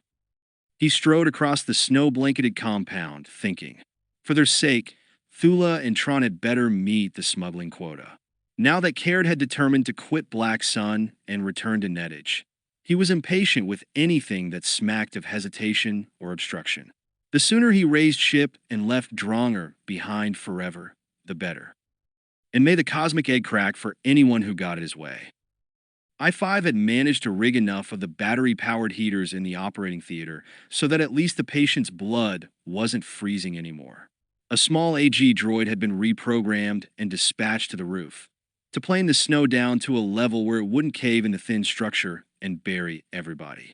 The droid had been instructed to leave a few centimeters of the white stuff in place, to act, oddly enough, as insulation. Joss cut and stapled and glued wounded troopers, but it was as mechanical as the droid above shoveling snow from the roof. Toke had not cummed him, and his gut was twisted in fear. Veets had come in himself, to relay as much as he knew about the explosion on MedStar, which wasn't much. Nothing was certain, but the colonel passed along what news there was in a terse recital as Joss operated. A seal blew on one of the external ports, possibly a micrometeor impact, though how it got through the shields is unknown. The blowout caused a short circuit in the ship's electrical system. The system monitors shut down the power grid, but somehow a container of volatile chemical spilled, and the vapor from that ignited, setting off other flammable material in the supply hold. There was a secondary explosion, which blew the integrity. Automatic sealed off the section, but there are at least a dozen dead. Joss's throat was dry. Toke! Veets had shaken his head. I don't know, Joss. The ship's comm is on emergency status. They aren't letting any calls in or out until they lock things down. I got the mortality figure from the pilot of a transport. That's how many bodies he counted in space outside the hull rupture. No report of the onboard casualties yet. As soon as I hear anything more. Yeah, thanks. The sterile field had a heater, almost never used on this world, but the surgical droid assisting Joss had cranked the field up to maximum, so at least his hands were warm. The chill he felt over the rest of his body, however, was nothing compared to the cold in his soul. Toke, she couldn't be dead. No cosmos could be so cruel as to allow such a travesty. After he had worked so hard for so long, healing so many wounds, saving so many lives, it was inconceivable that the one life that meant the most to him could be lost. Do you really believe that? I have to, Joss told himself. I have to. Uli stepped up next to him. I'm caught up, he said. Need a hand? Joss let the nurse wipe his brow, then shook his head. I'm good. He couldn't recall telling a bigger lie in his entire life, but there was nothing the boy could do to help him. Not on any level. He just had to keep working. He excised and debrided burns, amputated and reattached limbs, stanched bleeding, drained wounds, ligated bleeders. The sufferers passed beneath his healing hands, and Joss kept working, hoping that their injuries would be his anodyne. In the cantina, Din Dur worked the room. He pulled in every favor he had built up since he'd stepped off the transport months ago. All the drinks he'd bought for techs and grunts. All the unauthorized uses of his private comm to let people call their families, creches, litters, and so on back home. The creds he had lent until payday. He begged, cajoled, wheedled, shamelessly. This was a big story, and he needed access to it. Bits and pieces began to drift in, and eventually to coalesce. Din tallied them. From an Ugnaught shuttle mechanic, he heard that one of the supply sections that had spewed its contents in a vac had been the electronic small parts storage, which, according to the mech, meant that those replacement harmonizers and crystal stabilizers the dome dinks were waiting on to stop the Mopaki snow. They were going to be part of the meteor shower lighting up the sky soon as they hit atmosphere, blood, you know? Talk about your vaporware. From a comm droid that had been on duty when the accident happened, before the emergency status shutdown had hit, Din heard that there had been 186 people stationed on the affected decks. Some of them had made it past the blowout doors before they'd automatically sealed. Some had not. There were probably pockets of air in the affected section, rooms that could be shut and seals rigged, but with life support off, it was going to get milking cold in there real fast, and until the blowout was patched, no heat or air would be forthcoming. There were emergency suits and disaster lockers, of course, mostly thin-vac suits with limited air supplies, but no way to tell how many people could get to those. From a Cubaz transport shuttle pilot, Dan got an updated body count. At least 26 frozen corpses were pinwheeling through space in the vicinity of MedStar. It'd been one major plosion to eject that many, you bet, the pilot said, his trunk curling up and down in horror. And that was pretty much all he could get that was of substance. There were a few people from this Rimsu up there, card-playing friends like Toke and Merritt, and for all Den knew, they could be two of the many trapped, or worse, twisted and ruptured eye sculptures orbiting the damaged ship. Den was a reporter. He'd seen friends and acquaintances killed in brush wars all over the galaxy, but that never made it any easier. He had to shift into his objective mode, turn off his personal feelings if he was to do his job. But of late, that had been getting harder and harder to do. When Zonyant died, it had hurt more than he'd thought possible. It was one thing to play the cynic for the people around him, to shrug it all off with a "what can you do" attitude, but when it was just him alone with nobody watching, it wasn't as easy as it had been back when he'd been young and full of himself and going to live forever. Den sat and tossed down Ban the Blasters like there was no tomorrow, wondering how many people he knew for whom that was literally true. Despite the latest influx of wounded, the cantina was full of people who had nowhere else to be, waiting to hear news, be it good or bad. Tito rolled up. Need a refill, sweets? No, I'm good. As the little droid rolled away, Den stared at his mug. Good. That was a word he was finding less and less useful and fitting when talking about himself. Maybe it was time to get out of the field. Just find a nice, quiet planet somewhere. Work the local news beat, and leave the war zones to the young ones who still thought it glorious and exciting. Yeah, the big stories could be found, even on worlds like Dronger, supposedly far from the main action, but more and more they were all starting to sound the same: war. Lots of beings dead, maimed, injured, all for the greater glory of the Republic. Details in the full cast. Coming up, he raised a hand, signaled Teetle. Maybe he did need another shot. At least these shots you can walk away from. Well, up to a point, Baris entered, brushing snow from her robe, and saw Den sitting alone at a table, staring into his empty mug. She moved toward him. Mind some company?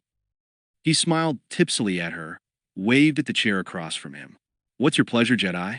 I'm buying. Thanks, but no. She sat. I have to get back to the OT soon. What's the latest? He told her, and Baris nodded. When it had happened, she hadn't felt a disturbance in the Force, and that bothered her immensely. There were days when, during battles on the planet's surface, she had read the swirling ethereal currents with uncanny detail. Master Yoda was said to be able to sense major disturbances parsecs away, even sometimes of things yet to happen, though Baris wasn't sure if she believed that part. But of the explosion on the orbiting frigate, she had not gotten even a glimmer. She was but a Padawan, true, but still she counted her insensitivity as a personal failing. She felt certain that Obi-Wan Kenobi or Anakin Skywalker would have sensed it immediately. She had lived with the Force as long as she could remember, certainly longer than Anakin. How could she not have felt the event? You okay? Din asked. She nodded. No reason to burden him. There was nothing he could do to help. The little Celestin shook his head, as if he knew better, but said nothing. Then, perhaps because she was not expecting it, the Force abruptly rose, swirling in her, and imparted to Baris a sudden knowledge that stunned her. The explosion on MedStar had not been an accident. The reporter must have seen her reaction in her face. What? Baris breathed deeply, trying to regain her center. The absolute certainty of the insight had left her shaken, unable for a moment to speak. She had to do something with this knowledge. She had to tell somebody. Not Din, not a reporter, but somebody. Someone who was in a position to do something about it. It was the same conviction she had felt when the transport had blown up months ago, before the relocation. They had never found out who had been responsible for that. She had reported her feelings to Colonel Vietz, who had been polite but dismissive, obviously preferring to rely on more solid evidence than what he considered mysticism. Perhaps he would be a bit more open-minded this time. This act of sabotage was 1,000 times worse than the last one.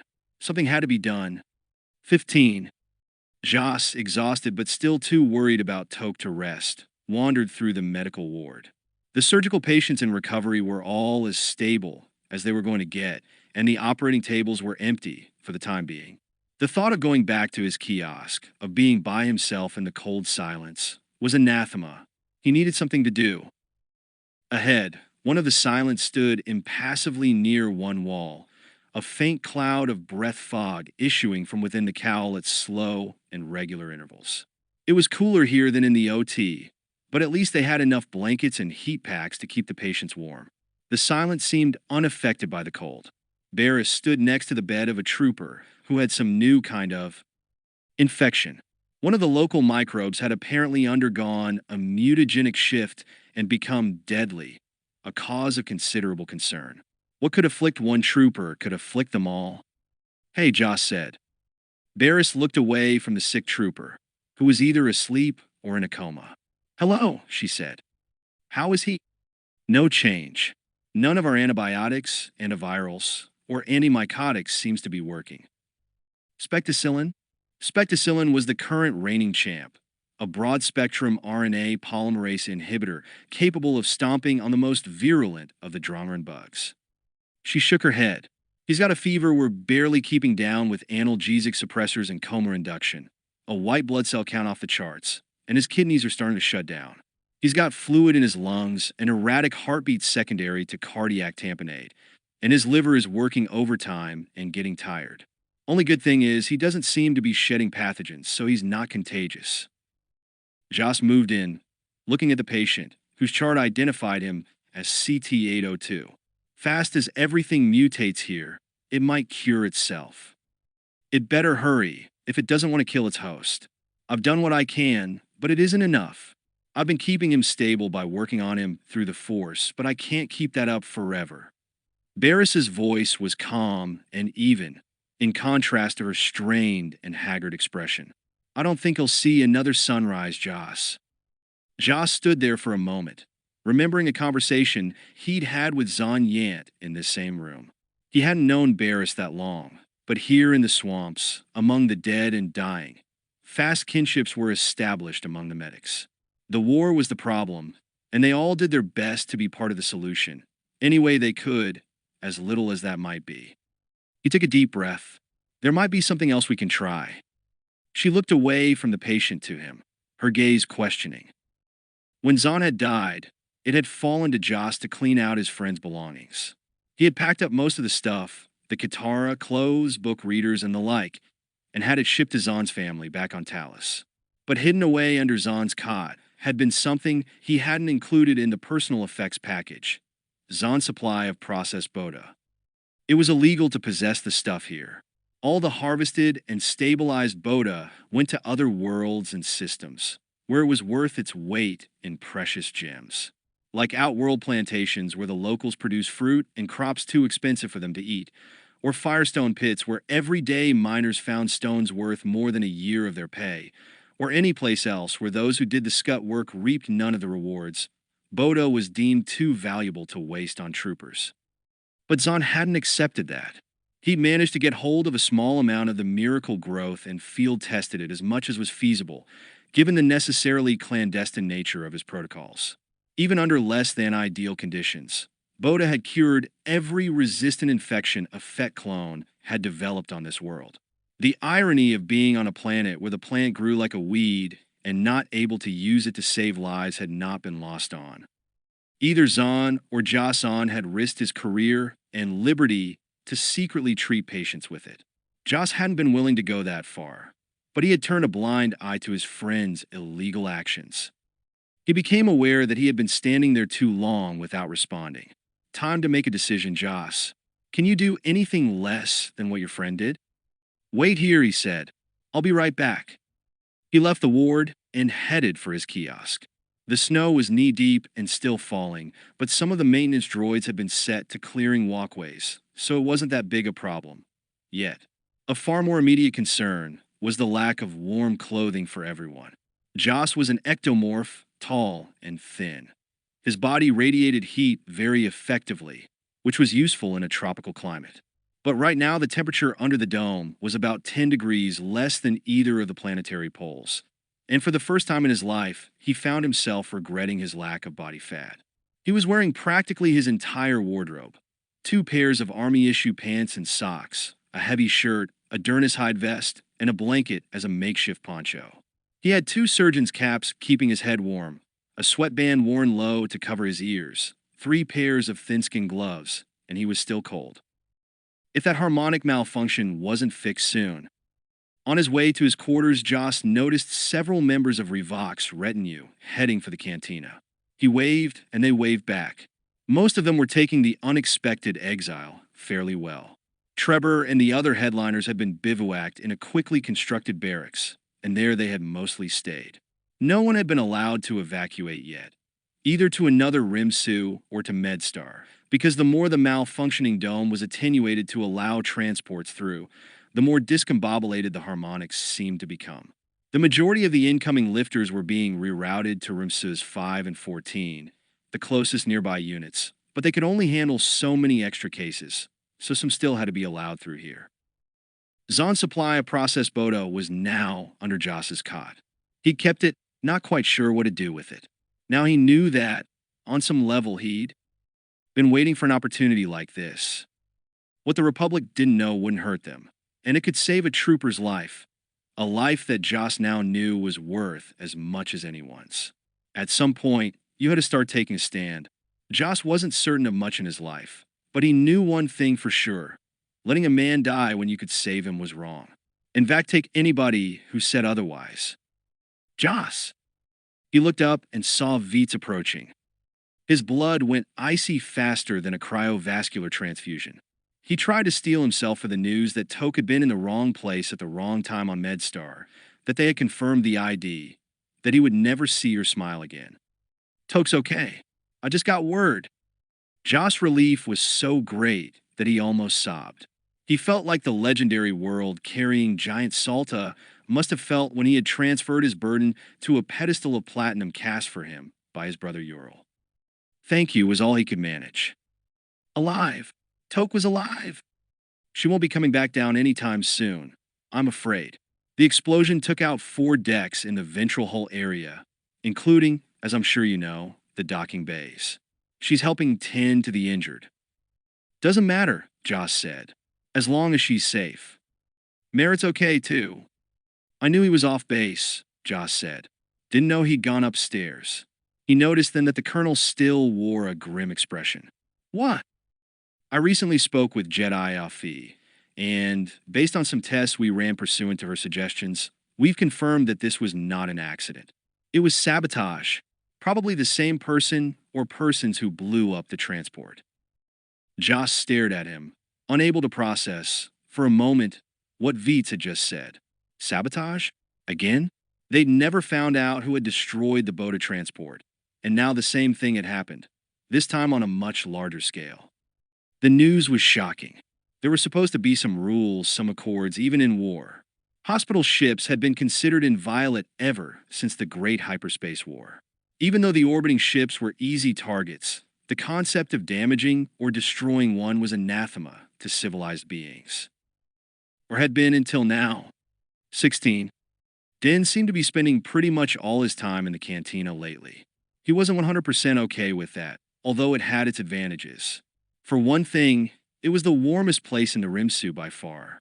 For another, it was the easiest place to meet people, and people were usually the starting points for the kind of stories that he did best. And third, of course, there were the drinks. It took a lot to get a Celestin drunk, truly, seriously falling down and missing the floor drunk. Joss had tried to explain the physiology of it to him once, using a lot of jaw-breaking words like glycolysis, mitochondria, and polymorphic chemisorption. The gist of it all being that his body cells were very selective about which molecules they used and how, which meant that an amount of liquor that would have most carbon-based species sitting with arms or tentacles around each other's shoulders, singing old Corellian drinking songs, merely gave him a pleasant buzz. He was buzzed now and saw no reason not to get a little bit more so. He'd cleared his bar tab when the payment for his last story, the puff piece for being's Holozine on Uli Divini, boy surgeon, had come in. Now he signaled Teetle, who rolled over to his table. Another Jorian whiskey, Teetle, on the rocks. You got it, Han. She wheeled away, and Din shouted after her, and I mean ice. He'd learned the hard way that the serving droid's idiomatic programming in BASIC was not as extensive as it could have been. Teetle shot back over her shoulder. I suppose you wanted in a glass, too? Din left. The comeback had been unexpected, Whoever had initiated her neural programming had at least had a sense of humor. He glanced at the remnants of green liquid in his glass and swirled it about, thinking about recent conversations he'd had with both Joss and I-5. The droid had said once that all of his kind had a sense of humor. Den wondered how much of Teetle's personality had been programmed in, and how much was intrinsic. There was supposedly a very simple test, developed centuries ago, which postulated that if one could carry on a conversation with another unseen entity and not be able to tell if that entity was organic or cybernetic, then said entity had to be considered self-aware. He'd never really heard of any droid being put to that test, at least not in a widely publicized way, which wasn't surprising. After all, if you're the CEO of a huge manufacturing corporation like Cybit Galactica or Industrial Automaton, you don't want your product suddenly thinking it has the same rights as a sentient organic. He was sure I-5 could pass the test easily. Perhaps Teetle could too. Teetle brought his drink. On the rocks, Han. Solid H2O. Dan took a sip of the whiskey. It was cold and yet fiery, warming his insides. He shook the glass, listened to the ice globes tinkle together. There certainly wasn't any shortage of the frozen stuff these days. It had been over a week now since the Force Dome had first malfunctioned, and still no indication as to when it was going to be fixed. They had at least stabilized the temperature, albeit at a not terribly comfortable -6 degrees. It had stopped snowing, but only after 3 kiosks had buckled under the weight. It wasn't as bad as being stuck in an outpost on Hoth, that he knew from experience, but it definitely wasn't pleasant. From what he'd heard, there were at least 2 vital parts that had to be brought in from outside the system. Until they were delivered, it was going to be a long, cold winter. He noticed a couple of the entertainers at a table not too far from him. He'd love to work up something on them. They were getting antsy about being stuck here, and who could blame them? Their schedules were already hopelessly shot. Doing a story about their plight, however, would require revealing the dome's malfunction and the powers that be had decided that, for now, that fact was classified. He'd gotten a bit persnickety about it, but Veets had been adamant. Den couldn't see how the Separatists could take advantage of the knowledge, since everyone was claiming it was a malfunction. Still, the lid remained firmly in place, and was likely to stay there for a while. Little to do then except have another drink. The Sabotage of MedStar certainly wasn't expediting matters. As far as Dan had been able to determine, which wasn't much, even with his sources, the explosion had definitely been intentionally set. That in itself was horrifying enough. Blowing up a hospital ship was an act of barbarism, not war. But the fact that it might be linked to the earlier transport explosion seemed to indicate that, somehow, a spy walked among them. Needless to say, he wasn't being allowed to file that bit of news either, not via official channels. He shook his head. It seemed absurd a spy in an out-of-the-way Rimsu on a star-forsaken world like this? To think that, when he'd drawn this assignment, he'd come stealing himself for boredom and enforced idleness. The time he'd spent at Rimsu 7 had been anything but boring. As he finished his drink, he saw I-5 enter the cantina. He made an inviting gesture, but the droid headed instead for the bar, where Teetle was. The 2 droids spoke for a moment. Den was close enough to overhear the conversation. Usually he had no compunctions at all about eavesdropping, but since this conversation was in binary instead of basic, there wasn't a lot to be gleaned from the rapid-fire clicks, beeps, and whistles exchanged. After a moment, Teetle went on her way, and I-5 joined Den at the table. "Didn't know you spoke binary," Den said. "This comes as a surprise? Surely you know that protocol droids, even a discontinued line like mine, are programmed extensively with languages. Right? So I guess you were just making nice with the lady." "Hardly. If you must know, I was asking for her model number and field substrate parameters." Den was just drunk enough to find this hilarious. "Great line," he said between giggles. "Maybe I'll try it on that cute little dancer with the troop. Come on back to my cube doll. We'll discuss field substrate parameters." He laughed again. "Organics are endlessly amusing," I-5 said, if only to themselves. Den managed to stop laughing, though his dew flaps fluttered with barely contained mirth. "Don't be stuffy. We never did get you drunk, did we? Had a few ideas, but nothing seemed to work." And I'm honestly not sure whether to be grateful or aggrieved about that. Chloe Merritt's suggestion would probably work, but only after I've retrieved all lost memory data. Until then, my non-local control dampeners would prevent any baseline alteration. Well, I'm still working on it. Have no fear. Den drained the last of his drink. How comforting. Is this where you pass out face first in the bowl of shrimp chips again? Because, much as I enjoy organic physical comedy, I do have many more non-challenging tasks to perform. I'm not that drunk, Den said. He set his empty glass on the table without overturning it, though it took a little effort. The important thing is that you believe that. The droid headed for the door, stepping aside to allow two beings to enter. Den squinted against the momentary dazzle of the snow's reflection. He recognized them after a moment as the Baron and the Falleen. Recent arrivals for some administrative task or other, if he recalled correctly. No doubt they answered to the new supply sergeant. He felt a moment's envy for them. At least they were performing some kind of function here. Until the blackout was lifted, he had little to do other than sit in the cantina and drink. Come to think of it, that wasn't such a bad job after all. 17. It was done. The spy stood before a viewport, looking down at the green and blue planet below. The initial cost had been 33 biological lives, 17 droids, and several billion credits worth of damage. And it would ultimately be far more. Because Column had been ordered to destroy the lower decks, reception of patients from the planet had been severely curtailed. Sick and wounded would begin stacking up in Rimsus, and some of those who would have lived had they been transferred to MedStar would not make it. Bota shipments would be drastically slowed as well, but not so much as to arouse Black Sun's ire. The gangsters were aware of Column's separatist connections. It was a narrow line being walked here, no doubt about that. The spy had to make sure that the services performed for Black Sun outweighed inconveniences in the matter of the Bota shipments, or Care to the Netaji might soon be knocking on Column's door as he had on Admiral Blade's. It was indisputably a setback for the Republic.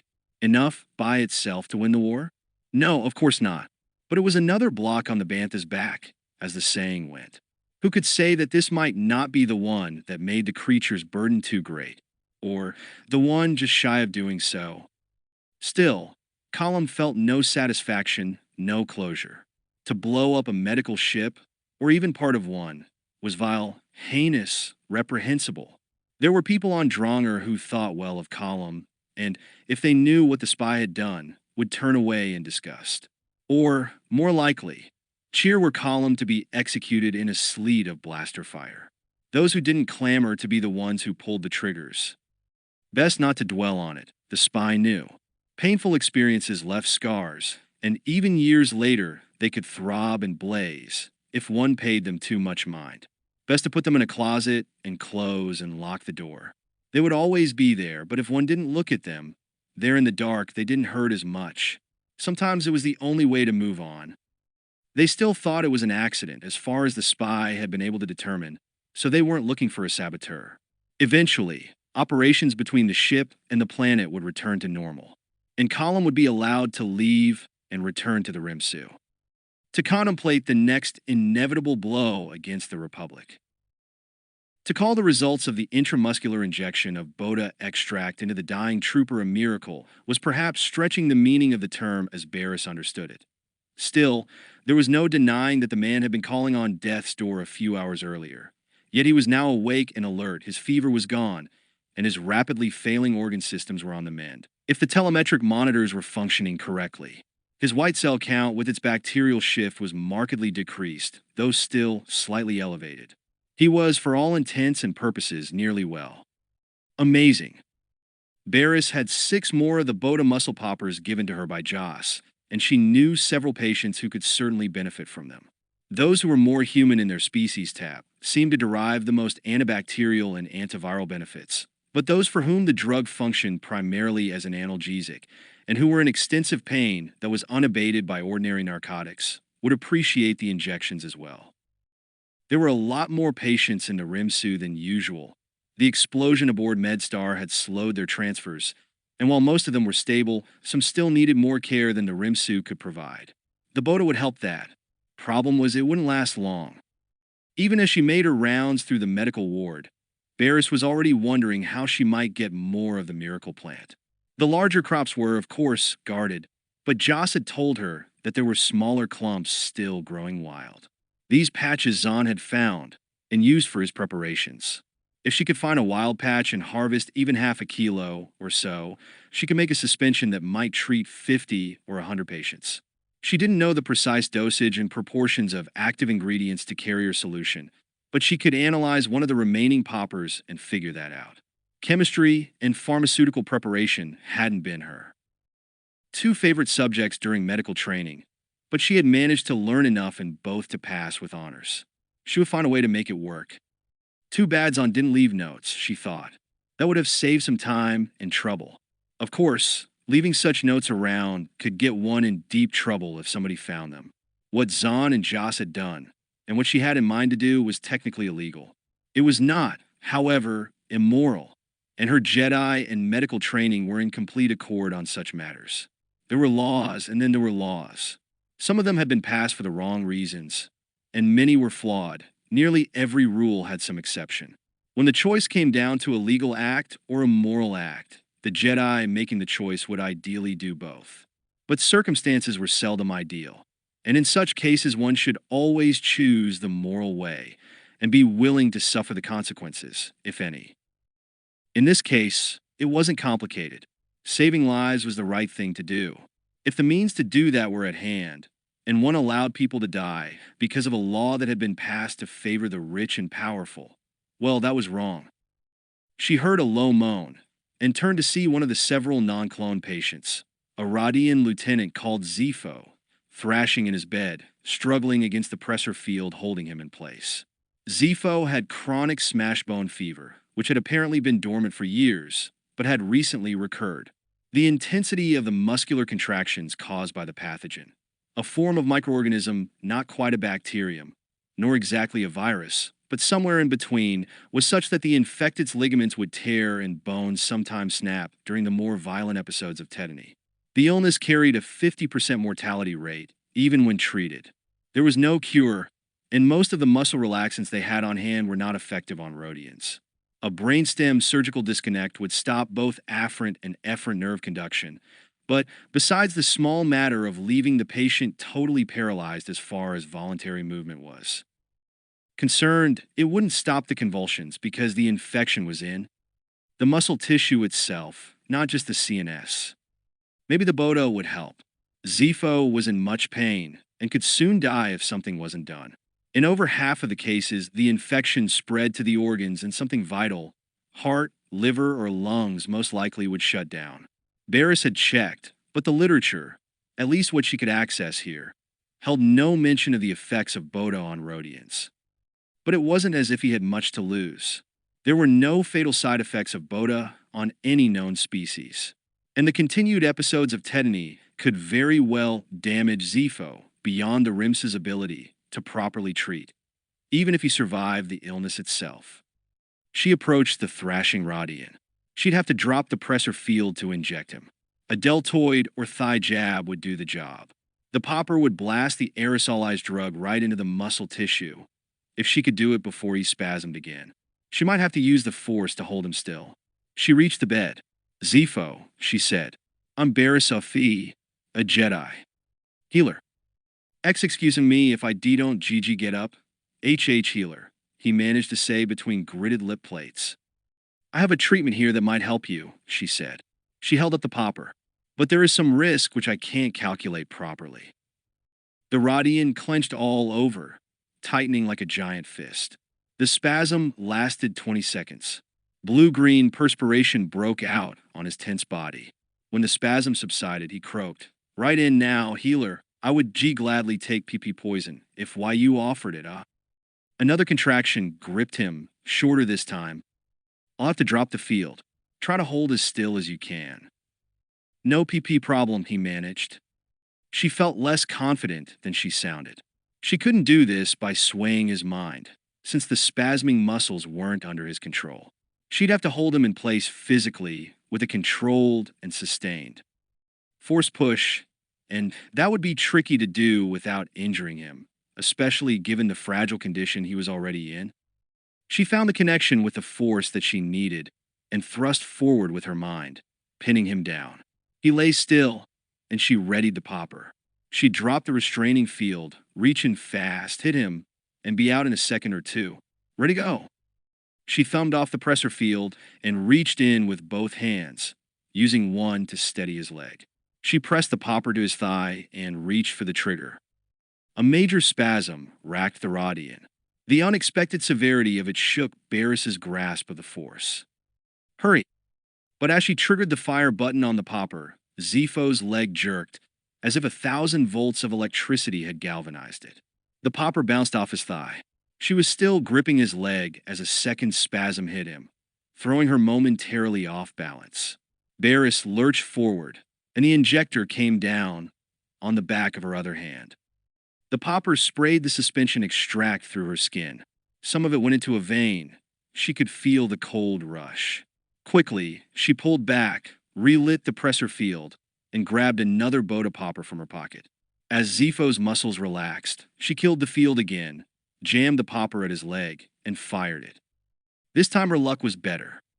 A moment later, the field was back in place, and Baris stood there, staring down at the Rodian. He twitched again, but less than before, and after another 2 minutes, the spasm stopped. Can it work that fast? She wondered. Oh, he said.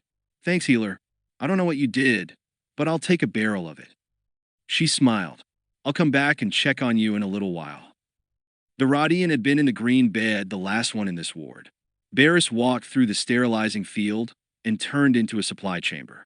She sought the force, intending to turn it inward to monitor herself. While it was true that Bota had not shown any adverse effects on humans, she had just taken a rather whopping dose. She didn't feel any different, but still. Sudden sourceless light washed over her. She blinked and saw Master Luminera Unduli standing 3 meters away against the far wall, watching her and smiling. Master, how did you? Master Unduli went translucent, then transparent, and then blinked off like a light going out. With her next breath, Baris felt sudden energy flow into her, pure, raw, vast power. In that moment, she felt transcendent, almost omnipotent. She was simultaneously in her body and out of it, able to sense beyond 3, even 4 dimensions. It felt as if she could grasp the fabric of space and time and turn it, twist it any way that suited her. For one blinding instant, she could feel the force as she had never done before, in its entirety. There was a kind of cosmic consciousness in which she felt connected to all things, everywhere, able to do anything, anything at all. For that timeless moment, she was the force. Suns were born, planets spawned, civilizations rose, fell, the planets grew barren, the suns cold. Time flowed like a blaster bolt, like a ship at hyperspeed, but she was able to track it all. Every detail on every world in all the galaxies to the end of the universe. It was indescribable. This must be what it felt like to be a god, did such things exist. How long it lasted, she couldn't say. A few moments or a few eons, there was no way to time it. Then it was over. Baris staggered back against the wall and slid down it until she was sitting on the cold floor, stunned by the experience. She could barely breathe. The surge passed, but remnants of it continued to swirl in her, potent patterns that eddied and danced throughout. Her being, she felt exhausted but wiser somehow. What was this? What had just happened to her? 18. Joss couldn't recall feeling more excited any time since he'd been on this planet. The transport carrying Toke was on the way down. He stood by the pad, peering upward. Not that he could see anything for the blasted clouds that still covered the arch of the dome. The snow was chest-deep in places, even with the droids shoveling it away full-time. Enough heaters had been rigged so that most of the indoor spaces were bearable, some even toasty, but it was more than a little inconvenient. Even at ground level, there was a condensation that fogged one's view. They were essentially living in an opaque bubble. There hadn't been any enemy attacks near the Rimsu lately, no stray missiles or particle beams striking anywhere close. fortunately. Were it up to Joss, he would shut the force dome off, let the snow melt. It certainly wouldn't take long, and do repairs with the system offline. But of course, had it been up to Joss, they wouldn't be on this carking planet. There wouldn't be a need for protective domes because there wouldn't be a blasted war. The invisible dome window dilated, allowing the transport in, along with a fast exchange of hot and cold air that swirled fog and clouds into a momentary cyclonic vortex. The small wind whirl spun down and died as the dome closed and the ship settled from the clouds to the cleared landing pad. The snow that dropped around the launch area was lightly variegated, a pale rainbow with red the dominant shade, tinted by spore colonies that had been blown in and instantly frozen. It seemed to take forever for the vessel to land and the port to open, and 5 people got off before Toke did, of course. She was wearing surgical scrubs, and her luggage was following in a baggage droid's hamper. Joss saw Chilblain start to frost her bare arms. He felt a rush of joy that was nearly vertiginous as he saw her, and he hurried to embrace her. She relaxed into his arms for a moment, then seemed to stiffen. "Hey, you okay?" "I am, yes." She looked around and shivered. "You weren't joking about the weather, were you? Isn't so bad right here. Over near the Repti, there's some kind of cold spot where the snow's piled higher than a wampa on stilts." Joss took her arm and steered her back toward the camp. "Let's get you inside. You'll warm right up." He held her close with one arm and hurried toward his kiosk. "Let's go to my place first," she said. "I have a jacket there." Joss shrugged. "Sure." Inside her kiosk, the heater Joss had installed and turned on earlier had taken most of the cold from the air. Toke sat down on her cot. "Snow," she said. "On Dronger. Amazing. You get over that pretty quick," he said. "Then it just gets to be a big pain in the posterior, especially given our tree-off situation. If they don't get the uplift back on schedule pretty soon, we're going to be stacking patients in warehouses. We're running out of room in the wards." She nodded. She looked tired, Joss realized. Tired and drawn. "Pretty bad up there?" She sighed. "Not for me. I was on the command level. All we got was a big vibration before we were sealed in. I didn't know any of the people who were killed, and the injured and survivors were triaged by the emergency response teams below decks." Josh shook his head. "Unbelievable. Blowing up the medical ship. It's a terrible thing," she said. Her voice was flat and somewhat distant. Silence stretched. "Want some stimcaf? That'd be nice." He busied himself preparing the drink. "How was great Uncle Errol?" Toke looked away from him, at her bag. "Fine." Even allowing for the recent past horrors, something in her demeanor struck Joss as odd. "Toke, are you okay?" She waved one hand. "Yeah, I'm fine. Just tired is all. It's been a trying time." "Got that." He hesitated. "We could go down to the cantina, get something to eat, maybe a drink." She looked at him.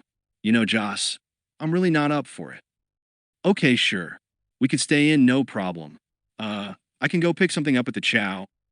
"Joss," she said, and her voice had a slightly brittle tone to it, which he'd heard far too many times from far too many next of kin. I think I just need to get some rest." Oh, okay, sure." He hesitated, unsure of what to say. She didn't seem particularly happy to see him. Yes, she was tired, and of course it had been traumatic, but Toke was a surgical nurse. She had seen more people die in a month than many nurses saw pass away in a decade, and under far more unpleasant conditions. She was as tough as Durasteel. How could an explosion that she hadn't even been directly involved in affect her so? He glanced at his chrono. "My shift starts in a few minutes," he said, and was slightly shocked to realize he was grateful for an excuse to leave. "I'll call you when I'm done, if that's okay." That would be fine," she said. He hugged her, and again she seemed to stiffen under his hands. He kissed her, and she returned it, but it was like kissing his sister. There was not even a hint of fire in it. As he walked through the falling snow toward the OT, Joss felt a sudden sense of nameless dread envelop him. Toke had come off the transport changed. He didn't know how or why, but she wasn't the same woman who had gone up there.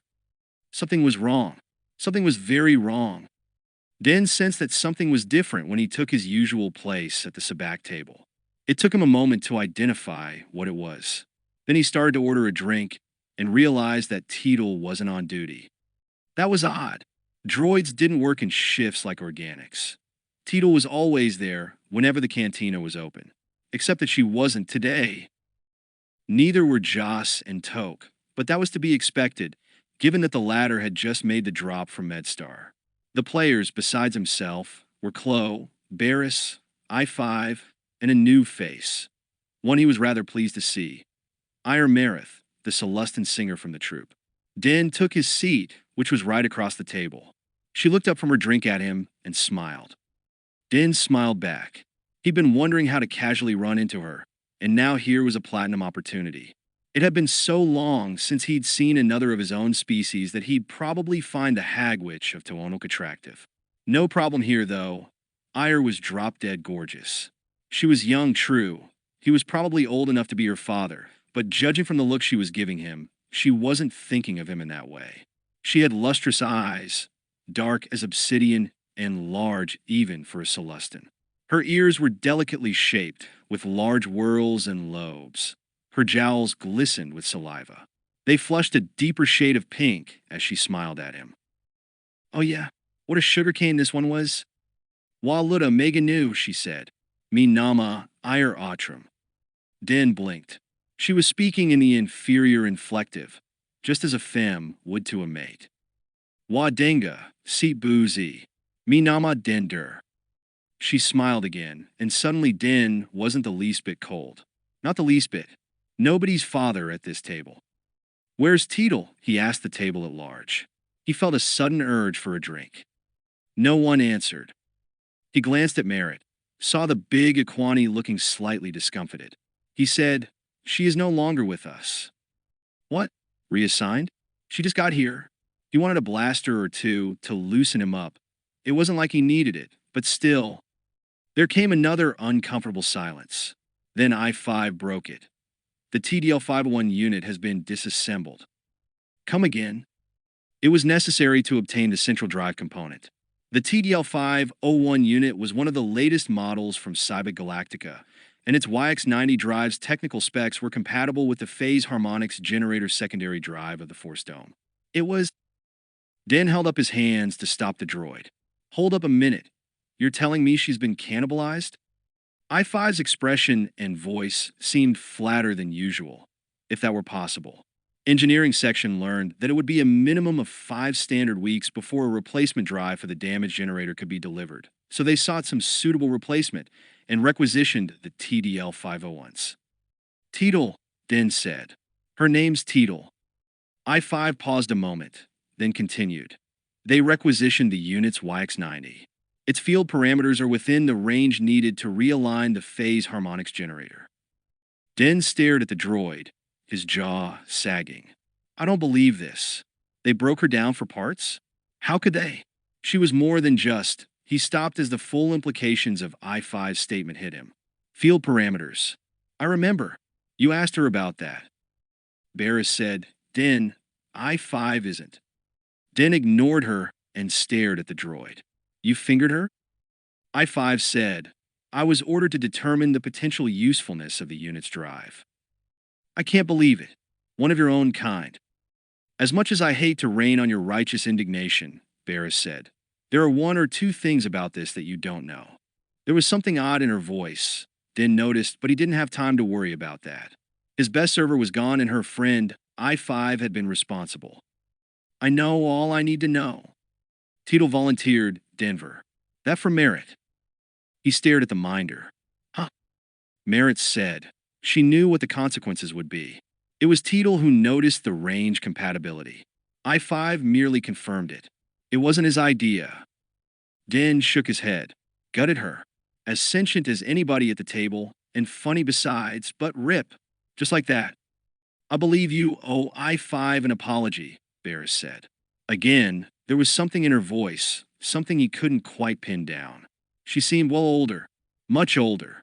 But that was silly. Unnecessary. I-5 said. "I am, after all, merely a droid. Why should I take offense?" Din sighed. "I'm sorry, I-5. I was a parsec out of line." "Oh. To deep with it. Let's play cards." Chloe began to deal. They had dispensed with the card shark services several games back, and now it usually sulked in a corner while they played. So there was Din thought. Another reminder of the difference between droids and biologicals. Someone they interacted with as a person could be shut down, just like that, because she had a widget that was more useful elsewhere. Of course, people died in wars all the time. Companions with whom you shared drinks and laughs could be taken away in the blink of an eye, zip-zap, just like that, but this was different. It made a Celestin stop and think. Din picked up his hand, glancing at Ire Marith as he did so. She smiled back. Good. At least his temper tantrum hadn't driven her off. She was beautiful. How long had it been since he'd even sat at a table with one of his own species, much less clap flaps? Too long. A thought occurred to him. Well, sorry. After all, once the drive they ordered arrives, they should be able to repair Teedle, and she'll be as good as new, right? There was another moment of frozen silence. Then I-5 said, almost gently, they didn't requisition the new drive, Denver. The military will compensate the corporation that owns Teedle, but they see no need to pay for the repairs twice. Din stared. Kark, he said. An apt expression, I-5 replied. Merritt dealt the cards. 19. Joss had finally managed to obtain a jacket and a pair of thermal gloves, which meant that the dome would almost certainly be repaired soon. It seemed like it never failed that, if he went out of his way to prepare for something, the need soon vanished. But at least for the moment, he was better off. He was on his way to the Chow Hall when his comlink beeped. Dr. Vandar, we have a problem in the OT. I'm off duty, Joss began. Yes, sir. Colonel Veets knows that, but he asks if you'll please stop by. Okay, I'm coming. At the operating theater, business was slow, with only a few patients. Half a dozen doctors and nurses were gathered around one of the tables, Veets among them. He turned, saw Joss, and stepped away from the patient, who was hidden from view by the group. Colonel, what's the problem? You ever work on a Nikto? Joss's eyebrows went up. You had a horn face? I didn't know there were any on this world. Afraid so. One of the crew working the Bota fields ran over a piece of unexploded ordnance and blew the harvester to pieces. Patients full of shrapnel, and nobody here has ever opened a Nikto before. You've cut on a slew of species. Any experience on this one? Joss blew out a sigh. Not since my first year's surgical rotation. I'm not really qualified to. Nobody else here has ever laid a blade on one, Joss. Not even Lieutenant Davini. Whatever you know is better than what we don't know. He was right. I'll scrub, Joss said. Thanks. Toke is already here. Joss nodded. He hurried through his scrub, was gowned and gloved by the sterile circulating nurse, and stepped up to the field. He saw Toke across the table, lining up instruments. He'd been hoping to get more of a sense of her mood, but they had a crowd watching, and that wasn't how he wanted to talk to her. As if some board war deity had read his thoughts, the drone of a med lifter dopplered up. Incoming people, Veets shouted. Joss, you got this. Probably not, but you looking over my shoulder isn't going to help much. Go. If I have a problem, I'll yell. The watchers cleared out, leaving Joss, Toke, and the circulating sterile droids. Joss looked across the field. The sparkle and shimmer of the overheads against the electrostatic boundary gave Toke's masked face an almost otherworldly quality. Even gowned and masked, he thought, she's beautiful. Hey, he said. Hey, Toke said. Her eyes, above her mask, didn't seem to be smiling. She wasn't looking at him. Joss glanced at the patient. Nikto were reptilian in appearance, with a couple of dozen small horns haloed around the face and crown, and a larger pair on the chin. There were 4 or 5 different subspecies. This one had greenish-gray skin, which meant it was a mountain and forest dweller. His clothes had been cut off, and there were several stanched wounds on his torso. The procedure would be the same as with any patient, in that Joss would have to track the wound channels and mine the shrapnel, then repair injured organs. And he'd have to work with what was there, because he was pretty sure there weren't any cloned Nikto organs in the bank. Getting to the shrapnel wouldn't be easy. The Nikto scales had shifted to overlap the entry points. This was an autonomic reaction, evolved over millennia, to keep the wounds as sterile and protected as possible until they healed.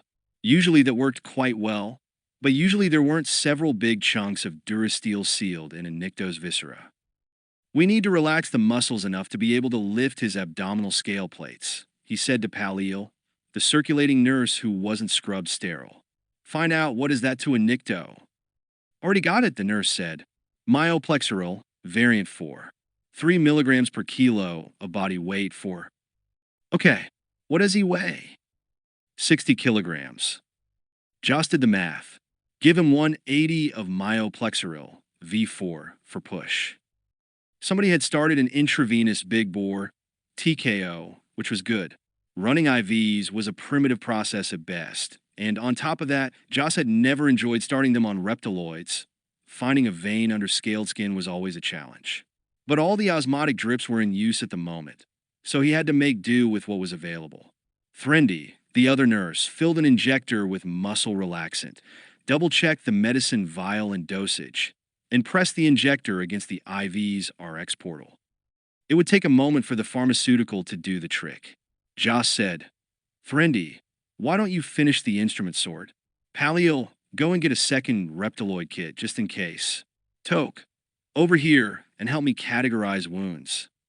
The nurses moved, with Toke now standing next to him. If they kept their voices down, they could have a private conversation. You okay? He asked. She kept her gaze on the patient. I'm fine. You don't seem fine. Since you got back from MedStar, you've seemed, well, distant.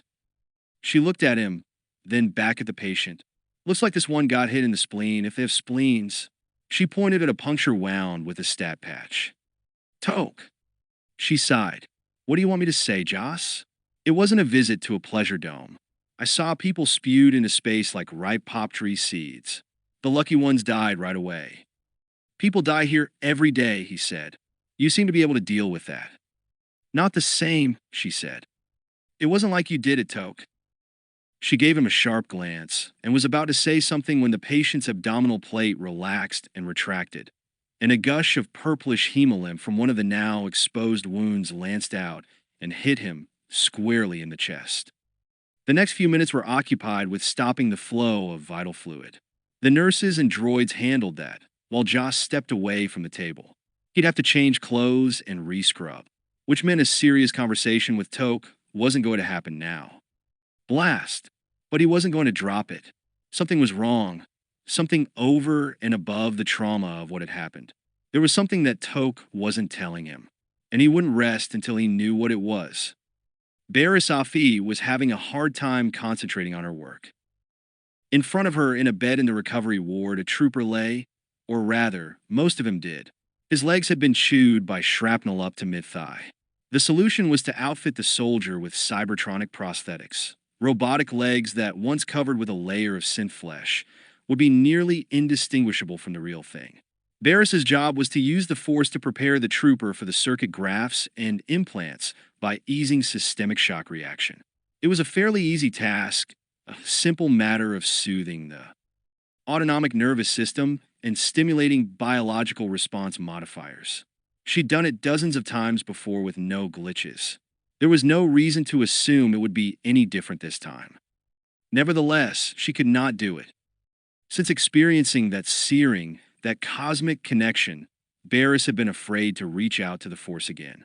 Though there was no logical reason to fear it, still she found herself paralyzed every time she attempted a link. She was aware that this was not a good situation, especially given her position here on this war-ravaged world. Though the last few days had been light on casualties, Rimsu 7 could be inundated again at any time, and when that happened her abilities would be needed to save lives. She couldn't afford to remain helpless. Her mind knew all this. Her heart, however, still shied away from the bond that had been a part of her life for so long. That couldn't be any more wrong. She told the FX-7 droid on duty to put the clone back in short-term cryo support. She'd be doing him no favors trying to modulate his BRMs now, given the uncertain state she was in. She needed to get out, to clear her head. Perhaps a game of sabacc was indicated. Alone in her kiosk, Baris sat and stared at the wall. She had sought out company, But being in the presence of her friends hadn't helped to resolve matters. The power of her experience, and she was sure it had been real, not a hallucination, still thrummed in her, though it was now but a faint echo of what it had been, the drip of a single raindrop after the roar of a storm. Even so, playing cards in the cantina and exchanging small talk with the doctors and nurses hadn't helped her do anything other than put off dealing with it. She couldn't talk to any of her colleagues. What was she going to say? Hey, Joss, I just became one with the entire galaxy. And how's that case of ortolan rhinorrhea you've been dealing with? None of them could help her, and there was nobody else she knew of who had experienced it. Certainly not anyone at hand. If anyone else ever had experienced it. Baris knew she wasn't the smartest Jedi who had ever lived, but she wasn't anywhere close to the stupidest either. She knew what had happened. She had taken a therapeutic, if accidental, dose of the Bota extract. There was no doubt in her mind that the unintentional injection and her sudden, overpowering connection to the Force had been cause and effect. She didn't know the why or the how, but she was certain that the panaceitic chemical concoction had produced yet another miracle, this time by intensifying her connection to the Force by an order of magnitude she couldn't even begin to tally. When, as a youngling, she had first learned to use the Force, it seemed to her as if she had been living in a dark cave and had finally been given a lamp to light her way. She could, of a moment, see, whereas before she had been feeling her way in the murk. It had been a most intense and profound revelation. Compared to that, the experience she'd had after the accident in the ward had been like trading in that lamp for her own personal sun, a difference comparable to being able to see a vast plain all the way to the horizon, in every minute detail, as opposed to the corner of a single small room.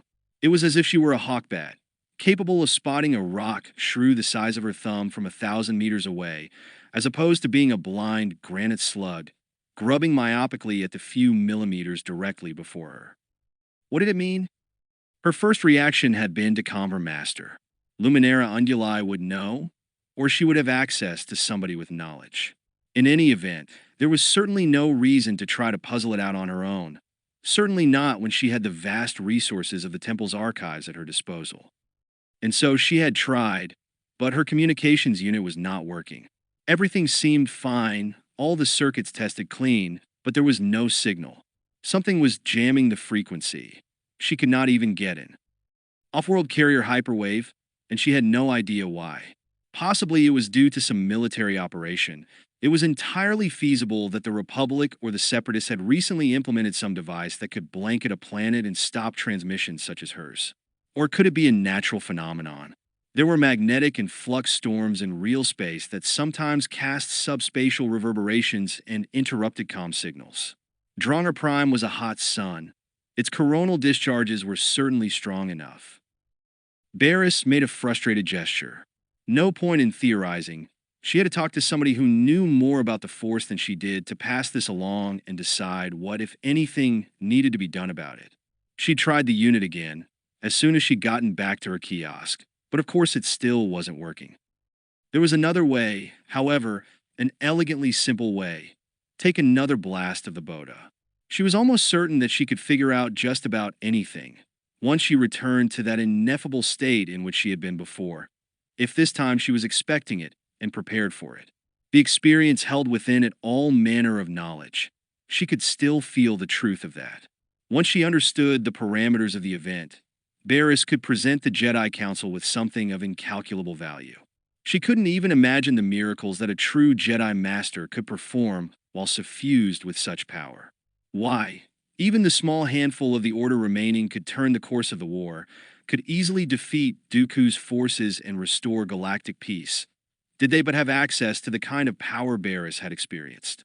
She knew this to be true. She had felt as if she could accomplish all that by herself.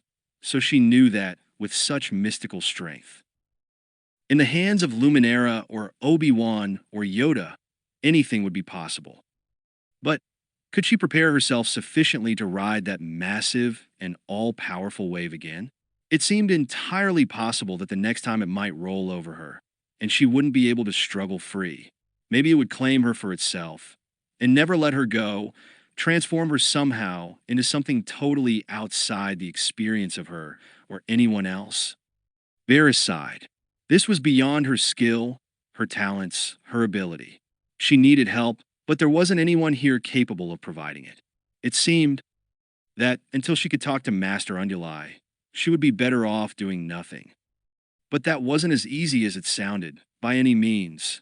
The memory of the power, frightening as it was, nevertheless cried out to her. Its call was so tempting. Even though she was afraid, she longed to try it again. It would be easy. There were several skin poppers filled with the distillate literally within arm's reach. It would be but a second's work to take one, push it against her flesh, trigger it. So, easy. Baris wrapped her arms around herself and shivered, feeling a cold that had nothing to do with the snow outside. 20. Joss, my friend, how are you feeling? Joss looked at the minder. Well, if truth be known, I've had better days, better months, decades. Oh. Joss squirmed uncomfortably, a difficult task in the form chair that fought to match his every move and make the position comfortable. You, know about me and Toke. The Aani steepled his fingers. Fortunately, I have not gone blind or deaf recently. Yeah, well, I thought we were flying like a land speeder with custom harmonics. Only lately she's cooled. How so? Joss sighed. Everything about Chloe and his office was designed to be calming. His manner, the decor, the patient's form chair. But Joss had yet to be able to relax when he came here. It wasn't that he felt distrustful of Chloe or of the whole minder process, the way many of his family did. Even though he came from a long line of medics, many of his immediate ancestors looked askance upon the concept of healing through mental therapy. Though his father would never come right out and admit it, Joss knew that the senior Vanar was much more comfortable curing depression, anxiety, schizophrenia, and the like with adjustments of dopamine, serotonin, and somatostatin levels, rather than by empathetic feedback. Joss told himself he didn't share this bias, but even so, he was always tense in Merritt's office. He wasn't sure why he had come this time. He hadn't had an appointment, he'd just taken advantage of Merritt's free time. He needed to bounce this problem off somebody, and his kiosk mate was not as old as some of Joss's boots. Toke and I were doing fine. Then she went up to take a CME class on MedStar. She was there when the decks blew, and since she's gotten back, she's been frostier than the snow outside your window. Merritt nodded. Why do you think that is? If I knew, I wouldn't be here, now would I? Did you two argue about anything? No. Merritt nodded and leaned back in his own form chair, which adjusted to match his new balance and contours. Well, the accident was distressing to a lot of people. The way I heard it, Joss said, it wasn't an accident. Merritt shrugged. I've heard those rumors as well. Of course, the powers that be might want people to think that way. After all, if it was sabotage that let security off the hook, the Republic is not immune to watching your backside disease. Joss knew that. He shrugged. Baris says it was deliberate. I believe her. Well, it doesn't really matter for the purposes of our discussion. Whether the blowout was an accident or on purpose, it seems that the trauma of it may have hit Toke harder than she's letting on. I've thought of that, but I don't see how. We have more people die in this Rimsu in any given month, in a week, sometimes, than died in the MedStar blast. Toke is often working on them when they go, looking them right in the eyes. Why wouldn't that bother her more than a bunch of people she didn't know and didn't have to deal with? I can't say. Chloe paused, as if considering something. What? Nothing. I'm not a face reader, a Jedi, or a minder, Chloe, but I didn't just fall off the Melbulb freighter either. What? How well do you know Toke? I mean, yes, you've worked with her during your tour here, and you have established a relationship that, I assume, is physical. You can assume that. But what do you know of her background? Her people, her politics, her social development? What are you getting at? Perhaps she has reasons to be upset that you can't see. Perhaps there's something in her background she hasn't revealed to you. I don't think I like the way this conversation is going. The minder raised a pacifying hand. I meant no insult to Toke, he said. I'm merely suggesting that, as you point out, There would seem no ostensible reason for her to be more upset about an explosion on the MedStar than she'd be in the day-to-day goings-on here in the Rimsu. Therefore, there could be another reason. Joss blinked at him. Are you suggesting that she had something to do with it? Of course not, Joss. Only that there is apparently something going on with Toke about which you seem to be in the dark. If you had any idea what that might be, maybe you could resolve this. At the very least, you'd have more tools to work with. Joss brooded. So far, I haven't been able to get her to talk to me about anything of substance. And therefore you lack enough information to make even an educated guess. You might see if you can find out more. It could be nothing serious. Some past trauma connected to her family or friends that triggered old memories, for example. But until you gather more data, all you have is speculation, Chloe said. There's no future in that. Joss nodded. Chloe was right. He needed to talk to Toke about this. Find out what was really bothering her. They could deal with it together, whatever it was. Unless, of course, Toke had had something to do with the bombing. Joss shook his head. No way. He wasn't sure of much these days, but he was sure that Toke could never have anything to do with such a horrendous crime, no matter what. What Healer could, their job was to save lives, not take them. Thanks, Chloe. I won't take any more of your time. They're still playing cards in the cantina. I-5 was winning. Clean me to my daily limit, Chloe said with a smile, which is why I'm back here. Joss stood. Maybe I'll go have a drink and play a few hands. Why not? Joss smiled and left. He didn't make it as far as the cantina. When he was halfway there, crossing the open area referred to as the quad, he and several others braving the cold stopped in their tracks, momentarily paralyzed by an ear-smiting crack of something very much like thunder. What the? A moment later, the temperature began to rise. It was easy to tell the difference because it was happening so quickly. Joss knew very little about how weather worked, but he knew that when warm air collided with cold air, things happened. And things were definitely happening now. A thick mist formed almost immediately, making it impossible to see more than a few meters ahead. He was buffeted by microbursts of wind from different directions, some hot, some cold, that whipped up flurries of melting, spore-tinged snow. Hard spatters of rain hit the ground in staccato bursts. Through the mist, he could see eerie flickers of light, electrical discharges that he'd heard referred to in the past as Jedi's fire. It glimmered on the tips of his fingers. He stood still. The voltage required to break through the air was high, obviously, but his capacity to store a charge was relatively small. He was in no danger. He hoped. The mist began to clear after a few moments. Joss felt the air becoming charged with moisture as the temperature continued to rise. He began to sweat and started doffing layers of clothing. Coat, vest, his outer pair of pants. Mud squished under his shoes. Looks like Teetle's sacrifice wasn't in vain, Dan Durr's voice said. Joss looked about and saw the diminutive Celestin slowly materialize as the fog thinned. Winter seems to be going away at a good clip. Joss nodded. For better or worse, the malfunctioning force dome had apparently been repaired, and already he was missing the cold. Another humanoid form took shape a few paces ahead. It was I-5. The droid was looking up. Joss followed his gaze. For the first time in weeks, the relentless glare of Dronger Prime was visible. Guess things are back to normal, he said to I-5. Indeed. Joss looked about the base. Icicles were dripping and disintegrating. The mud was getting deeper, and the ripe and fecund smells of the Jasserak Highlands were back with a rancid vengeance. All that was needed was the sound of incoming medlifters to provide the finishing touch. Even as the thought crossed his mind, the heavy air began to pulse with the distant throb of repulsors. They're playing our song, he said to the droid as he turned back toward the OT. He felt unaccountably content. For better or worse, things seemed to be back to normal. No more surprises for a while, perhaps. Was that too much to ask? Probably. I-5 hadn't moved. Come on, Joss called to him. We got jobs to do, remember? The droid turned and looked at Joss.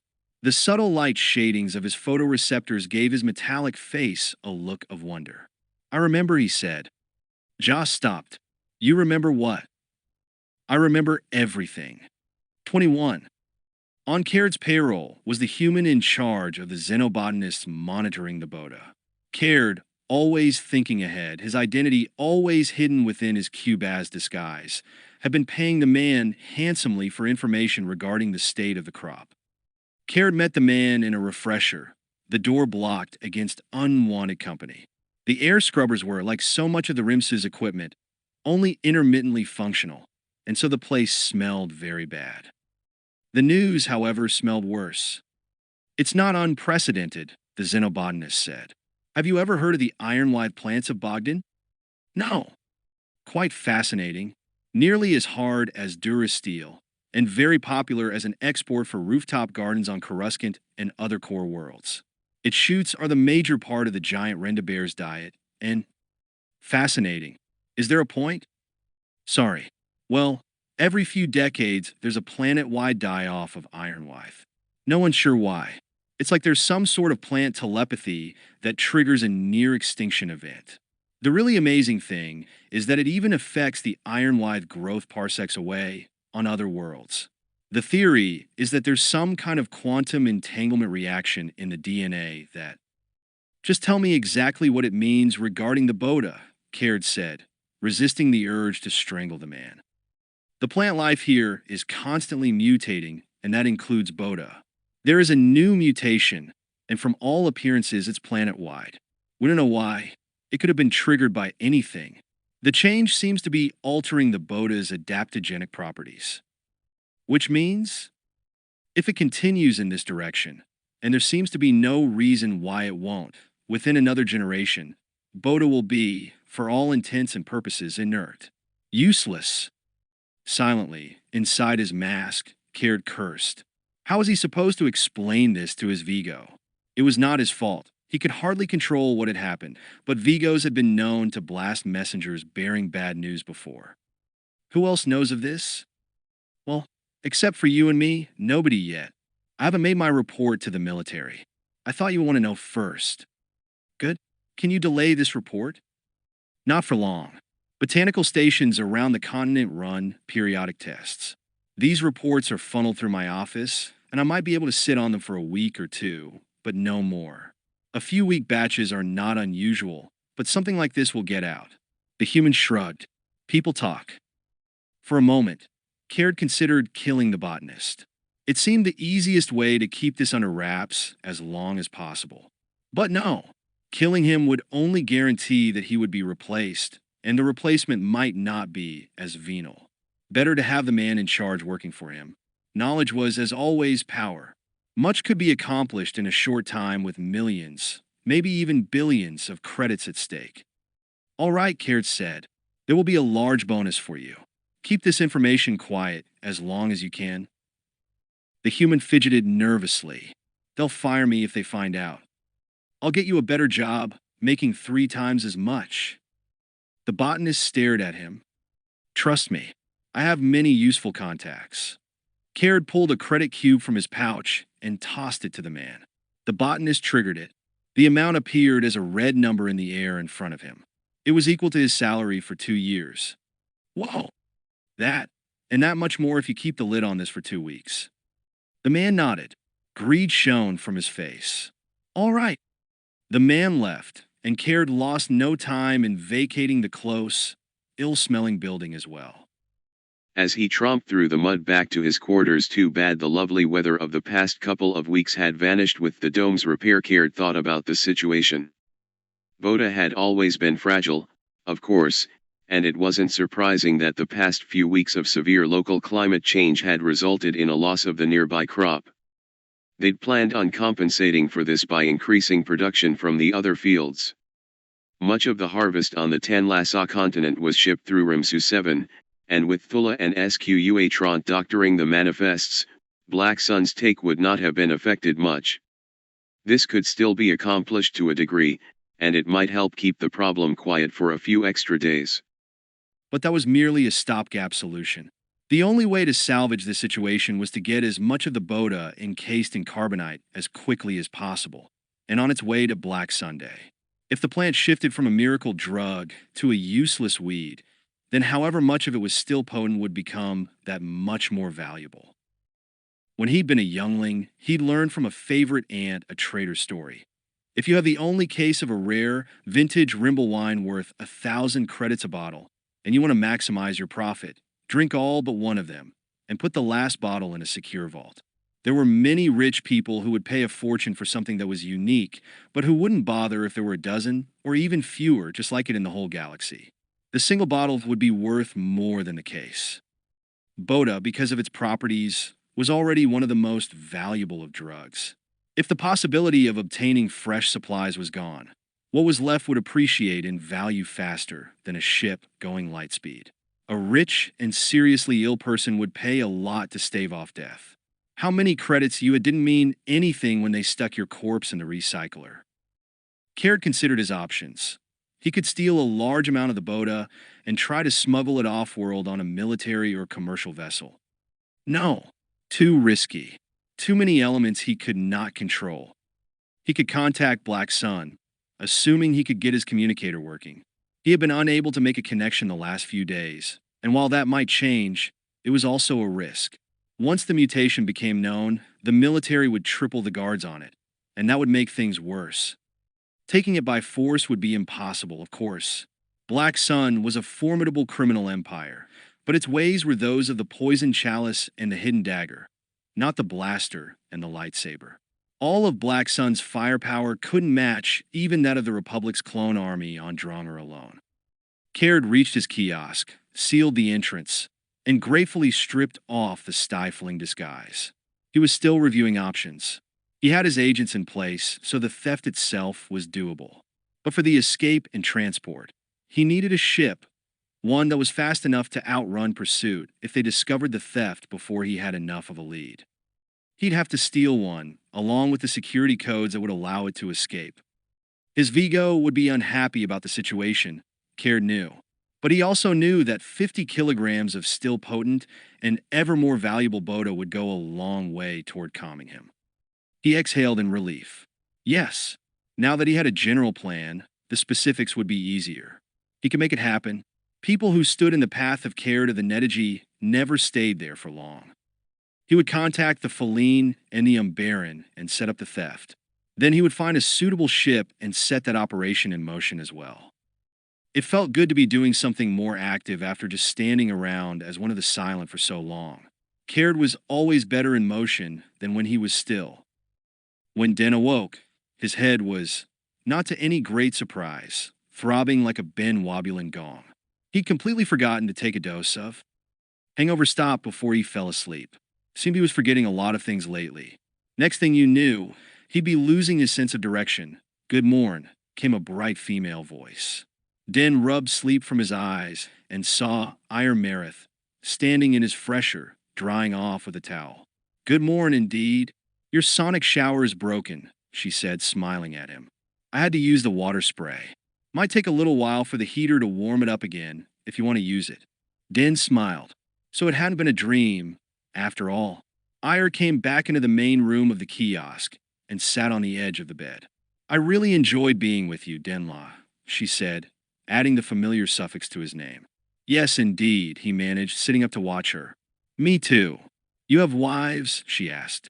Never had time to get any, he said, waving one hand as if to encompass the war, his job, everything. What about you? Husbands? No, I'm still probably a year away from ready. They both smiled as she pulled on her boots. Rivak says we'll be here until the military unlocks the security quarantine. Perhaps we can see each other again. I'd like that. That they had just met officially yesterday and moved immediately into a relationship was, of course, perfectly normal for Celestins. The old joke was that Celestins seldom got lost, and they could always find the nearest bedroom. Ire stood, did a quick dew-flap wipe, and smiled broadly at Denver.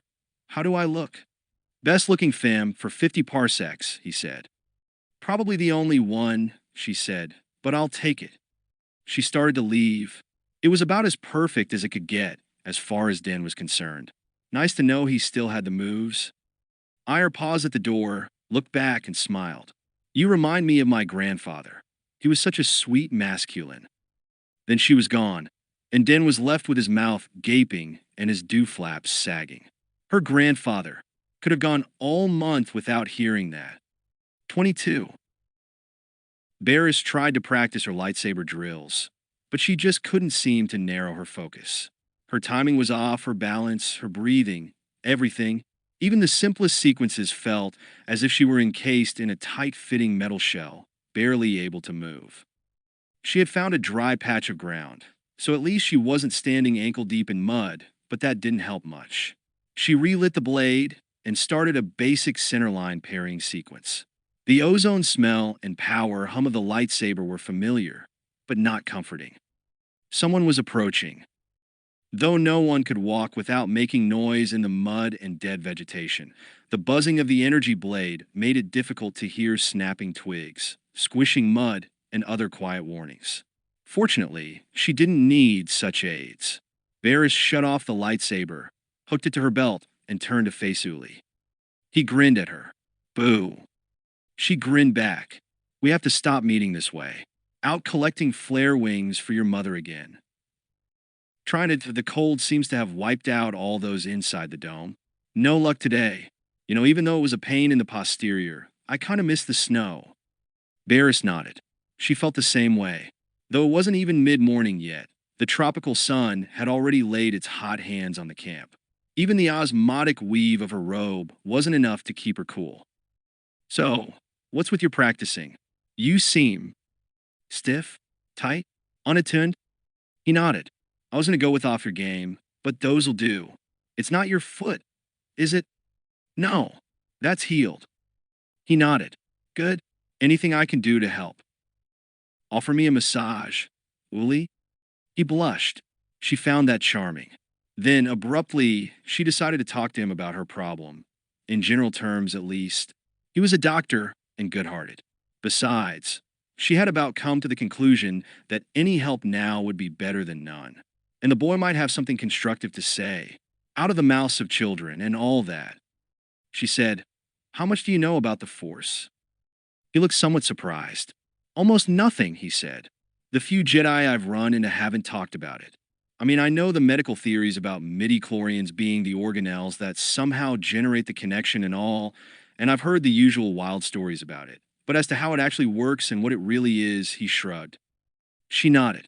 Actually, the Force may create midi-chlorians sort of as its conduits into our continuum, rather than the other way around. They're isomorphic on every world that has life. The Force, it appears, truly pervades the galaxy, if not the entire universe.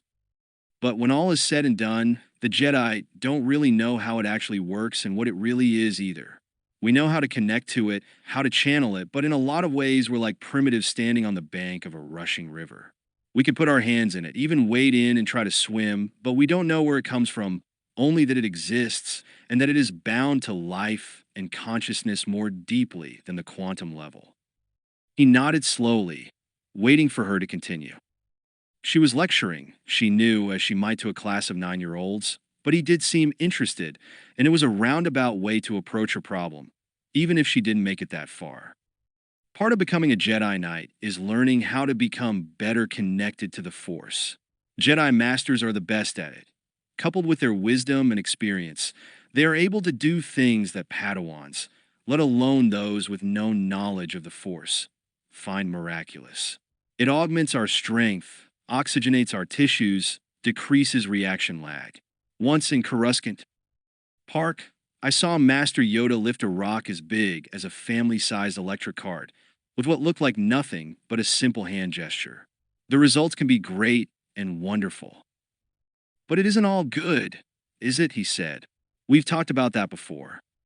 Young but sharp, Uli was. It's not all good. Count Dooku was a Jedi who turned to the dark side of the Force. Since the beginning of time, there have been others who were tempted by and who gave into the desire for power. 4,000 years ago, Exarchuan, a Sith Lord, somehow destroyed an entire stellar system with his misuse of the Force. One has to constantly be aware of the temptation and guard against it. But you're not the sort of person who would do that, Uli said. I would think someone who knew it was wrong and went for it anyway. Ah, Baris said, but that's the insidious part. Those who embrace the dark side don't see themselves as evil. They believe that they are doing the right thing for the right reasons. The dark side warps their thinking, and they come to believe that the end justifies the means, no matter how awful those means might be. Uli examined a thumbnail. You're not, by any chance, thinking of going over to this dark side, are you? A year ago, a month ago, even a week ago, she would have laughed at this suggestion. Now she just shook her head. I hope not. But it isn't a path with a sign that says this way lie monsters. It's more like a steep, slippery slope where a misstep might turn into an unstoppable fall. There was another pause. Then Uli said, the Jedi have a moral code, right? You're taught the difference between right and wrong. Yes, of course. It's been my experience, such as it is, that on some level, one usually knows the difference between right and wrong. Sometimes you pretend to yourself that you don't, so you can choose to eat that cream-fat puff pie you ought to skip, but deep down, you know you shouldn't. I think you have to trust that part of yourself when it comes to the big stuff. Yes, of course. But with the big stuff, you have to be sure, Baris said. Gorging on a rich dessert isn't exactly high up there on the list of galactic scale evil-doing. Depends on the dessert, he said, smiling. There was a soft cheep, and he glanced at his chrono. Oops, look at the time. My shift starts in a few minutes. See you later, Baris. Yes, she said. Uli waved and headed back toward the base. After he was gone, she thought about their conversation. She hadn't spoken of her personal trial, nor had she really intended to, but the dialogue with Uli had sharpened her thoughts a little.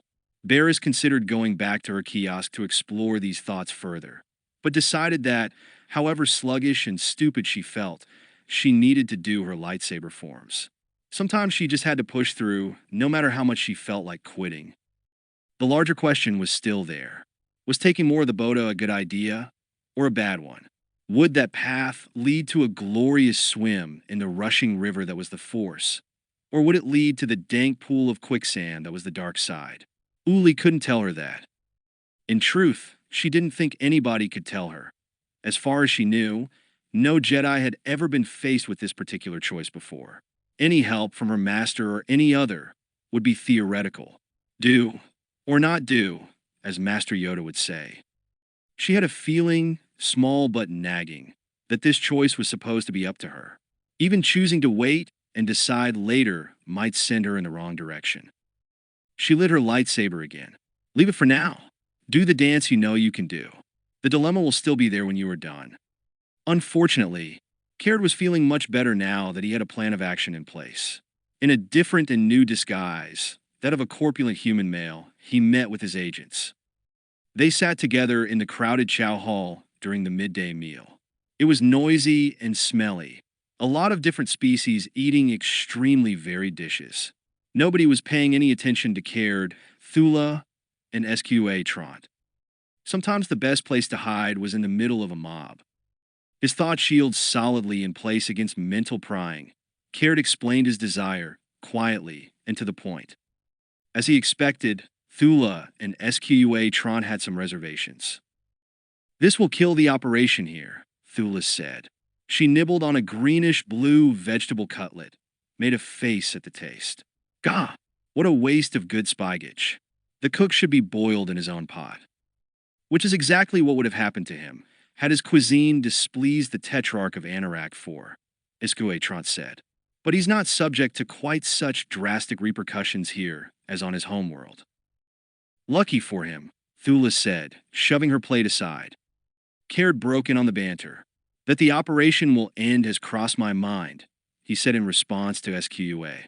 We've decided that cutting an artery and filling our bucket is better than bleeding a few drops at a time. War is uncertain. Somebody on one side or the other might get stupid and accidentally wipe this planet out, and then nobody makes any profit. This was technically true if it had nothing to do with his reasons. The we in this case was more properly I, since Black Sun knew nothing of his plan. True, the Umbaran replied, but you would get more the droplet way in the long run if things stay the same. Are you going to eat that? Thula asked Caird. Caird looked at the splatters of viscous brown, green, and white lumps on his plate. He had no idea what it was, some kind of human cuisine, served to him due to his disguise. In Caird's opinion, it smelled like a stopped-up recycler in an overcrowded spacer bar. "It's yours," he said, pushing the swill to the Falleen. He turned back to SQUA. "In the long run, we are all dust funneling into a singularity," he said. "It's my job to give Black Sun what it wants, and your job's to give me what I want. Is this a problem?" Thula and Estanitrant looked quickly at each other, then back at him. They shook their heads. "Nope," they said in chorus. The human mask smiled. "Good. You'll make enough of a bonus that it will be worth the heat if they come after you." They glanced at each other again.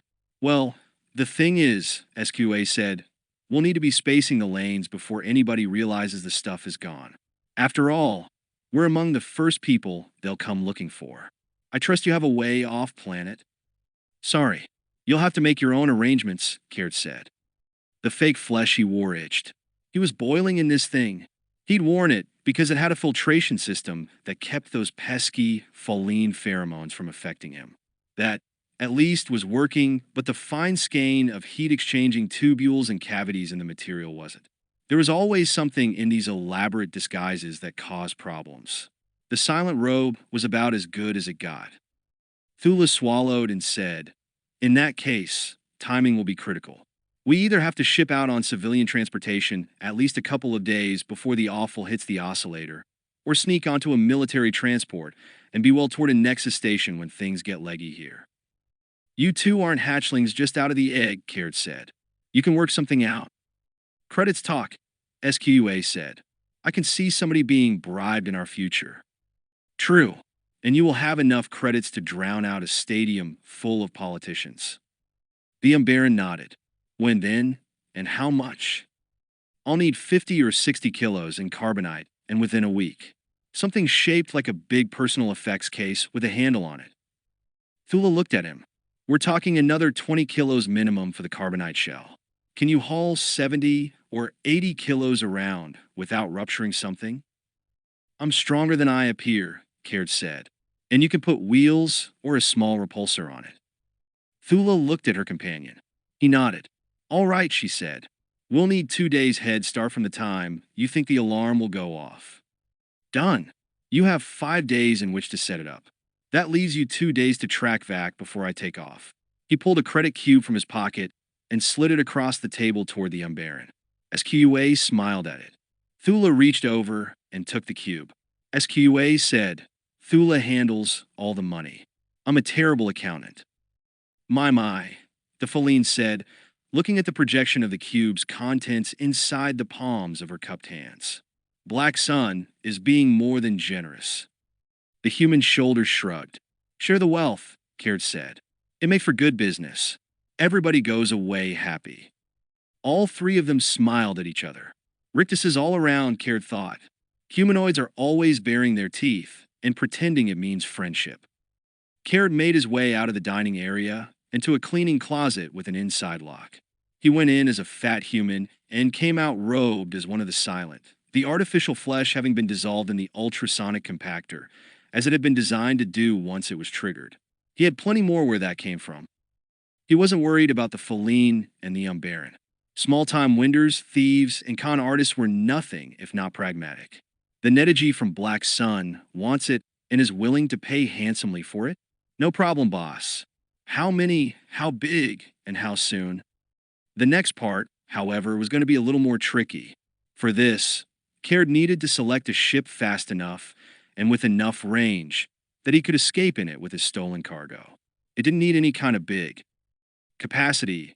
At the most, he would get away with 50, maybe 60 kilos of Bota.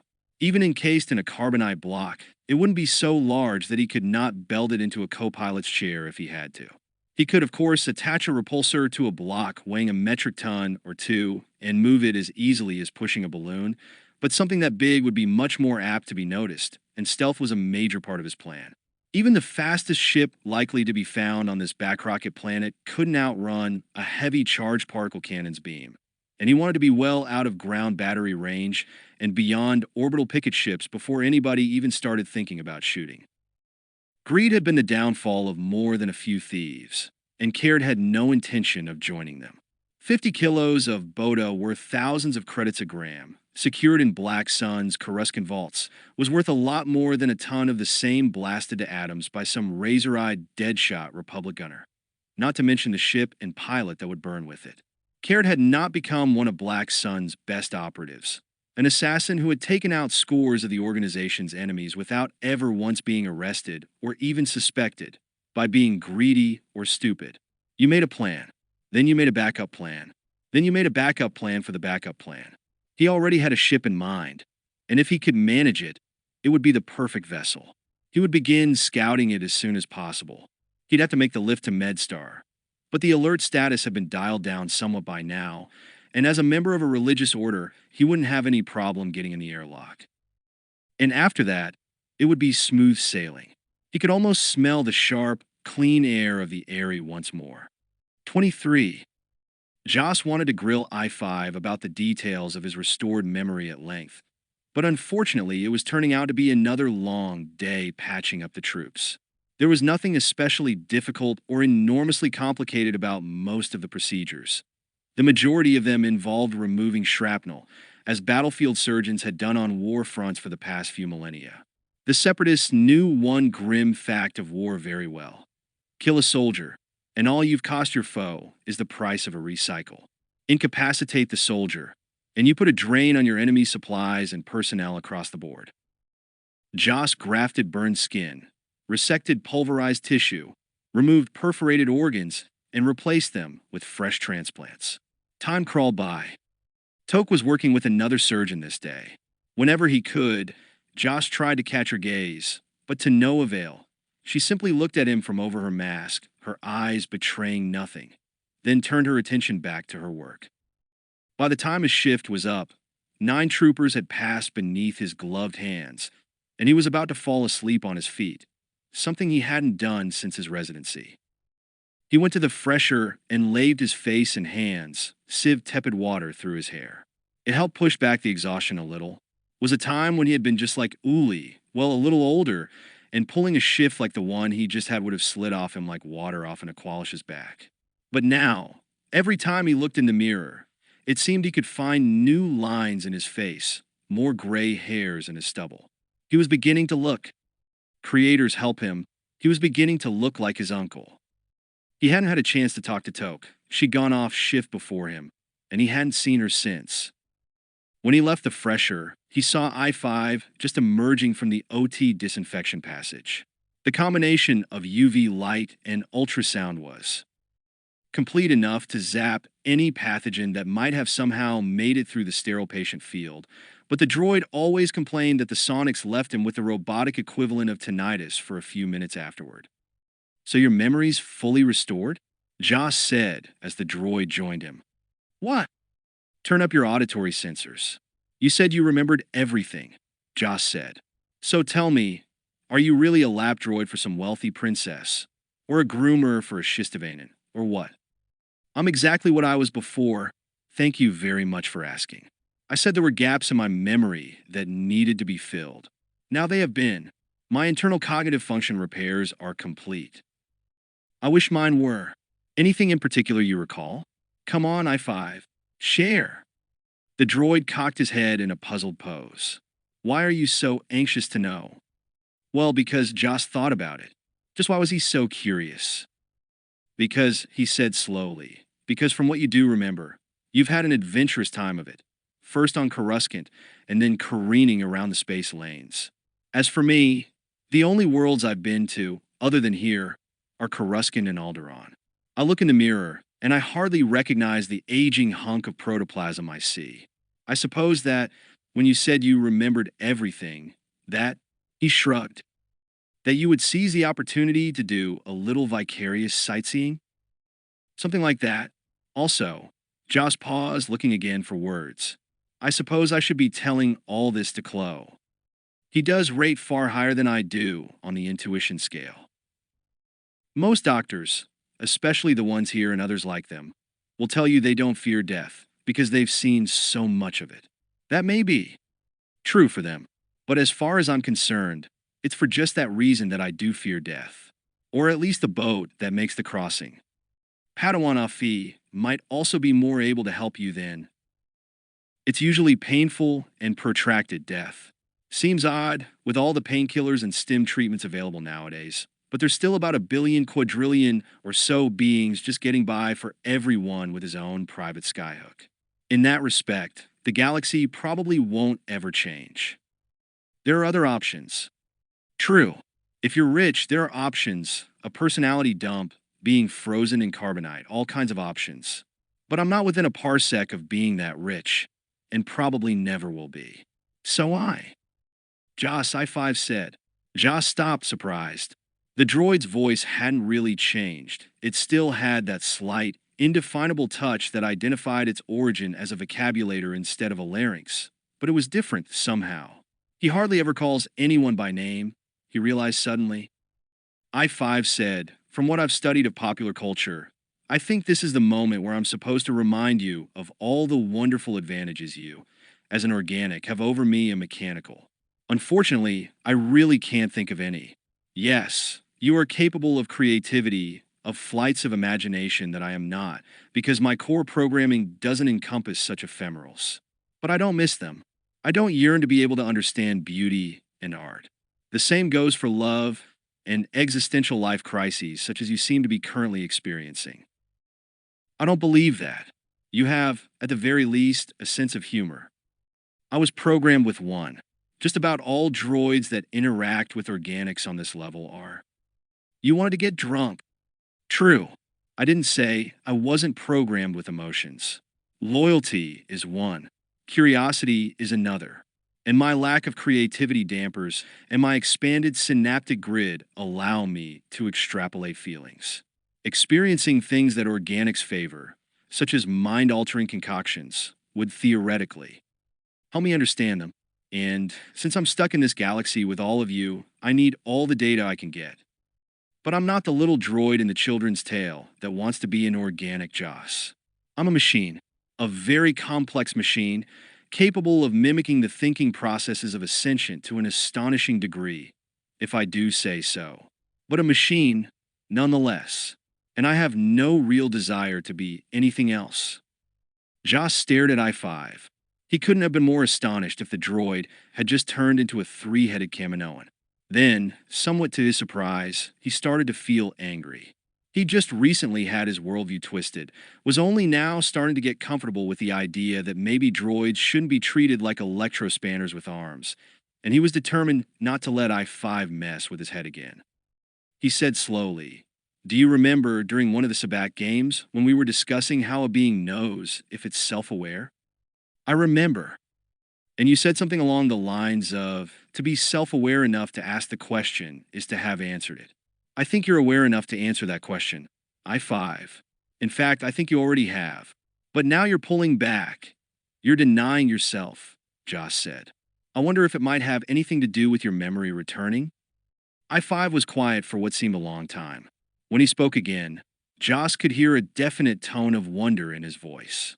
I think comparing subjective neural activity with internal files on the subject, the droid said, I think I'm having an anxiety attack.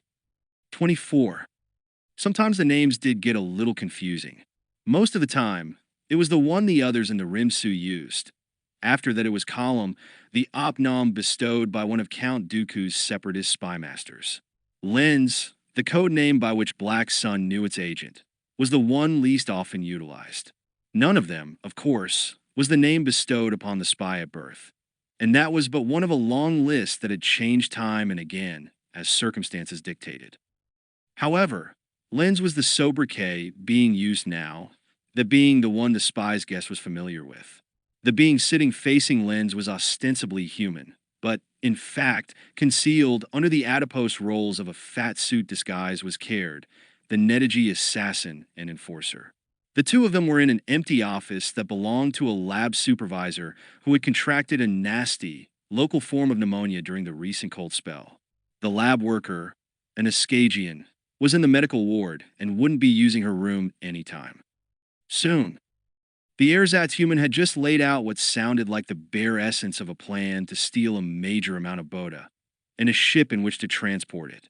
This didn't make any sense, and Lens was not at all hesitant to say so. We have our reasons. And you were telling me this, why? You are our agent. It seemed only fair to warn you. The theft will cause investigation. Best you are not caught unprepared. Lynn smiled. My official persona here is quite blaster-proof. What's the real reason? The human disguise was quite good.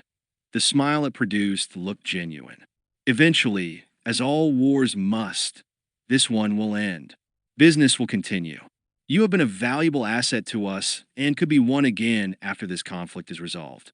We hate to waste talent. That made more sense, but it wasn't all of it, Lenz figured. Still not quite right, is it? The disguise's Vox unit gave a realistic offering of a human laugh. It is so refreshing to not have to deal with the dull and ignorant, Caird said. He leaned forward. Very well. In your official capacity here, you have access to certain data. True, but security codes for vacuum-worthy ships, especially those with hyperdrive units, are not among such data, Lenz said. I didn't think they were, but you can get medical records. Anybody in the Rimsu with standard clearance can view those files. I fail to see how that will help you steal a ship. Ever see a child's tumble slabs? You can set them up in long and convoluted rows and whirls, the one at the end being 100 or 1,000 away from the one at the beginning. If you line them up right, however, tipping the first one over will eventually result in the last one falling. Lenz nodded again.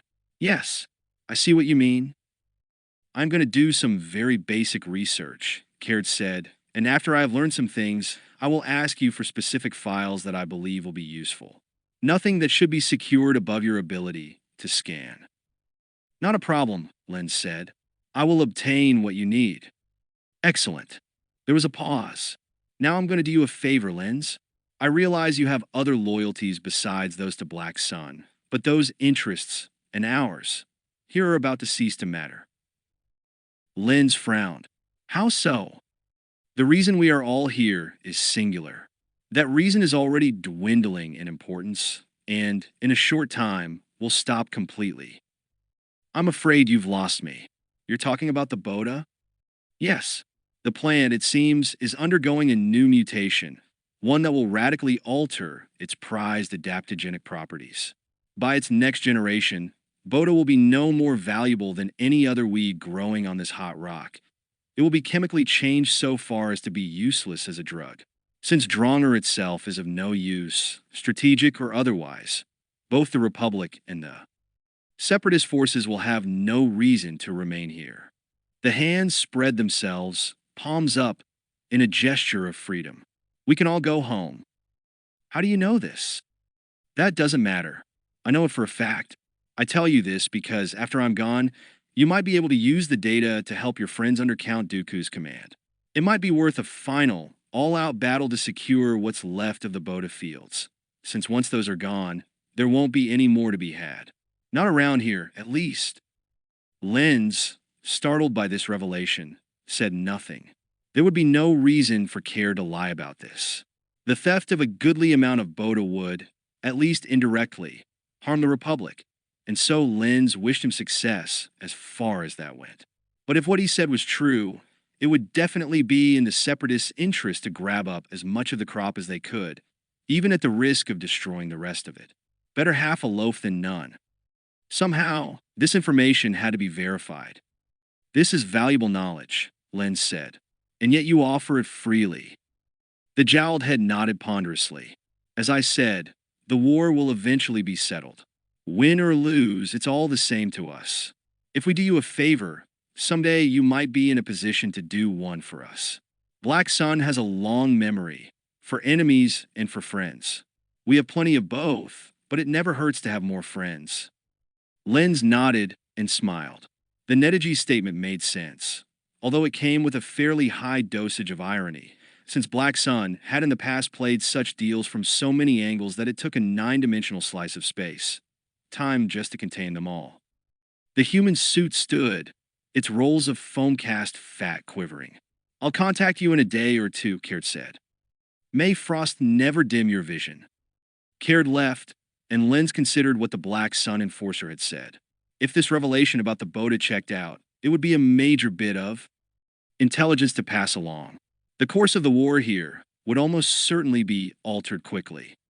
Very quickly. Joss plodded toward his kiosk. He no longer shared it with Toke, nor with Uli. She'd moved back in her own 3 days ago, saying she needed space to think. Uli was still in the single unit that he'd moved to soon after Toke moved in. These days, Joss spent most of his time either in the cantina or in the OT. He only went back to his quarters when he needed sleep, and he desperately needed it now. The drone of med lifters began. They quickly built into such a cacophony that he couldn't even guess how many there were. He shook his head. That was going to be bad for whoever was on. His comlink cheeped. He answered, knowing it was bad news. What? Uli said, there's been an explosion and big fire at the AIA hydrogen plant, Joss. 100 people seriously hurt. We've got 9 lifters worth headed our way, 30-some wounded, most of them bad burns, and I'll just finish my shift. I can barely lift my hands, much less use them to operate. I know, but one of the droid surgeons just blew a gyro stabilizer, and it'll take hours to repair it. We're short-handed in the OT. Colonel Veets said to call. Joss sighed. Kark, he said, but there was no heat in the word, only a great weariness. Would this never end? In the OT, the first patients from the fire started arriving as Joss gloved up. He saw Toke, and this time she nodded at him. A small gesture, but it made him feel a little better. At least they had that much.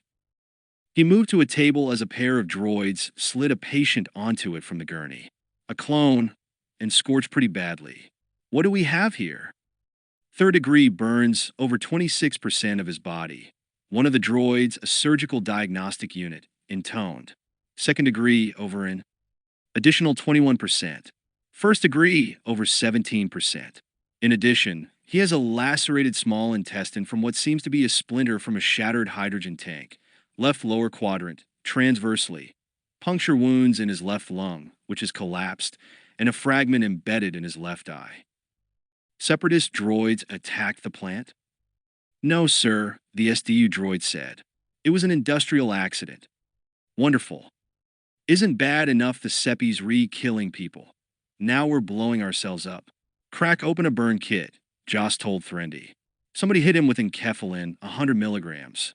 And get the ultrasonic scrubber. He's going to need at least half his skin replaced. Joss somehow managed to keep it together for another 5 patients, saving them all. Then he killed the next one. He was halfway through the first stage of a pneumonectomy on a non-cloned human patient, working on the left lung with a laser scalpel, when he nicked the man's aorta. Blood spewed from the clamped vessel in a geyser that shot nearly all the way to the ceiling. Get a presser on that? Toke and Threndy had been pulled away to help Uli and Veets, who were doing a heart transplant, but the surgical assistant droid quickly focused the pressure field on the cut artery with mechanical precision, a perfect placement. Unfortunately, the field strength was not quite sufficient, and the wound continued to ooze. Kick it up, Joss ordered. What's the field strength? 6.4, the droid said. Go to 7. But doctor, that will exceed tissue parameters. Override. 7, I said. Even as the droid complied, Joss realized his mistake. The man lying before him was not a Fett clone, one whose circulatory system's wall strengths had been augmented to help keep wounds from bleeding as much. This was an ordinary human, which meant the aorta exploded, shredding as if a small bomb had gone off inside it. I need some help here. All of the surgical heart, lung bypass roilers were in use, and an extra pair of hands wouldn't be enough. The field couldn't stop the blood, and even as he tried to tie off the blown artery, he knew it was too late. Massive shock took the man, and he flatlined before they could implement cerebrostasis. Joss tried to revive him. Once he had a flexi-stat on the torn vessel and oxygenated expander flowing to replace the lost blood. 10 minutes he tried, but nothing seemed to work. He couldn't restart the heart. He had 4 more patients lined up. He knew what he had to do. Joss pronounced the man and had a droid haul him away. There was no other choice. If he kept working on this one, the patients waiting would almost certainly die. Or maybe you'll kill them, too, the malicious little voice within whispered, as the next patient was placed before him. He had never felt more tired in his life. Blast this war. 25. Den sat listening to the Ugnaught Medmecano specialist, roaring Zuz, feeling as if he had just been handed the key to Coruscant on a platinum platter. Zuz had supplied him with useful information in the past, but nothing like this. You're sure? I can take it to the IGB and swap it F creds der. Oh yar. How did you come by this information? Zuz grinned. Femnot in Rimsu 12, over in Zenobi. She lust and F me. She runs Ala-D test on D local crop. Have another drink, Den said. This was big. Huge. Monstrous. So important, in fact, that... Why haven't I heard about this? The stubby little alien shrugged. Dunno. Rakat defem. Say she runnin' D tests passin' them long. In no feek, the stuff's getting weaker and weaker. Somebody's sitting on D results. Who knows why? The server arrived with a fresh drink, and Zuz grabbed it as if it were the last drop of liquid on the day side of a non-rotating planet. Den continued to think about this. If the Bota was indeed losing its potency, that was major news. The stuff was worth its weight in first-grade firestones, if not more. And if it died out, the price of any that still had full strength and full spectrum would rise right out of the galaxy. Once word got around, everybody and his ugly little sibling would be out there in the fields trying to grab up as much as they could. A being could retire on what he could hide in his pockets. Yeah, this was a story, all right. A ticket to anywhere, the kind of piece that came along once in a Falline's lifetime. Spin it right, and he knew he could. It might even be a Paraxa Prize winner, and that would set him up for life. Den had to confirm it and fast. He had to break it before somebody else leaked it. This would put him on the map. They'd named journalism colleges for him. He paid for another 3 drinks for his Ugnaught source, got up, and left the cantina. He had to find at least 2 more confirmations. Maybe even just one. Once it had been confirmed, he would get the story out somehow. Even if his comm unit was on the crackle at the moment, there had to be a way. He'd tattoo it on a soldier mustering out, if he had to. Something. As he started to cross the hot and fetid compound, he saw Ire heading toward the Chow Hall. He moved to intercept her. No doubt about it. She was one gorgeous femme. She smiled, and they exchanged ritual greetings. You look excited about something, she said. How could I be anything else but excited in your presence, sweet flaps? She laughed. I love a Celestin who makes me laugh, but I ken something else in your attitude. A story, he admitted. A big one if it checks out. Good for you. Her voice was warm, generous, sincere. Den looked at her, and for a moment, he felt a pang of regret for the wives and families he had never had time to build. It had always been the work first, last, and in the middle. The lane not taken included watching the younglings venture out of the caves for the first time, hearing the sounds of childish laughter, feeling the warmth of a spouse or spouses in a bed under a cooling sheet. Things he had planned to do someday when he had time, only it had never worked out that way. Your brow furrows in thought, she said. He sighed. A few regrets in my old age. She grinned. Not that old. I thought I reminded you of your grandfather. You do, but our family started young. He's still fit and active, my grandfather. 6 wives, 14 children, 26 grandchildren, and he took a new spouse just 2 seasons past. She's already with child. Impressive. Do you ever think about returning to the homeworld? He nodded. I have. More and more lately. Chasing after wars does get old. I've considered quitting the field, getting a local news beat back on Sullust, and trying to find a few ancient femmes desperate enough to consider me as a husband. They wouldn't have to be desperate, she said, looking down at the tops of her feet. Or ancient. Then stopped walking and looked at her. Perhaps my ear dampeners are malfunctioning. What are you saying? Irelaw. Ire glided to a halt as well, and turned to face him directly. After this war ends and my tour breaks up, I plan on returning home and finding a cohabitation cave. What? And leave show business. She laughed again.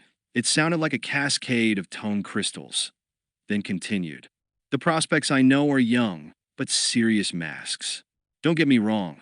They'd be good fathers, and I hope to collect 1 or 2 more like them, but they're maybe lacking a bit in the sense of humor department.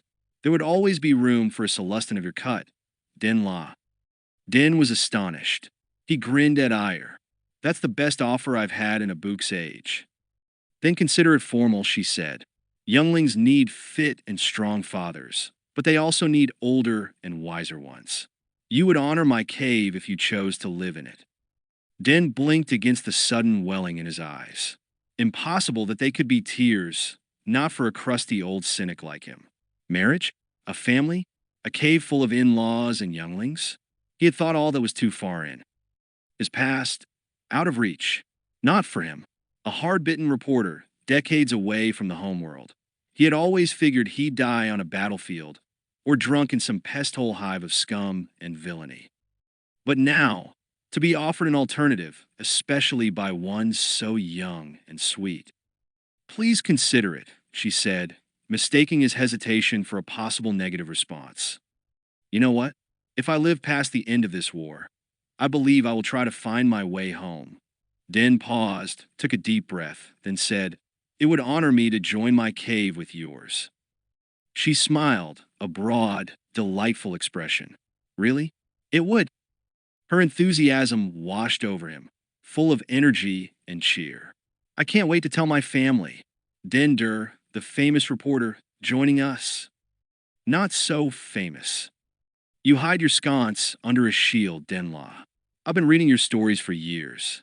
Everybody on Sullust knows who you are. Not nice to mock your elders, he said with false severity. Nonsense. It's true. In my home warren, there are younglings who want to grow up to be you. No Mopak? She laughed. No Mopak, she said. She reached out and caught his hand. Perhaps you'd like to come back to my cubicle and seal the vow. Unless, of course, you're too busy with your story? Din smiled. The story can wait. It's not that important. And even as he said it, he realized it was true. In the end, there really were things more important than tomorrow's news disc, or even easy money. Who would have thought it? As Din left Ayer's kiosk, it was already getting dark. He saw I-5 standing outside the OT, talking to Joss. The surgeon said something to the droid, then turned and went back inside. I-5, old buddy. The droid turned and saw him. Din swaggered up to him and punched him playfully in one arm. Good to see you. What's up? Besides you. Din giggled as the two of them walked through the muggy evening air. Ayer had opened a bottle of fine Bothan grain wine to celebrate their possible nuptial agreement, and it had put up little resistance. He was feeling just fine, all around, while at Ayer's. He confirmed via his comm the Bota story's probable veracity from 3 separate sources whom he trusted. He was now in a mood to celebrate. Hey, I'm just feeling a little friendly. Don't knock it till you've tried it, he told the droid. Speaking of which, we still got to get you into the club. And what club might that be? Din wagged a finger at him. Don't tell me you're backing out. You must experience the joys of intoxication. It'll be good for your silicon soul. Ah, yes. As a matter of fact, I believe I've come up with an absurdly simple way to do it. I'm embarrassed I didn't think of it before. Do tell, then. I am, as I was just reminding Dr. Vandar, a machine, essentially. My synaptic grid processor is heuristic. I extrapolate new data from known data. But I also have an algorithmic subprocessor that serves my autonomic needs. Okay. You didn't understand a word of that, did you? I believe I got also, and my. It's like your parasympathetic nervous system, which controls your breathing, heartbeat, and so forth. Functions your body needs that aren't under conscious control. While I don't need to breathe, I do need constant monitoring of things like balance, lubrication, power bus functioning. Right, got it, Din said. But what's this got to do with tying one on? Simple. My subprocessor is programmable. I can encode it to simulate a state of inebriation. Din stopped and stared at him. You can program yourself to get drunk? I thought you couldn't mess around with your systems. The hardware is protected. I have some leeway with the software, now that my full memories have returned. How long would it take you? There was a slight but unmistakable hint of snobbery in I-5's voice as he answered. I have a Syntec A1 nanoprocessor, operating at 7 pHz, with a 5 exabyte capacity. I wrote the program just after I mentioned it to you. It took me 6.1 picoseconds to encode the basic algorithm and calculate its functional parameters. Wow, that's fast. They stopped to let a small flock of our 4 astromechs roll by, beeping and whistling at each other. So, when are you going to implement the program? Or get mopic-faced, as we organics say? No time like the present, as you organics say. Dan considered. Okay, I guess you could do it anywhere. But there's custom to be observed, trust me on this. Besides, I'd like to join you. I've got a nice little buzz on, and I don't mind keeping it going. And it's getting close to Sabak time. Everyone will be there. Wonderful. Nothing like an audience. Den made an after-you gesture toward the cantina, then fell in behind I-5. There was an old saying on Netage, you are never more than 7. Wings away from the great raptor, stretched to fit the entire galaxy. That number went up considerably, of course, but the principle was the same. Talk to somebody who knew somebody else, and so on, until in what was always an amazingly short list, you found that you were able to link up with just about anybody. Caird, now comfortably and gratefully back in the robes of the silent, stood in the gathering shade of a building thunderstorm, watching the food service tech leave the main chow hall kitchens and head for her communal kiosk. The proverb's truth was even simpler here, on a world peopled entirely by occupying forces, with no indigenes of its own. With this female, he was but 2 sets of hands away from the pilot of the ship he intended to steal. The female, a Twi'lek named Ordvora, had a relationship with Biggs Bogan, a human pilot, who was one of a trio of such in the rotation to fly the Admiral's personal ship. This Twi'lek human relationship was noteworthy for an unusual, at least here on this world. Reason, Vora and Bogan were both Strag players, and both of them were ranked adepts. The ancient game of strategy and tactics, played on a simple hologrammic board with a dozen pieces on each side, was an intellectual pursuit that required an excellent memory and years of practice to achieve mastery. Caird himself was passing familiar with the game, but had never been able to give it the time necessary to reach the level of adept. That there were 2 such on a planet like Dronger was most unusual, and so, naturally, they would have found each other. A ship's pilot and a kitchen worker, both of them Strag adepts. Just want to show you that the galaxy was a strange place, a fact of which Caird had long been aware. He moved across the compound, staying well back from the Twi'lek as he shadowed her. If she noticed him, likely she would not think much of one of the silent out taking an evening stroll, but best not to take chances. A warm breeze, heralding the coming rain, barely stirred the humidity, adding a small bit of freshness to the fetid air. He had already checked out the communal living quarters in which the Twi'lek lived, much too crowded for his uses, and always somebody around. But Vora and Bogan had no doubt found places where they could be alone, since constant noise and motion were distractions that Strag players preferred to avoid. Not that they couldn't tune such things out. An adept, it was said, could plan 4 moves ahead in the middle of a Poluvian salamander storm. They just would rather not. So Caird was confident that, sooner or later, the Twi'lek and the human would seek out a place where they could be together without other company, and that place would be a potential contact point for Caird. He had no interest in Vora, save as a conduit to Bogan. Bogan, who on the days when he was on standby for ferrying Admiral Cursos about, would have the new security codes for the Admiral's ship. Caird would learn when that was, and then it was just a matter of how and when to gather what he needed. Ordvora stopped at the store's kiosk. Caird drifted into the deep shadow of one of the industrial recyclers across the lane from the supply building and became effectively invisible. The wind picked up, and the smell of the coming rain grew heavier. Caird waited and sweated. The dome would not slow the rain coming, nor the evaporating puddles from leaving. When force shields and domes were first experimented with ages ago, such things had not always been taken into consideration, and the result had often caused much discomfort, and worse for the residents. A force dome that filled with greenhouse gases that could not escape, allowing water vapor to condense on the inner aspect and causing thick fog or more rain, not to mention a sudden lack of breathable air. These were all bad things. And so the newly repaired dome had been set to pretty much the same environmental parameters as it had before the winter glitch, as it was now referred to, which meant they were back to weather that would steam the hide off a dewback. The new admiral had apparently inherited the old admiral's personal vessel, or at least the use of it. Caird approved of this. The vessel in question was a modified Saronian assault ship, a sleek craft powered by a quad cluster of A2 and a 2.50 grade engines. It was fast in atmosphere, according to what Caird had learned, comparable to a Naboo in one starfighter, but more importantly, it was fast to light speed also. Not to mention being armed with fire-linked ion and laser cannons. And while less than 30 meters in length, sufficiently fueled and comfortable for a long flight, with more than enough range to get him off this mudball and back to Black Sun's headquarters on Coruscant. Once he was there, and his business was done, it was his intention to somehow keep the ship and use it to get back to his real home. Back to the snow-dusted mountains of Nettich. The Twi'lek emerged from the store, carrying a small package. She was not unattractive, if one's desires ran to featherless bipeds, though she was much too heavy for Caird's taste.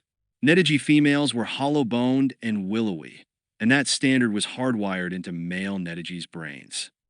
She moved off into the gathering dusk, and Caird resisted the urge to follow immediately. No need to rush. He had his quarry, and now he would learn everything germane to his needs about them. He would obtain their medical records from Lens. From a clerk in personnel, he would get their service information. A sensor in comm intercept would provide copies of communications, if any, the pair had sent or received from family or friends. In a day, probably less, he would have amassed as much intel about these two as anybody here could possibly need to know. Then, when he had enough information, he would find a keystone, a link, a glitch, some small bit of data around which he would build a plan. Not a perfect plan, perhaps, but Caird had learned many things in his years with Black Sun, and he counted this as one of the most important. It didn't have to be perfect. One always had to leave some looseness for variables. He would also think of ways that would cover any contingencies, of course. Then he would put things into motion. All things going well, it would slide like a greased minnock over transparent steel. Even if there were problems, he could deal with them. It would still happen. A few days from now, he would be in his new ship with a cargo valued far beyond easy measure, on his way to turn it in, and then to take an early retirement, and to live happily thereafter until the final flight. There was a flash of lightning, an almost immediate clap of thunder to reveal how close the strike had been, very close, and the rain started falling fat, heavy drops. Time to get indoors, Caird thought. He'd done enough for tonight. It was best, he knew, not to get too far ahead in his plans. It was always good to remember his egg mother's recipe for tabaret stew. First, you must catch a tabaret. Colum was not without regret, or even remorse, as the coded message was sent to the spy's separatist superiors. There had been a moment of hesitation, a long and reflective pause. But in the end, one did what one had to do. The control function was initiated, the information transmitted, and it could not be recalled once it was gone. The transmission was accomplished without difficulty, even though communications all over the base had been subject recently to noise and loss of signal. This was because the area had been covered not long ago by a new, state-of-the-art broadband confounded stationed in the jungle about 5 kilometers away. The blockage wasn't consistent enough to arouse suspicion, but it did provide cover and protection when the spy had to send and receive. The official explanation, of course, was sunspots. The code, as always, was cumbersome and overwrought, and most of the time a major waste of effort. But in this instance, the intricacy of it was useful. One most certainly did not want the Republic to intercept and read this particular missive. On the other end of the communication, the deciphered message would undoubtedly cause much consternation, to put it mildly. That they would disbelieve it was to be expected. Colum knew there would be follow-up exchanges, at least one or two, perhaps more, to verify the information. It was not a matter of trust per se, but of certainty. If a large-scale attack was to be launched, if massive forces were to be gathered and expended, such things could not be done with any possibility of some code reader's simple error. What? No, I didn't say that the Bota is going bad. I said Bothans are far too sad. Colum smiled, but the smile quickly faded. The mission here was coming to an end. If not a blow that could topple the Republic, this last strike would at least be a barb in the B-side worthy of a painful howl. It was tragic that many of the staff of this and of other Rimsus would surely die as a result of this action. But it was done now, and there was no turning back. Best start getting prepared to exit this venue.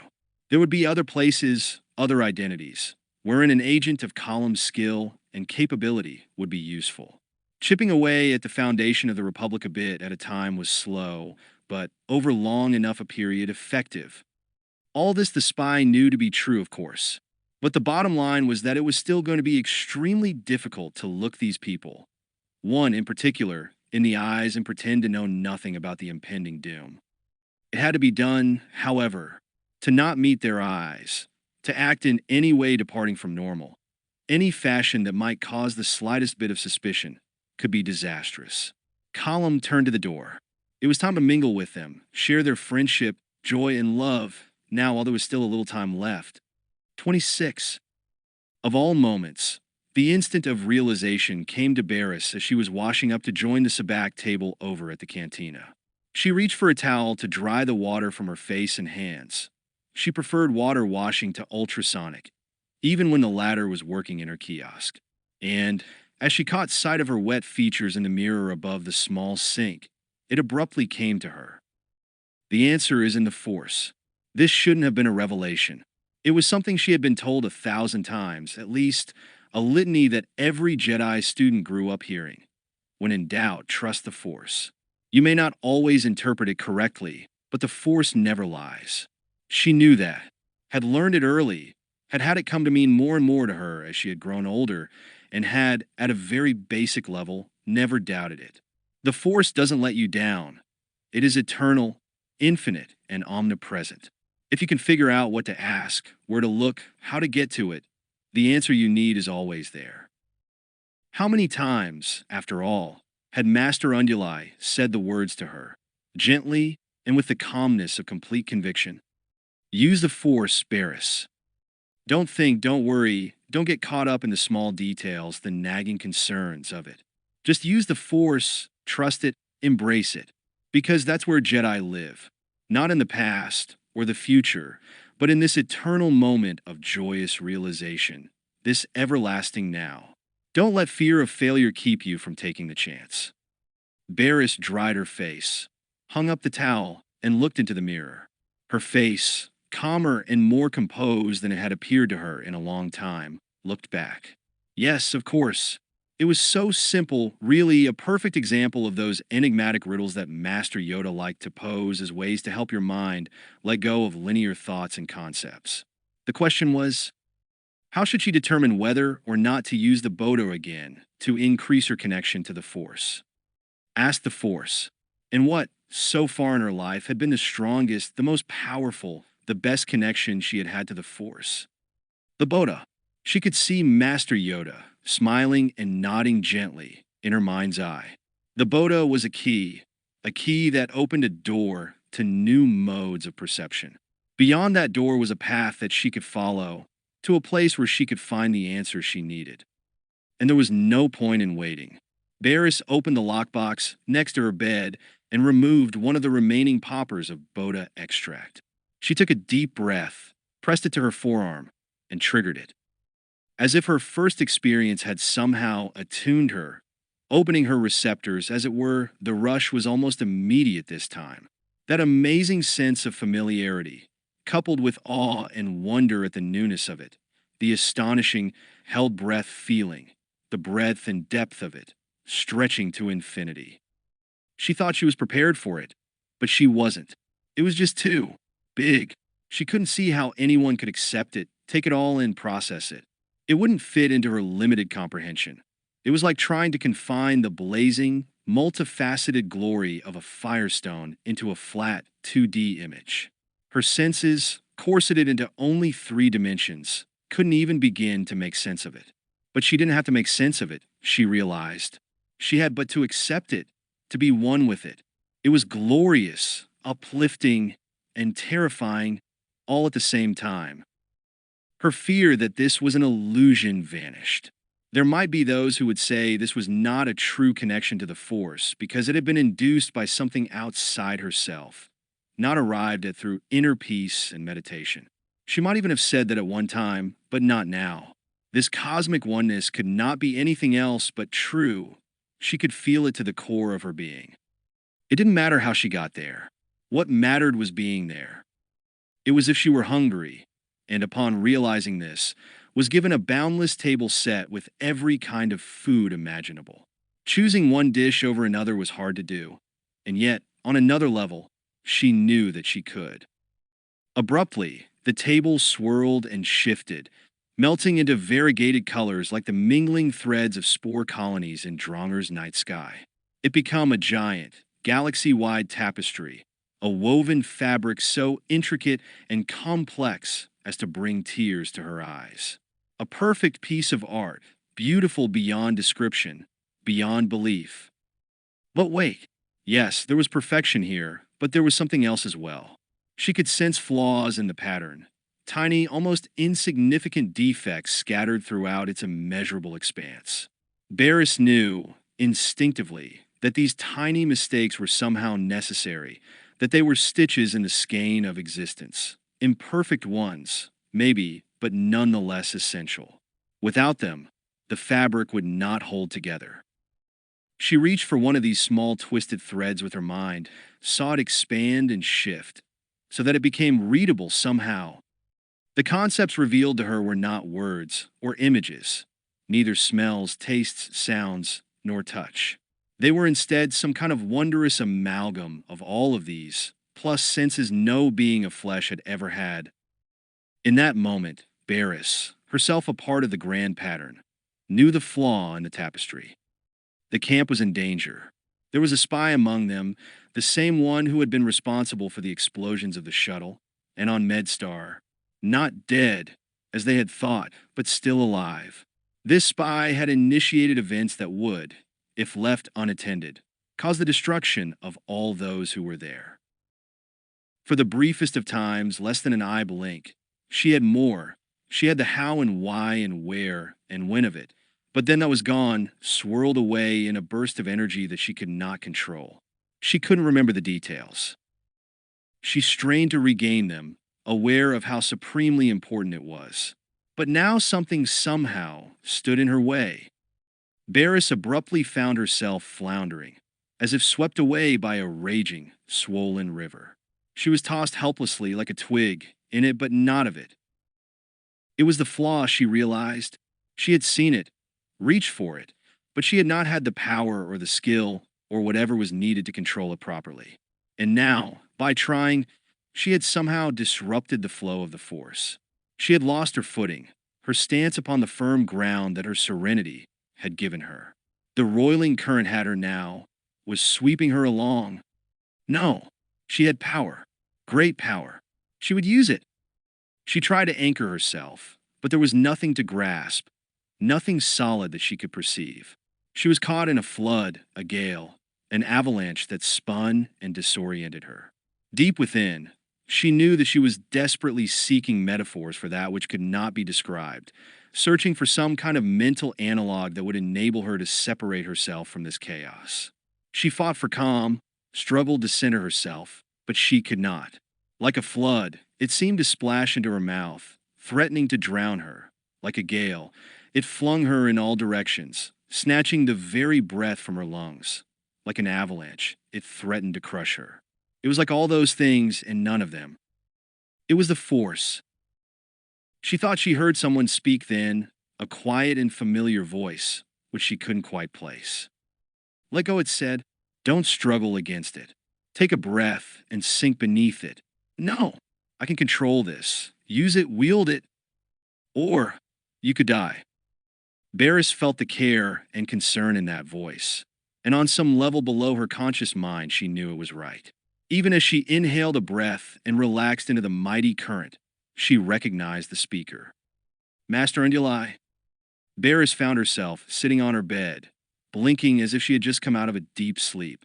She didn't need to check the room's chrono to know that time had passed. She had taken the Bota injection at midday. She now sat in the dark. She stood, walked to the window, cleared it, and looked out. The faint glimmer of the Force Dome was not enough to hide the stars and the clear night sky above.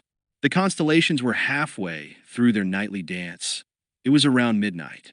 She had been gone for 12 hours at least, gone to a place where she had never been, where she suspected few, if any, had ever been. She turned away from the window. She felt refreshed, as if she had slept soundly. She was not hungry or thirsty, nor did she feel the need for the fresh air. She smiled. The memory of the experience was still potent, pinwheeling in her mind in a glory of light and sound and smells and tastes and touch. This was what her relationship with the Force could be. This was how it should be, all the time. She frowned, feeling a tiny tug at her memory. The flaw, the coming disaster to the camp. In the cosmic totality of what she had just experienced, it was nothing, utterly insignificant when compared to the warp and woof of the whole. Still, it was there, along with the uncountable other flaws. And she knew that, while they were somehow necessary in their total number, and they couldn't all be eliminated, in some cases individual ones could be, and should be, repaired. The camp was in deadly danger. She had been shown this for a reason. This she knew, just as she knew she had to do something about it. 27. The cantina was about as full as Dan had ever seen it. After a moment, he realized why. The H&E troop members were about to dust, as Spacer lingo had it. They were on the morrow leaving Dronger to finish the remnants of their tour, and they were partying the night away. As Den and I-5 entered, the reporter nearly staggered back, as though struck a physical blow. The sweet scent of spice stick and gum, the tang of various alcoholic beverages, and most of all, the combined odors of a dozen or more species, all mixed into the heavy, wet air, produced a miasma as thick and strong as Gungan bouillabaisse. He glanced at I-5. "You're sure you want to go through with this? It seems the perfect atmosphere to me. To me, it seems more like the kind of atmosphere you'd find 20 clicks or so down under the clouds on Bespin." Dan eyed the place askance.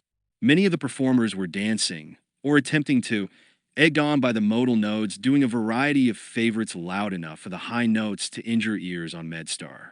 Dan had been in a great many loud, crowded, and unruly bars over the course of his career, and he felt safe in ranking this one right down there among the worst.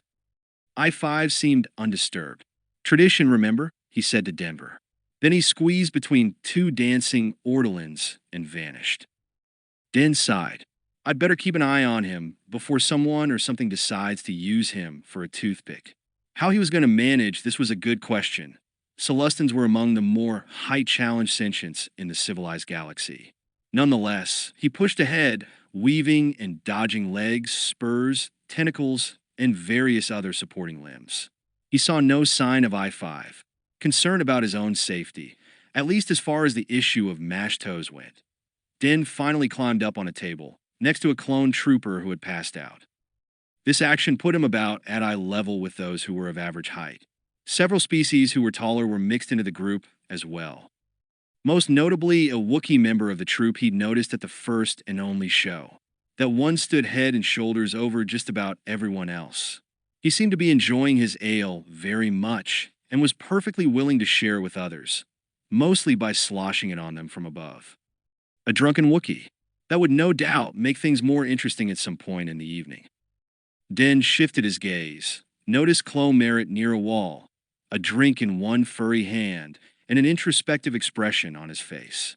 Iquani weren't particularly tall, maybe half a dozen centimeters above most folks, but they were massive.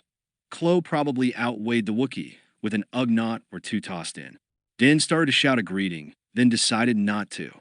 From his expression, the Minder looked like he could use a dose of his own medicine. "Den!" Surprised, he turned and saw Tok Lutrine by the table he was standing on. She, too, looked entirely too serious for such a party. "Have you seen Joss?" Den shook his head. "Just got here myself a minute ago." "I need to find him," she said, more to herself than to him. The rest of her words were lost in the general vocal noise. "What?" he shouted, but she just turned and disappeared into the crowd without another word. There had been something in that look. Den wasn't sure just what it had been, but it put him in mind of the old Sakian saying about a flenser flying over one's bone pit. It made his dew flaps horripilate. BRR. Finally, he spotted I-5. The droid was standing not too far from a Poe Trebor, speaking to the human entertainer. He was gesticulating with far more emphasis than was customary with him. Den couldn't tell what I-5 was saying. Even Celestin hearing couldn't help when there was this much ambient noise in a room. But whatever it was, Trebor was laughing at it. Seems pretty obvious that the elemental's out of the magnetic bottle, he thought. I-5 had obviously already implemented what the reporter had already come to think of as the inebriation algorithm. I-5 was not to put too fast a spin on it, drunk. It was also quite apparent that the droid hadn't shirked on the writing of his program. Den could see that his friend's photoreceptors were shining more brightly. That, coupled with the excess body language and the laughs I-5 was getting out of a veteran entertainer, made it obvious that the droid was anything but a surly drunk. Den grinned. Mission accomplished. He wanted to do his friend a favor by helping him find a way to cast off the shackles of propriety, to loosen up. Good. I-5 deserved no less. After all, if organic sentience chafed in those shackles, how much more must the artificially intelligent suffer? And the really good news was that I-5 wouldn't even wake up with a hangover. Den decided it was high time he joined the party. He jumped off the table and began to weave his way to the bar. Excuse me. Coming through here. Low being walking. Pardon, citizen. Hey, watch the ears flow. Joss sat on his cot, staring at the wall, feeling as miserable as he ever had in his life. His days were spent wading in blood, up to his armpits in the mangled bodies of clone troopers who were little more than particle cannon fodder. His one real friend, a brilliant musician and surgeon, had been killed by the war, snuffed out in a heartbeat. The only other bright spot in this sea of bleakness, the woman he loved, had pulled away from him, and she wouldn't even tell him why. Joss stared, unseeing. He was a surgeon. He had seen people die before the Republic had called him into its service. He dealt with it. He just shrugged it off. But he'd been wrong to think that helped.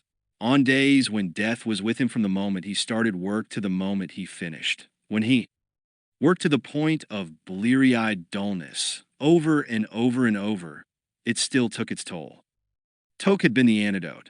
Toke had stood beside him, and regardless of how the relationship might ostracize him from his family and friends back home, she had been worth it. But now his days were dark and the nights darker. He could see no end to it. This war could go on for years, decades. It had happened before. He could grow old here, cutting and pasting ruined bodies until one hot morning he would fall over and die himself. What was the point? As a doctor, Joss knew about depression. Post-surgical patients were often low after life-altering events, and while he would send the seriously affected ones to Menders, he had been trained to deal with the symptoms if there wasn't proper backup available. But understanding depression didn't make him immune to it. There was knowing, and then there was feeling. The idea of leaving it all behind was tempting. Oh yes, he was capable of it if it came to that. He knew just where a slight nick with a vibroscalpel would bleed the most. Take a little anticoagulant, open a major blood vessel, then slowly fall asleep, and not wake up. Death would be painless that way, or with any of a dozen drugs he could take off the shelf that would do the trick just as well. A final salute, and then the big jump. Suicide was rare among his people. Few Corellians took that route, and none of Joss's family had ever done so, as far as he knew. At the moment, it didn't feel like the worst thing that could happen to him. He could easily make it look like an accident, thus sparing his family the shame, and at least some of the grief. Joss shook his head again. How had he come here? This was a place he had never dreamed he could be, thinking in detail about how to end his own life. He remembered what he had been trained to tell those patients who had fallen so low. Wait, don't do something that can't be reversed. Life is long. Things change. A month, a year, 5 years from now, your situation could reverse. Look at how many people came from nothing, grew rich, lost it all, and then rebuilt their fortunes. Look at those who were afflicted with a debilitating or even fatal illness, who stayed around long enough for a cure. Even those who lost a spouse, or a child, or a parent, and later found happiness. The bottom line was, alive, you have a chance. There are no possibilities for the dead. Joss sighed, a deep and ragged breath. Yes, those were the things he told his patients, and they were all true. An old memory rose up from his days at Coruscant Med. The instructor, a grizzled and gray human named Lee Dewin, who must have been well over 100 standard years old, had spoken of his days on Alderaan. The old man smiled a lot, and he was grinning as he told the story. There had been a bad time in Dewin's life. His father had died, his mother had been hospitalized, and his sister had gone missing on a frontier expedition. Dewin had failed an exam, and it looked as if he might be dropped from medical school. He'd told the class, seriously considered suicide. Instead, he'd muddled through somehow, and eventually things did get better. One day, he met a man on the street. The man stopped him and said, "I want to thank you, Dr. Dewin, for saving my life." Dewin had heard this many times, of course, and he had deflected the praise with practiced ease. "It's my job, citizen. No thanks are." "No," the man interrupted. "I wasn't your patient. I was undergoing a period of deep depression and was suicidal. I had decided to end it. I'd already obtained the means and was on my way to a private place where I would do it. But I gave myself one out. If on my journey, any person I passed was to smile at me, just one, I would not go through with it. I was on the street outside the hospital, and you were on your way in. You smiled and nodded at me. And here I am." The point of his story, Dewin said, was not whether his medical expertise had saved someone. The point was that because he had gone through his own darkness, and had kept going long enough to be able to smile at a stranger, he had saved that man's life. There were thousands more over the years whom he had, with some skill and much luck, also managed to keep alive. Being useful to others was not an unworthy thing, even if you had nothing else. Joss looked at the chrono. He had rounds to make post-op patients to check. If he killed himself, somebody else would have to take over his rounds. That would be an imposition, causing somebody to have to cover for him. It would be impolite. He could manage to face another hour. That's all you have to do, he told himself. Just an hour, the next hour. Do your rounds, make your reports. He could get through another hour. And after that, well, time enough to worry about that when he got there. For now, this hour was all that mattered. 28. Joss finished his rounds. He knew about the farewell party for the H&E troop, and normally there would be little reluctance on his part to join them. But now, what if Toke was there? Seeing her in the OT was bad enough. He wasn't sure he could handle seeing her in a social setting. What if she was there with someone else? He shook his head. At least in the cantina, he wouldn't be drinking alone. Sooner or later, he would run into her again. It just wasn't that big a base. To deep with it, Joss marched out of the OT, feeling much like a man, walking to his own execution. It was crowded in the cantina, also hot, noisy, and smelly. Maybe Joss wouldn't encounter Toke after all in this crowd. That hope didn't last long. It was, in fact, Toke who found him before he could get his first drink. He turned around, and there she was right there, her gaze fixed on his face, searching it for what? He didn't know what to say. He knew he should say something, but she was so lovely, even just in her scrubs, with her hair up and exhaustion evident in her face, that she stole the breath from his lungs. "Toke," he managed. I've been thinking a lot, Joss. There's more to all this than just how we feel about each other. There's more to this war than just here, what we do, who we are to each other. I need some time to process it, on my own." She took a breath. "I'm requesting a transfer to Rimsu 3. His mouth was dry. Rimsu 3 was over 1,000 clicks north, across the sea of sponges. "What are you saying? Can't we at least talk about it?" "No, not yet." Joss blew out a big breath. He didn't want to say it, but it had to be said. "Does this mean we're through?" She hesitated. "It means we're apart for a while." There was no way to dissuade her, he saw. But if she transferred out, he'd never see her again. Of that he was sure. "I have to go," she said. And with that, she was gone. Joss made his way to the bar. He was numb. What had happened? What had gone wrong? What had he said or done? He still couldn't believe it. Done. Gone. Just like that. His mind scrambled frantically for some purchase, something to hold on to. As chief surgeon, he could refuse to let her transfer out, could say she was too valuable here. But what good would that do? How could they work together? Place it back together? How could they? Questions swirled around in his head like dust motes, like a swarm of fire gnats. He needed a drink.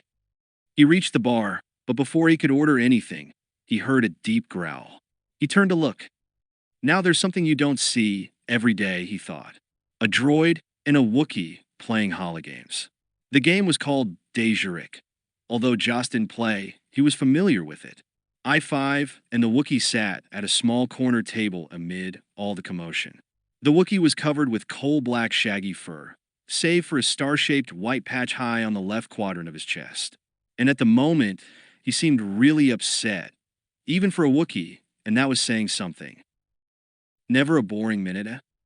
Joss looked down and saw Din Dur standing beside him. Din gestured toward the Dejarik table and sighed. You might remember my mentioning once or twice before that I was trying to help I-5 get drunk. Yeah, well, Caird was, after a fashion, enjoying himself, even though he was of necessity wearing the Cubaz suit. He didn't mind seeing people have a good time, and the fact that he knew, and would do, something that would ruin their high spirits did not diminish his enjoyment. When news of the change in the Bota became widespread, chaos would most likely ensue. The misfortunes of war. Too bad. While he wasn't sentimentally attached to anyone here, sentimentality being a luxury he could ill afford, he admired a great many of the doctors and soldiers and techs who populated this place. They were, for the most part, honorable folk. Honor, as most people seem to think of it, was a code that limited one's options severely and, even worse, was a good way to return to the great egg at hyperspeed. Caird was a practical being. He couldn't afford to have honor, but he surely did admire it in others. If nothing else, it made it far easier to predict their actions. It was harder dealing with scalawags in some ways, easier in others. Take Thula and SQA Trant, for example. Caird would be quite surprised, almost disappointed in fact, if those two hadn't thought of ways to shortchange him and Black Sun on the upcoming transaction. Not that he really minded if they found a way to skim a little for themselves. That was the nature of business and to be expected. But he wasn't overly concerned. Rogues they might be, but they also seemed smart enough to realize the lunacy of attempting any major deception on Black Sunday. He dipped the masked snout into his drink. One reason he liked the Cubaz identity was because he could drink while in it. Pity he couldn't just let go and enjoy the party to the fullest, but he was also here for a practical reason. As it turned out, the human pilot Bogan had taken a double shift recently, and as a result he would not be on standby for the Admiral's ship when Caird needed him. This was easily remedied, however. There were another two pilots in the rotation, and one of them was here in this cantina, right now. This pilot, also a human a lot of those around the galaxy Caird had noticed, was behaving in a responsible manner since he was on standby. He was not drinking, smoking, or sniffing anything intoxicating. Sabotage, his name was, and while he seemed to be having a good time, smiling and laughing, he had restricted himself to some kind of steep brew made from a local plant. Because Caird had access to all kinds of information, including medical records, he had learned that Sabotage had an allergic condition for which there was no cure or preventive treatment. If exposed to a certain common legume, the human would develop a fairly severe anaphylactic reaction, the symptoms of which might include urticaria and syncope secondary to ascites. Caird had gotten this information translated via the holonet. It meant that the human could break out in a serious, itchy rash that could include large hives. He could faint and, if left untreated, might even choke to death as his windpipe closed. Not that it would get that bad in the middle of a rimsue full of doctors. He'd be whisked off to a ward in a hurry, and all his symptoms could be treated easily. But he wouldn't be able to work for a day or two, which was more than enough for Caird's purposes. Caird had watched the servers with care, and his moment came. He stood and started away from his single-unit table, as if to answer a call of nature. The droid server bearing a tray for Sabern's table started in that direction as well. Their paths would intersect as Caird had planned. As Caird neared the server, he said, "Pardon me, could you point out the fresher?" Even though the refresher was clearly marked in half a dozen languages and graphic images, the droid had no doubt heard the question more than a few times from inebriated patrons. It swiveled its head slightly and pointed with its free appendage. "That way, sir." The door under the glowing sign. While the droid was thus engaged, Caird brought his hand around, as if to scratch his snout, and in so doing allowed a small pinch of legume powder to fall into the man's drink. He then headed toward the fresher. He would return to his table in a moment to make sure his target drank from the doctored cup and reacted appropriately. Once that was done, his objective for tonight would be accomplished. It was unlikely that anyone would suspect the man's drink had been tampered with. It wasn't poison, after all, and the attending medics would recognize the reaction for what it was. Even if they did suspect it had been deliberate, it wouldn't matter. There was no way to tie Caird to the deed. Even if the serving droid was questioned and happened to recall a Cubaz asking directions to the fresher, the Cubaz in question didn't exist. After tonight, Caird would have no more need for this particular costume, and it would be rendered down to its molecular level by a recycling unit. Can't find what doesn't exist. He had, in one of his fat human disguises, obtained from one of the entertainment group's members a copy of the most recent recording of Galactic Sports Update. Upon this GSU recording was a recent Strag Sector Match Championship. If you were not a skilled player, watching a game of Strag was less interesting than watching mold grow. If you were ranked, however, such matches were fascinating. Neither the Twi'lek Vora nor the human pilot Bogan would have seen this particular match.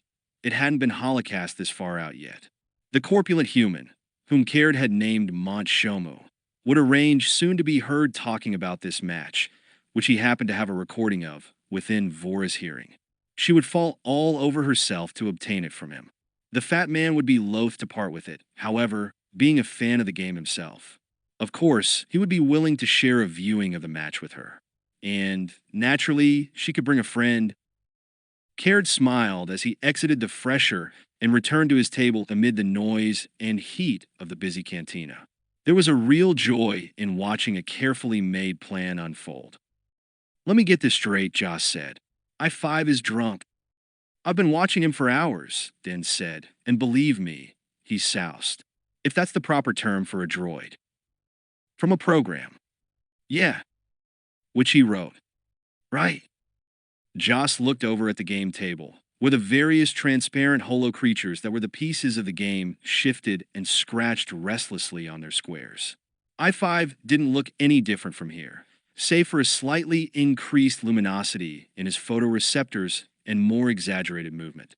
Joss shook his head. "It just keeps getting weirder." He turned back to the bar and hoisted his drink. "Huh," I-5 said loudly. "My mollator takes your hujix. I win."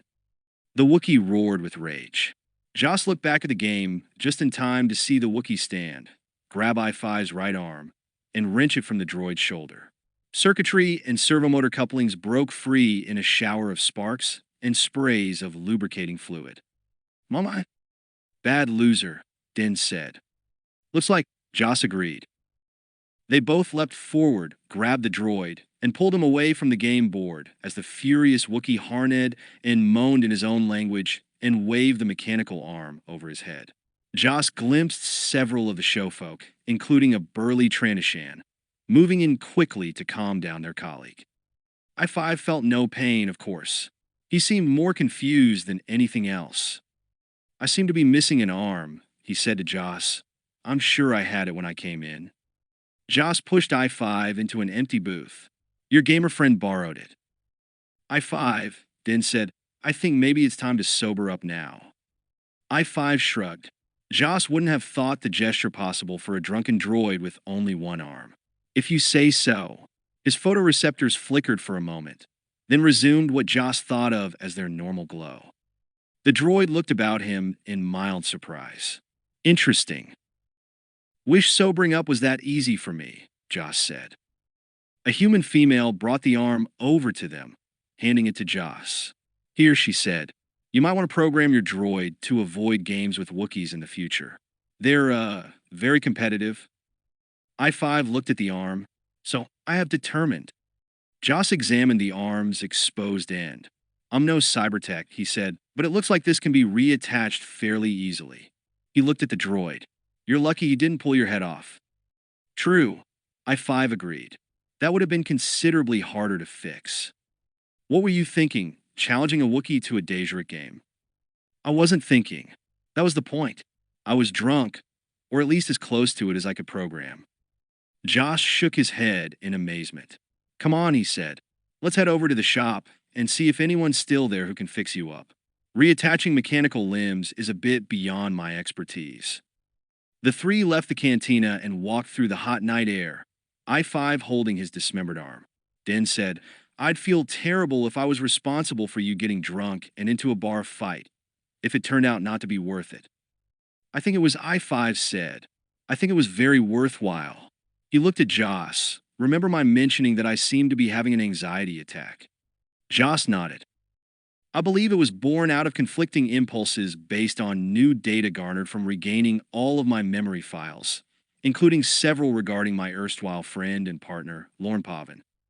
I remembered that I have an obligation to fulfill, one that involves my returning to Coruscant as soon as possible. But to do so would be to abandon my responsibilities here.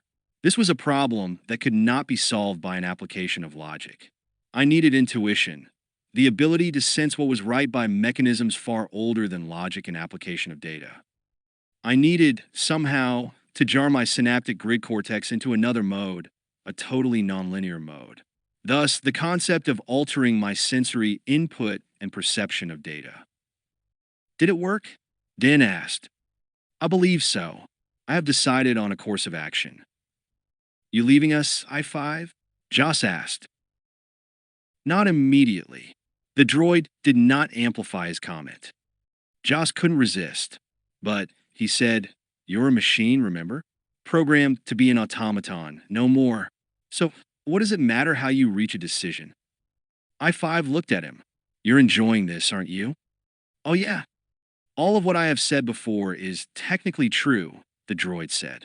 But I've come to realize it's possible for things to be more than the sum of their parts. And that a difference that makes no difference is, for all practical purposes, moot. I think I was, for lack of a better term, afraid. I believe that I was trying to convince myself, more than you, that I am not what you, Baris, and a few others here see me as. I was, however, lacking necessary information to reach the right conclusion. And that would be that I am indeed sentient, I-5 said. Joss grinned and slapped the droid on his Durasteel back. Took you long enough to figure it out. They found an Ishi Tibtech half asleep under a tool bench. At first he was surly, but the bottle of Corellian wine that Den had grabbed as they'd left proved an effective bribe. As the tech was reattaching I-5's arm, spot welding snapped junctions and splicing sensory cables and hydraulic circulatory piping, Joss said, by the way, it's none of my business, but I'm curious. Just what is the obligation you remembered? I-5 didn't answer right away, and the silence stretched long enough for Joss to begin to wish he hadn't asked. Then the droid said, it was a request of Lawrence. He asked me to watch over his son. 29. Baris could not sleep. Her experience with the Force continued to echo in her, stronger by far than after the first time, bringing up powerful flashes of the wondrous cosmic consciousness she had been a part of, along with the feeling of important things going undone. She wanted to return to that place, to stay there, if at all possible. Maybe it was cumulative. Maybe it would come to pass that, eventually, she could swim in that magical sea on her own, at will, and without the Bota to deliver and keep her there. There hadn't been any new revelations. The danger to the camp was approaching, but it was not yet at hand. On some level, she knew she had enough time to decide upon a course of action. On another level, what that course of action would be seemed utterly beyond her capabilities. Beyond her unamplified capabilities. But nothing seemed too big for her to handle while connected in the Force by the miracle of the Bota. She knew, right to the depths of her bones, that what she could do with the Force in that state would be astounding, once she got used to it. Once she learned to not control it, but to flow with it, to be it. She now understood how it was that the greatest Jedi masters could sense things even parsecs away, information gained far faster than by subspace packet. She had now the knowledge, the certainty, that the universe was of an entire piece, each part connected to all the others, webbed together by vibrating strands of the Force that stretched through dimensions utterly beyond the ken of her senses. And she knew her place in it, and that all things, great and small, were precisely in position, as they had always been, and as they always would be, worlds without end. There was a temptation to rush out and harvest Bota by the bale, render it into fluid, and install a constant feed pump on her arm to trickle it into her system continuously. She wondered if that was the desire of a seeker or an addict. She wondered if there was any difference. In any event, she could take this new knowledge back to the Jedi Council, and with it the Jedi could become more powerful than anyone could possibly imagine. They could stop this war, as well as prevent others from starting. They could abolish slavery, transform barren worlds into lush paradises, chase evil to the ends of the galaxy, and strike it down. Nothing would be beyond their capabilities. The power was that immense. It all swam in Baris, overwhelming in its intensity. Even now, she could barely contain the memory of it. But first, before she went too far into the void, she had to deal with the camp situation. That would be easily accomplished. Then she could address the larger issues. Den hurried through the camp to the launch platform, hoping that he wasn't too late. Milking fool, he thought, of all the days to oversleep. He hardly ever bothered with alarm chronos. Like most of his kind, Den had an inner timekeeper that went along with his keen sense of direction. Usually it adjusted to the day and night cycles of whatever world he was on fairly quickly, taking no more than a standard week at most, and he'd been on this planet a lot longer than that. But on the one day he needed it the most, wouldn't you just know it would kick out on him, and he'd sleep just long enough to maybe miss the transport departure of the HNE folk, including Ire? After the proposal she had made, and he had accepted, he couldn't let her leave without saying goodbye. It was hard to know just when he would see her again, and when he did, it would be as part of the extended family that would include, by all accounts, a truly staggering number of younglings. He was to be a patriarch, a hoary old dispenser of wisdom, to sit somewhere deep in the warren and dole out nuggets of sage advice to the young and foolish. The whole thing didn't seem quite as appealing now as it had when Ire had described it to him. The entertainers were being ferried up to MedStar, where their own transport was docked. Ire had been scheduled for the first lift-up. Den came around the corner of the launch facility's main building in time to see the few members of the troop moving up the ramp. Ire was one of them. He ran forward, pushing his way through the taller beings that surrounded him, mostly techs and other workers. "Hey," he shouted. "Ire, wait!" Blasted, he couldn't see anything but legs. Legs covered with clothing, fur, or scales. Digitigrade legs, plantigrade legs. A veritable forest of supporting limbs. At last he reached the gate. "Ire!" She was walking sadly up the ramp, the last to leave. At his cry she whirled, and when she saw him, her eyes, her face, her whole body lit up. "Dinla!" He was so relieved she hadn't left yet that he didn't care that she'd attached the familiar suffix to his name in public. They embraced. "I was afraid you wouldn't come. What happened?" To tell her he'd overslept would be a bad idea. This he knew almost instinctively. She'd be offended that he'd nearly missed her leave-taking for so trivial a reason. "Had a comm from HNE," he said. "Some talk about one of my articles from last year being made into a hollow. Finally had to cut him off and run all the way to get here." Amazing how easily the lie came out of him. Amazing and not a little bit dismaying. But it worked. She looked at him with starry-eyed love. "Come back to Sulla soon," she whispered. She nuzzled his dew flaps one more time, and then turned and ran up the ramp. Den moved back behind the field radius. The transport, silent save for the thrum of the repulsor lifts, rose quickly and disappeared into the glare of Dronger Prime. Den walked slowly back to his kiosk. It had been so easy to lie to her. One could argue that it was a small incident, trivial and unimportant. One could argue that he'd lied out of beneficence to save her from hurt feelings. One could argue all kinds of things, but none of them had any more validity or authenticity than a Neimoidian's handshake. He was a scoundrel. Ire was sweet and sincere and trusting. He admired those qualities in her. But how long would it be before those same attributes filled him with impatience or annoyance or contempt? He was hardly worthy of Ire's admiration. Den stopped in the middle of the compound. This was bad. He was having cold feet all the way up to his armpits, and he had no idea what to do about it. He looked about. From where he was standing, he had two options, each of which lay in practically opposite directions. To his left was the cantina, with its amazing and highly therapeutic varieties of distillates. To his right was Chloe Merritt's office, where he could talk to the minder, or at the very least make an appointment to do so later. He needed to work this out. How? It took Den nearly 2 minutes of standing in the broiling sun before he turned and trotted off, a direction finally chosen. 30. The throbbing of the med lifters, the shouts and cross-talk of personnel running to the treat area, the screams and groans of the troopers. It was a litany of sounds and cries that Joss had responded to so many times that it seemed he could do it in his sleep by now. Sleep. There was a laugh. The truncated periods of naps and dozing that the medics of Rimsu 7 managed to snag on good days wasn't anything even close to good sleep hygiene. Of course, they had delta wave inducers, but cramming 6 to 8 hours of uninterrupted cycling through the 4 stages and REM periods into a 10-minute nap just didn't replenish the brain the same way that real-time sleep did. The only solution was a proper night's rest, and that was a luxury seldom afforded. Most of the time, the patients were clone troopers. For Joss, the hardest cases were not the completely alien species. They were the non-clone individual humans, because their anatomies were familiar to him, and yet subtly different from one another. When operating on such a human patient, he had to be very careful not to let his hands and brain fall back into familiar patterns that might work on a clone, but be just off enough to kill another human being. It had already happened once.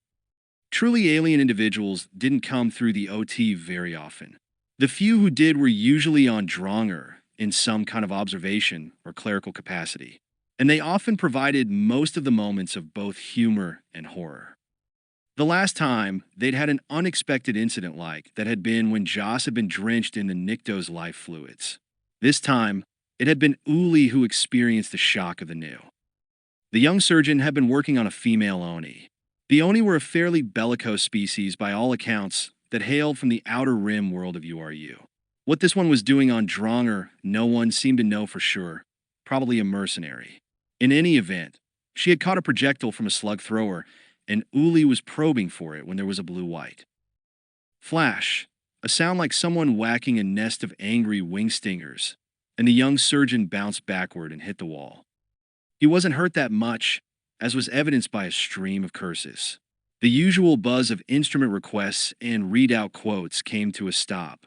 Threndi, the nurse who had been assisting, helped Uli to his feet. "You okay, Uli? Need any help?" Joss called. "I'm good, thanks. But what in the 7 skies of Sumerin was that? I never." He was interrupted by a tripedal medical droid that came in, moved to Uli's side, and spoke briefly to him. Joss couldn't hear the conversation, but after a moment Uli and Threndi both broke into laughter. "What's up?" Joss asked. "Apparently, Oni females are electrophoretic. I must have brushed against a lobe of her capacitor organ during my probe." Uli shrugged. "Kinda wish I'd known about it sooner." Joss chuckled. "Maybe we should keep her around in case our droids need a jump start." His shift and Yuli's were over at the same time, and on impulse, Joss asked the younger man if he wanted to join them at Sabak. They'd been short several players the last couple of times. Toke didn't show up anymore, and Baris seemed lately to be too absorbed in Jedi, as Den put it, to sit in on every game. Even Chloe had been too busy to put in more than an occasional appearance. Uli grinned, a smile that spread over his entire face. "Sure," he said enthusiastically. "I've been hoping one of you'd ask." Joss grinned back. "Glad to have you. It would be nice to have something approaching a full set of players again." On one level, though, he did feel bad about it. Uli was so open and guileless. he was sure to be eaten alive by the others. Sabak could be a tough game. Joss, Din, Baris, and I-5 walked out of the cantina. Wow, Joss said. Who knew? Not you, I'm assuming, Din replied. Unless you're in cahoots with the little. Hey, I had no idea he could play like that. I mean, look at him. He looks like a holorep for some nice, wholesome farm world somewhere. Josh shrugged. Besides, we've been losing players. And I felt sorry for him. Yeah? Well, feel sorry for me. I lost 300 creds in there. Din shook his head. Just a suggestion, I-5 said to Joss. But the next time you're tempted to be altruistic in matters like these, don't. Clamp your vocabulator, Din told him sourly. You're the only one who didn't lose his shirt. Not that you have one to lose. This is true. However, for the first time in some weeks I have not won anything, either. Joss swatted futilely at a buzzing cloud of fire gnats. Again I ask, what do you need money for? You're a droid. A fact that seldom escapes my notice. Thank you. My need for money is quite simple. It costs large amounts of credits to travel, especially as far as Coruscant. You're really going then? Baris asked. Yes. But you're military property, Joss said. Even if you could find a way to get transferred to Coruscant, you'll have limited freedom to search for Pavin's son. Also true, which means, I-5 said calmly, I might have to desert. For a long moment the silence was unbroken save by the gnats. Then Joss said, if you do, and you're caught, they'll wipe your memory down to the last quantum shell. If I'm caught, my time on Coruscant wasn't completely misspent. I know a variety of ways to slip through the cracks, especially in a megalopolis that large. Din sucked on a hydropack for a moment and said, no doubt, but first you have to get off Dronger. And won't you arouse suspicion, traveling by yourself? Droids, particularly protocol droids, make interstellar journeys all the time. We're not children. No one will look twice at me, especially if I carry the papers of an envoy en route to the Coruscant Temple on Jedi business. He looked at Baris. She looked back quite seriously. You are willing to risk everything, your very self, to do this, she asked. It's something I promised Lorne many years ago, when his son Jax was first taken from him. He asked me to make sure that, should anything ever happen to him, I would do my best to keep watch over Jax, even though he was under the protection of the Jedi. Lorne did not trust Jedi. I must remind you, I-5, that the Jedi are sworn to uphold the laws of the Republic. Baris paused, then added, there are times, however, when such laws come into conflict with the moral codes that we espouse. These conflicts often require difficult decisions to be made. And how do the Jedi make these decisions? Well, she said with a slight smile, some have been known to get drunk. Joss laughed. He couldn't help it, and it felt good. It so happens, Baris continued, that I have something I wish to see delivered to the temple on Coruscant as soon as possible. There are very few to whom I would entrust such a mission. If you would be willing, I-5 said, I would be honored. 31. Column stared at the message on the desktop. It had taken several hours to decipher the cumbersome triple code, but this time it had been worth the effort. The Separatists had gotten the missive sent from this location earlier. They had checked it out and found that the Bota was indeed losing its potency. Much quicker than the spy had expected, they had come to a decision. There would be an all-out attack on the Republic forces on Dronger in the next few days. Every mech and mercenary the other side could field would participate in the battle with but one purpose: to capture and collect the remaining Bota for the Separatists. Many would die or be destroyed on both sides. Much of the Bota in the fields might be ruined, but the message, short as it was quite unambiguous and explicit. They were coming. This Rimsu, along with all the others, would shortly be overrun. They would not be taking prisoners, at least none they intended to keep alive. Column stared at the note with labile emotions and mixed feelings. Yes, it had been expected if not so soon. Yes, it would be a blow to the Republic, which was the reason that Column had come to be here in the first place. This didn't change the fact that the responsibility for the loss of life and material would be on Column's head. The decrypted message, printed on a plastisheet templast, started to curl at the edges. In another minute, the process, a combustible oxidation that began the moment the plastisheet was exposed to air, would evaporate the note into nothingness. Just as the spy's third identity would soon come to an end. No matter either way, the note had served its purpose.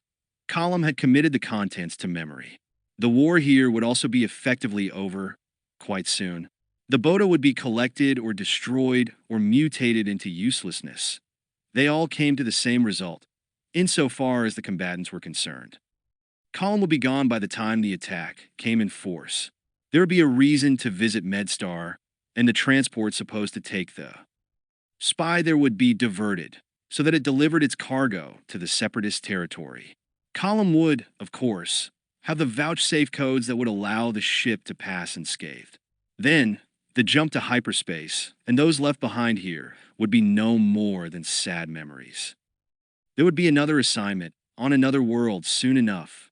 The war elsewhere would continue, and Column, under another false identity, would go forth to continue to aid in the destruction of the Republic. However long the task took, it would happen, the spy knew. It would happen. Column sighed. There was still much to be done here, and little time in which to accomplish it. Records, files, information, some of which might prove of value to Column's masters. All must be gathered and condensed into data packets one could slip into one's pocket or travel case. The end, at least here and now, was quite near. It was nearly midnight. The long snout Cubaz costume was gone, and the fat suit was a lot of trouble to flesh up and don. So Caird had his meeting with Thula dressed as the silent monk. It was not as if anybody would see them together, so he wasn't concerned about the impropriety of speaking.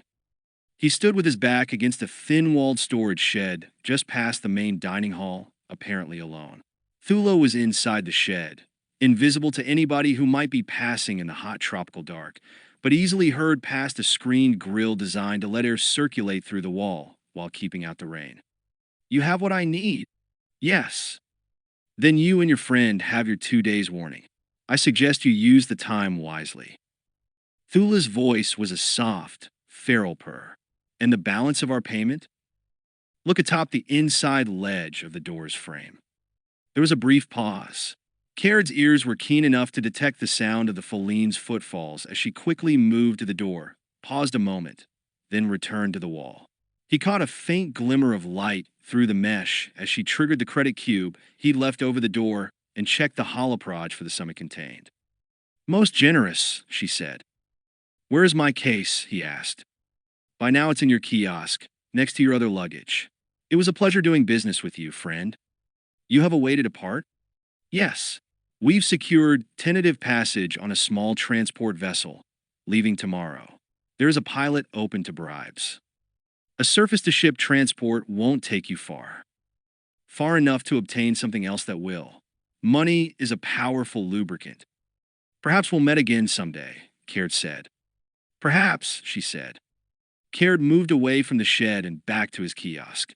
The door had been locked, but such locks as were used here were hardly proof against professional thieves, as SQA Trant and Thula were, among their many other talents. The carbonite slab stood next to his other bag, disguised so as to resemble a moderately priced travel case. It was almost a perfect match to his luggage. Frozen in carbonite, the Bota would keep until somebody triggered the melter. After that, it would have to be processed quickly to avoid the rapid rot that would follow, but that was not his problem. Black Sun had the best chemists in the galaxy on tap. All he had to do was get it to them. He hefted the case. It was heavy, nearly 70 kilos, he judged, but easily within his ability to pick up and carry. Caird felt better in that moment than he had since he had arrived on this pestilent planet. He had done the best he could, given the circumstances, and when all was said and done, he felt he would come out of it looking very good indeed. Just a couple more days of subterfuge, and then on to his home world and peace. A well-deserved peace. Joss woke up in the middle of the night, grainy from his most recent bout of drinking. He sat up on his cot and rubbed his eyes. He had dreamed of Toke, and in the dream she had told him why she wanted to go away. Only now, he couldn't remember what she had said. Joss stood, padded to the fresher, and splashed water on his face. He rinsed his mouth out. He had been drinking lately to such an extent that even the anti-vasalgia drugs that normally quashed hangovers were losing their effectiveness.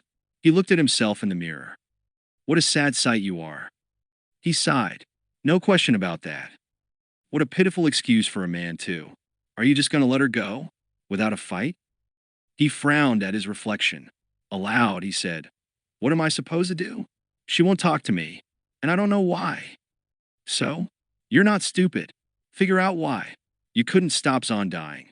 Are you just going to let Toke walk away without even knowing why? Joss turned away from the mirror and went back to his cot. He stood there, staring at the bed. There was the question, wasn't it? The big one, the only one, why? What had caused Toke, the woman who said she loved him, to just up and leave? She had cited the explosion on MedStar, the dozens of deaths, but that didn't make sense. Toke had seen worse, far worse and a lot closer at hand. No, this was different. It was almost as if she'd received a revelation from some primitive planetary deity. The sudden realization hit him hard enough to make him sit down.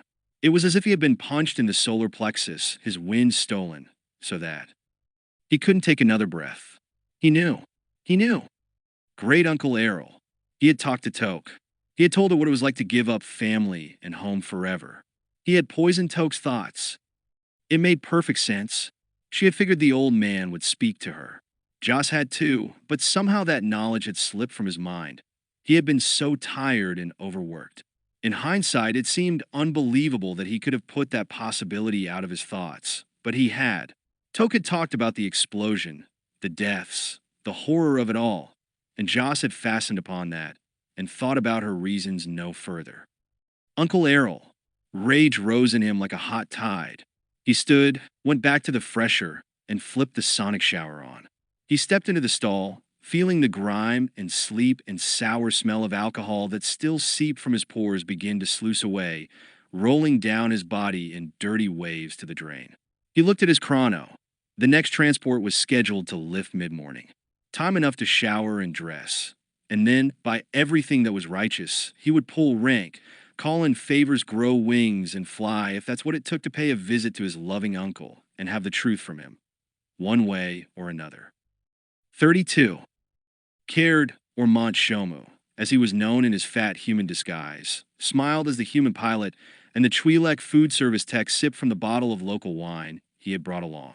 It wasn't bad wine, made from a round, reddish-purple fruit about the size of a human's closed fist that grew on the fungus-like trees of the Jasserak Highlands. Called Ave Dame, the pulp was crispy when ripe and had a tart, yet sweet taste. The wine reflected this. That the wine was drugged with myocaine didn't affect the flavor at all, given that in the liquid oral form, the muscle relaxant was tasteless, odorless, and colorless. To allay any suspicion, Caird also drank the wine. The difference was that a pinch of neutralizer had gone into his glass, along with the straw-colored wine, ensuring that he would feel no effect from the chemical. Let's get started, shall we? The Twi'lek female said. The excitement was high in her voice. Caird smiled, and the fat face smiled with him. How sweet and naive. Bogan, the human pilot, was just as ramped. He swallowed half his glass of fruit wine and impatiently waved the hollow projector to life. Not as conscientious as the other pilot, to drink wine, even though it wasn't much. The image of a large hall filled with tables, at each of which two players sat, blossomed in the air above them. The holoproj was sharp, and they would get to enjoy the first 20 or 30 minutes of it. After that, once the pharmaceutical took hold, they would be awake and alert, but simply unable to move. After 15 minutes, the pair of them began to slump, and, while they no doubt wondered and worried at this, they simply did not have the energy to do anything about it, save to frown. At 20 minutes, they couldn't even flex their facial muscles enough for that. Were he to give each of them a blaster, neither could summon the strength to raise it and shoot him. Caird moved to the human. Can you speak? Why, yes. Bogan managed, his voice a drag-out slur. WHW. I'll keep it short and simple. I've drugged you. I want the codes to the Admiral's personal ship. Access, security, operational, everything. The drug I gave you is not fatal. However, if you don't give me the codes, or if you give me false ones, I will kill you and your friend. Do you understand? Why, yes. Good. Caird produced a recorder from his pocket. He knew that the man's slurs wouldn't matter. The security codes were not Vox-specific, so anybody could make them work. Give me the codes. Take your time. Identify each one clearly. If they work, you and your girlfriend will have a pleasant evening watching the Strag match. And by noon tomorrow, you'll be able to move well enough to call for help. If any of the codes fails, however, Caird removed a small thermal detonator from his pocket, used to trigger a larger bomb. A unit this size, if it went off in this room, would shred everything in it, paint the walls with blood and vaporize flesh, and then knock down the walls. All in about 1,000th of a second. He held it so the man could see it clearly. Do you recognize this? Why?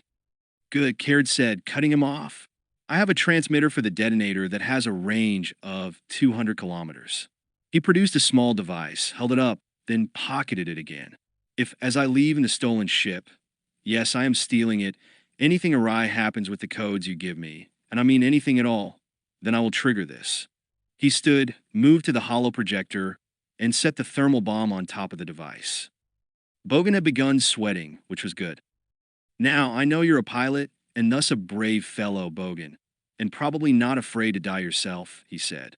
But your Twi'lek drag mate here is an innocent non-combatant.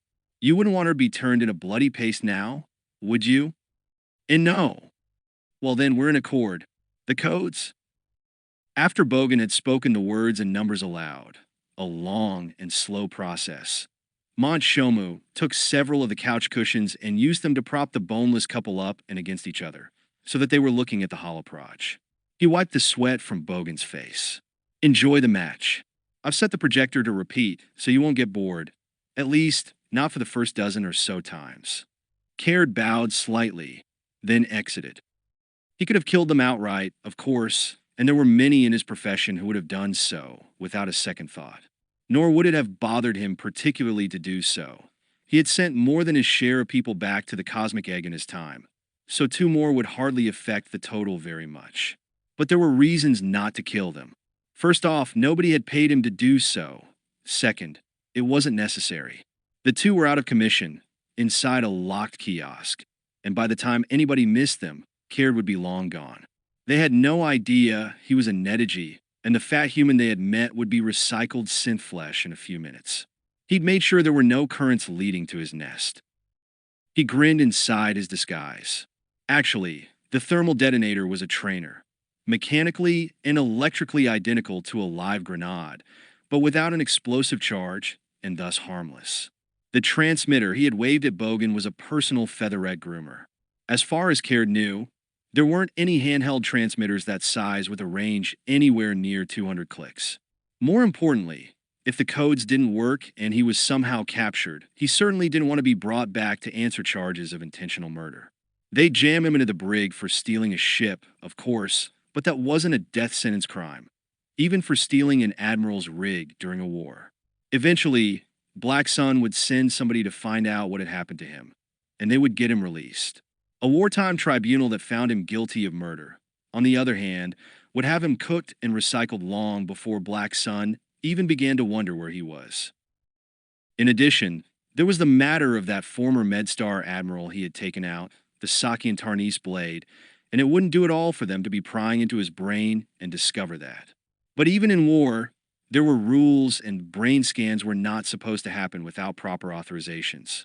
If it did come to that, it would be better to shut himself down than talk, Caird knew, since he'd be dead either way, and doing it himself would be quick and painless, which was not at all how it would be if Black Sun was unhappy and involved. The best plan was, of course, to not get caught. Caird headed for a fresher to lose the last of the heavy human suits. And good riddance. Mont Shomu, like Hunan and the Cubaz, had served him well, but he was quite happy not to have to wear the heavy disguise again. He wondered how humans who really did carry that much extra fatty tissue functioned. As far as Caird was concerned, he'd rather be plucked and roasted over a slow fire. Joss was as angry as he could ever remember being. He saw the man before him almost as if there were a red haze in front of his eyes. He said through gritted teeth, "Were you not my great uncle and my commanding officer, I'd knock you on your butt. In your place, I expect I would feel the same way." They were in the Admiral's office on MedStar, and they were alone, but Joss somehow suspected that if he started smashing Errol's face in, somebody might come to see what the noise was about. Several somebodies, in fact, all of them military security, large, humorless, and armed. Not that it mattered. The way he felt right now, no one and nothing could stop him if he wanted to slug his long-lost uncle. "How dare you interfere between us this way? What gives you the right?" "I only wanted to spare you grief." "Spare me grief? By driving off the woman I love? Sorry, doctor, but I don't quite see the medical indication there. Toke is the cure for so much of what bothers me, hurts me, scares me, that I cannot begin to explain it to you." Joss paced up and down, seething for a moment. "I still can't believe she listened to you. That she did this is a measure of her love and regard for you, Joss." "How do you figure that?" "She doesn't want to see you ostracized from your family and friends. Because you painted for her such a grim and ugly picture of what it would be like. You made it sound like we'd be looked at as the scum of the entire galaxy." "I admit that I did." Joss had to consciously unclench his hands. He took a deep breath, let it out, took another. Easy, he told himself. Smashing the Admiral's nose might be very satisfying, but it would also be a bad move, no matter how much the man deserved it. He's a doctor, Joss reminded himself. He was doing what he thought best, but it was still hard. He wanted to deck the old man. A lot. Even so, his anger was not quite at Nova intensity anymore. Joss took another deep breath and said, "Well, Uncle, if my family is not willing to accept the woman I love, then they're family in name only, and I'm better off without them." Cursos shook his head, a gesture of infinite weariness. "I thought so too. I've been down this path, Joss. But you are not me. I might have lived to regret it, though I doubt it. But even if I did, it would have been my choice. I should get to make it. It isn't that easy, son. You speak of cultural mores that have been around for thousands of years. There is much tradition to justify them. And 60 or 80 years from now, much of that culture and tradition, including the prohibitions against ensters and exters, will be gone." Joss paused, struggling to gather his anger back in. He could explain this to his uncle. He was smart and articulate. If he could explain a complicated procedure to a nervous patient, he could surely couch this in understandable terms. "Listen," he said, "you were far ahead of your time, and I'm still ahead of it. But my children and their children will not have to deal with such mindless mopek." Uncle Errol shook his head. "I find this difficult to believe. Are you able to foresee the future?" Josh shook his head, sighed. "I can see the present, Uncle." He paused again. "It's been a long while since you were on the homeworld. Have you ever heard the term Hustrafonster?" His uncle shook his head. "It sounds like Hoodish." "Close. It's Violinish, a similar obscure dialect from the great southern reaches. I believe the last native speakers of the language on our world passed away 50 years ago. Anyway, Hustrafonster means the wife in the window. It's a term that's come into usage in the last few years, and not one spoken in polite gatherings." His great-uncle looked puzzled.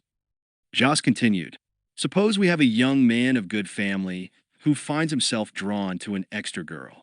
Okay, so everyone winks and nods and glances away while he gives in to his wild urges and gets his drive tube scoured. It's not condoned, but it's permitted as long as he comes back to the fold. But more and more of late, the good sons and the good daughters as well are going off-world and finding extras with whom they wish to continue relationships.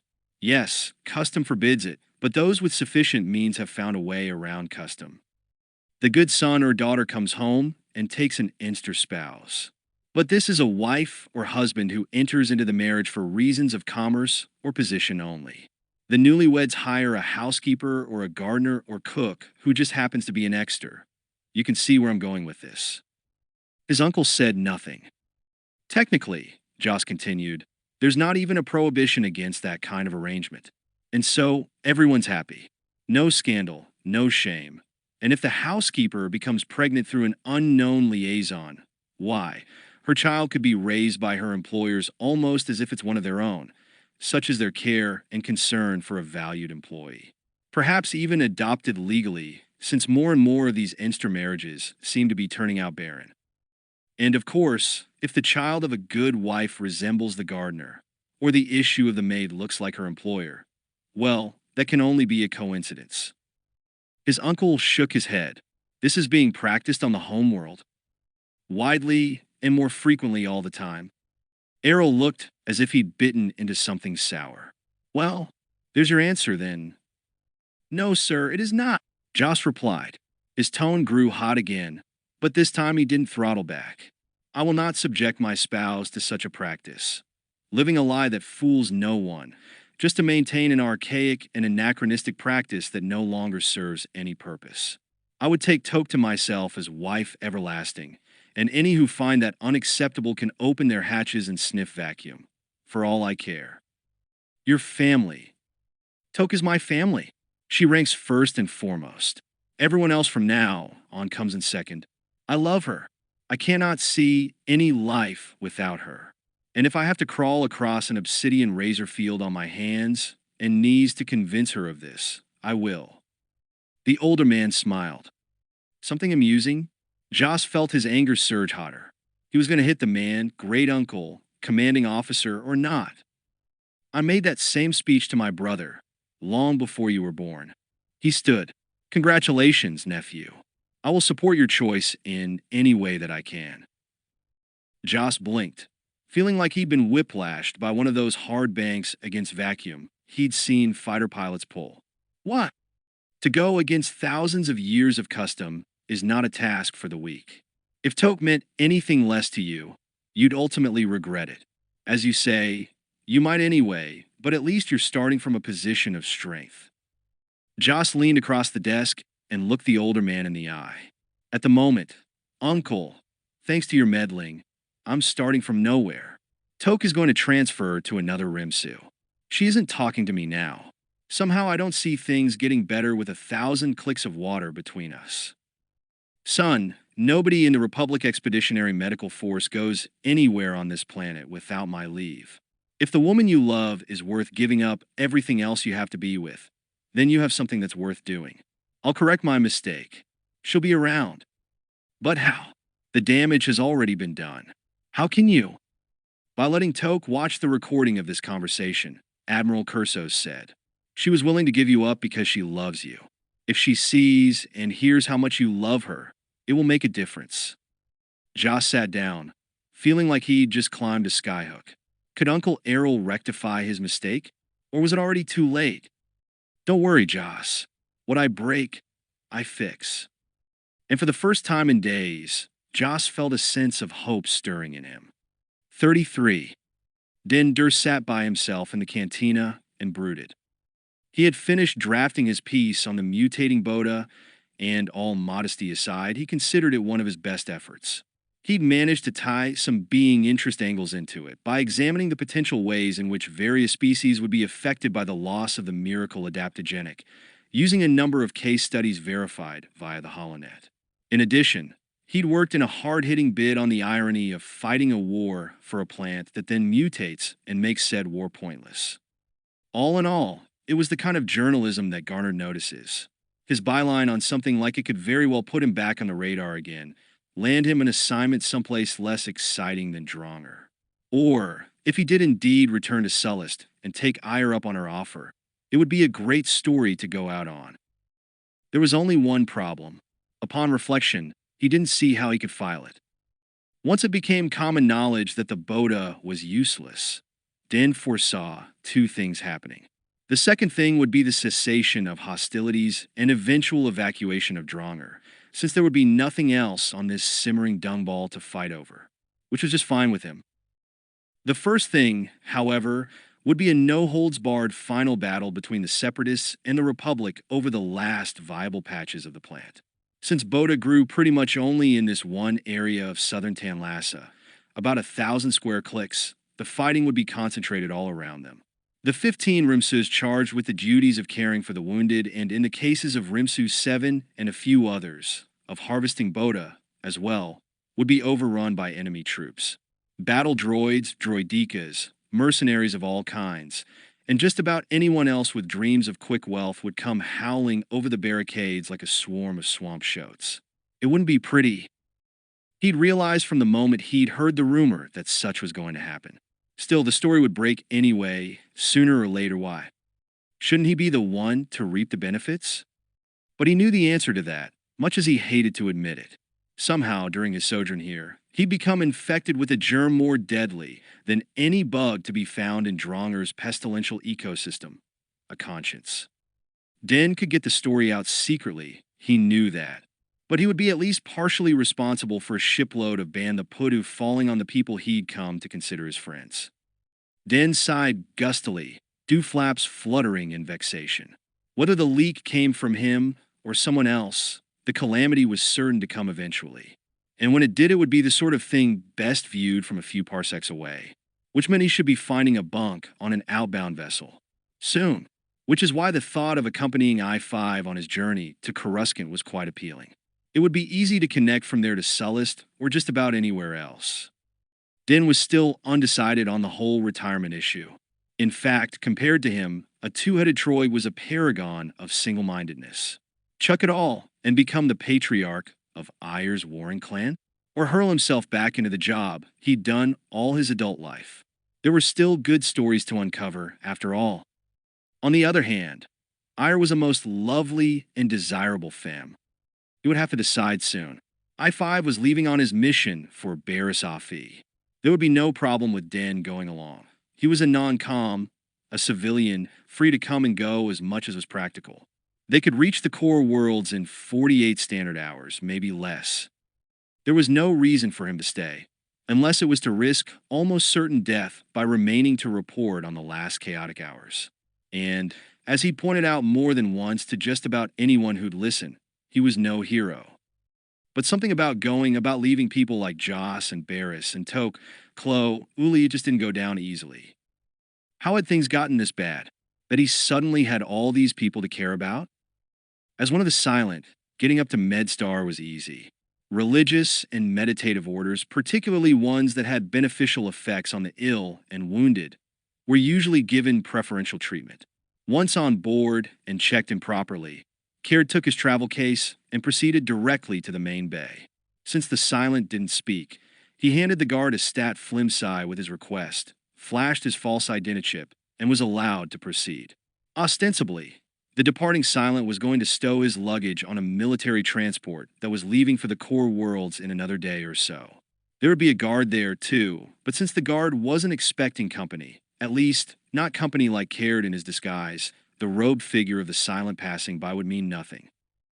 The Admiral's ship was berthed away from the other shuttles and transports, which wasn't surprising. One had to approach it down a long and private corridor. There wasn't a guard posted at the bay because there was no perceived need for one. Without the codes, you couldn't get into the ship, or operate it, or bypass flight control, or get past the picket ships, and the only people who had the codes were the official pilots, so why worry? Caird moved slowly, with the preoccupation of someone meditating constantly on weighty matters. He knew that there was a dead zone ahead, right where the corridor turned. He'd found it while studying the MedStar's plans, for which he had paid dearly, and there were no cams covering the spot. It was a small area, only a few meters by a few meters, but that was all he needed. When Caird reached the spot, he looked around, didn't see anyone, and quickly shucked his robe. Underneath, he wore one of Bogan's uniforms and a simple human skin mask. The mask was generic, it looked like a human, and wouldn't fool anybody up close into thinking he was the real Bogan, but it should have viewed by a surveillance cam at a distance. The only thing that might be remarked on was the filtration mask he had to wear, which had been hollowed to accommodate his beak-like mouth. His other human disguise had been fleshy enough to disguise its 3-centimeter jut. Bogan, however, was an exomorph, and so Caird had to be a bit more creative. Still, such masks were common sights aboard MedStar, especially. In the wake of the explosion, since trace amounts of dust and possibly toxic particles lingered in the ship's atmosphere, The last 100 meters was the most dangerous part of his trip. If anybody happened to pass him in the final steps, he would have to kill them fast and run for it. He didn't expect to meet anybody, however, and as he reached the ship's lock, he began a sigh of relief. "Hey, is that you, Bogan?" somebody yelled from behind. An icy shard of fear stabbed Caird, killing the relief stillborn. He took a quick breath and turned just enough to allow a glimpse of the mask. He waved at the speaker, who was 30 meters away. Then he quickly entered the access code on the keypad. "Don't hit the walls on your way out," the speaker called, ending in a laugh. Caird made a hand gesture of questionable taste, and the voice laughed again, louder.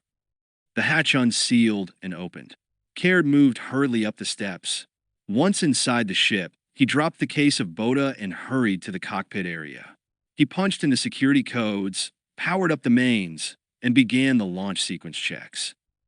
Flight control came on the comm. "And this is flight control. We show you powering up.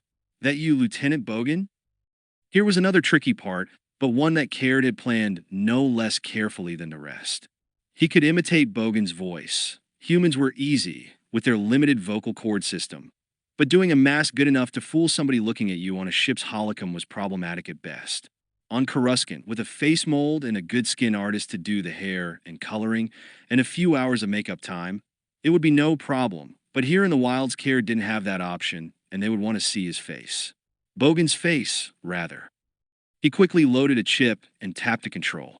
The image of the human pilot, wearing the air mask, appeared on the comms monitor, fuzzing in and out. "Yeah, it's me," Caird said in Bogan's voice. "I Kark. The cam's messing up." With that, he cut the transmitter off. It had only been on a couple of seconds, just long enough so flight control could glimpse a human face. That, along with Bogan's voice, should be enough to convince them that it was who they thought it was. "You're just going to have to imagine my handsome face, Flight." The controller chuckled. A human female, Caird realized. "I've seen nerf herders who were more handsome. In fact, I've seen nerfs who were." The voice grew more serious. "What are you doing, Bogan?" "We don't show any flight plans for the Admiral today." "I need practice time," Caird replied as Bogan. "If I want to fly commercial liners after I get out of the Navy. I'll only be gone a couple hours. A few loops, a couple of rolls, I get to log it, everybody's happy." "And the Admiral doesn't mind?" "He said he wasn't going anywhere. I think he was headed for the soaked tubs after I saw him, but you can call him and clear it if you want." "Get the Admiral out of a soaked tub?" "Yeah, right. Give me the airlock codes." Caird grinned his raptor's grin and rattled off the code. "Check," Flight replied. "Cleared to vacuum chamber." The doors between the pressurized chamber and the airlock opened. A slight breeze stirred bits of trash as Caird rolled the ship into the gigantic lock. The massive doors shut behind him, a warning siren hooted, and a red light flashed. The comms autovox said, "Warning, warning, hold depressurizing. All unprotected personnel must clear the chamber immediately. Warning, warning." The Vox box repeated its alert drone until the siren stopped and the red light went out. After another moment, the outer doors opened, revealing the blackness of space, with its pinpricks of distant stars. "A1, give me your launch codes." Caird complied. "A1, you are cleared for launch. Try not to hit the walls on the way out." Caird grinned again and reached for the controls. The ship began to ease out of the lock. He was leaving Dronger by the cosmic egg and bearing valuable gifts for his masters. Gifts that would soon free him and let him go home at long last. What could be better? 34. There wasn't much to pack. Den's years as a field correspondent had taught him how to live lightly. It wasn't down to the point where all he needed was his dewflap brush, but it was pretty close. His multi-climate clothes were all compressible fabrics. His Voxrider not much bigger than his thumb. 2 pieces of luggage, both small, were all he needed. Load it up, move it out. He'd done it 1,000 times. At least. The announcer chimed. "Come in." The entry panel slid open, revealing I-5. "Just the droid I was looking for," Den said. I-5's left photoreceptor made the droid equivalent of a raised eyebrow. He looked around. "You seem to be packed and ready for departure, though it's somewhat difficult to tell, given the general." Ambience. Din grinned. I'm not the best housekeeper on this planet, he admitted. Probably not on most of the known planets. Or, I expect, the unknown ones. Oh, it's not that bad, the droid said. Give me 30 minutes and a flamethrower attachment, and, there's still one more transport lifting soon with the last of the entertainers. I'm sure a droid who does stand-up would be high on their list of needs. No doubt. And, as it happens, I will be on the next shuttle after that. Din nodded. He'd expected as much. You have your mission from Baris, then? Yes. Information. Eyes only, very hush-hush, and a vial that I must also deliver. I-5 extended a hand. I came to say goodbye. Din did not take the droid's hand. No need. I'm coming with you. Another subtle shift of luminosity, this one registering surprise. Indeed? To what do I owe this honor? To the fact that, very soon, this place will be overrun with separatist droids, mercs, and anything else they've got that's smart enough to move and shoot at the same time. Din explained briefly about the Bota mutation and what the likely outcome would be once this became common knowledge. The mutation comes as no surprise, I-5 said. This entire planet is one huge transgenic experiment. Given all the cross-pollination of the spores and the undifferentiated potential of the local DNA, I'm only surprised it remains stable for this long. Well, stability is a word that won't be bandied about too much in the next few days, which is why I'm headed back to Coruscant. Din shrugged. I thought maybe we could travel together. I have no objection, though I doubt most of the other droids will speak to me if I'm accompanied by an organic. You might want to prune back that prickly side of your programming just a little. Otherwise, someone's likely to do it for you with a vibra knife. Very few people like a smart-mouthed droid. As you might imagine, you're by no means the first person to tell me this. However, I find it adds a bit of piquancy to an otherwise bland existence. And I can take care of myself. Thank you. Din looked at his chrono. Just about 9 hours before the shuttle lifts. Any plans for the interim? It would seem appropriate for me to spend it in the operating theater, aiding Joss and the others. That was, after all, my primary assignment. Myself, I have another destination in mind. But even though we'll be spending our last hours here in 2 separate locations, there is one thing that both places have in common, Din said with a grin. Alcohol. The droid paused. Are you planning to tell anybody about your knowledge of the Bota mutation? Din regarded I-5. No doubt about it, he was as sharp as a lightsaber, this one. Officially, no. And if I put fire gnats into any ears among the staff, that wouldn't do much good, since they aren't in a position to do anything about it except worry. I sense an unspoken addendum. Yeah, well, some of the card players and I have gotten friendly, and I'm thinking maybe I don't want them to be caught from behind. But if, as you say, they can't affect the situation, why say anything? Din shrugged. Wouldn't you want to know? Of course. The more data one has, the better equipped one is to function. There you go. Din started for the door. I'm going to have a drink or 6, then tell my friends the news. See you at the pad. 35. Baris tried her communicator again. Whatever conditions had blocked her attempts to establish a connection with the Jedi Temple had been constant for days, and she didn't want to get her hopes up too high. She remembered something Joss had said one night while playing Sabak, quoting a homily he had gotten in a restaurant once. Minimize expectations to avoid being disappointed. There's a realistic philosophy, she thought. Then, perhaps because she wasn't expecting it, her calm went through. The holoproj flowered at 1/6 scale, and Baris found herself looking at the image of Master Luminara Unduli. She felt a surge of joy at the sight. Master! Who else? You did call me, didn't you? Baris grinned, anticipating the moment of sharing this great and terrible secret, astonishing how mental and spiritual burdens could be made lighter by dividing them up, just as physical loads could be. Yes. Abruptly, Baris felt as if her mind was too full and jumbled to speak. She hesitated. She had to sort it out, had to make sure she was presenting it properly. This secret had the potential to affect the entire galaxy, after all. Before she could speak, Luminara said, Baris, what is the situation there? Are you all right? Oh, sorry. I'm just trying to figure out where to begin.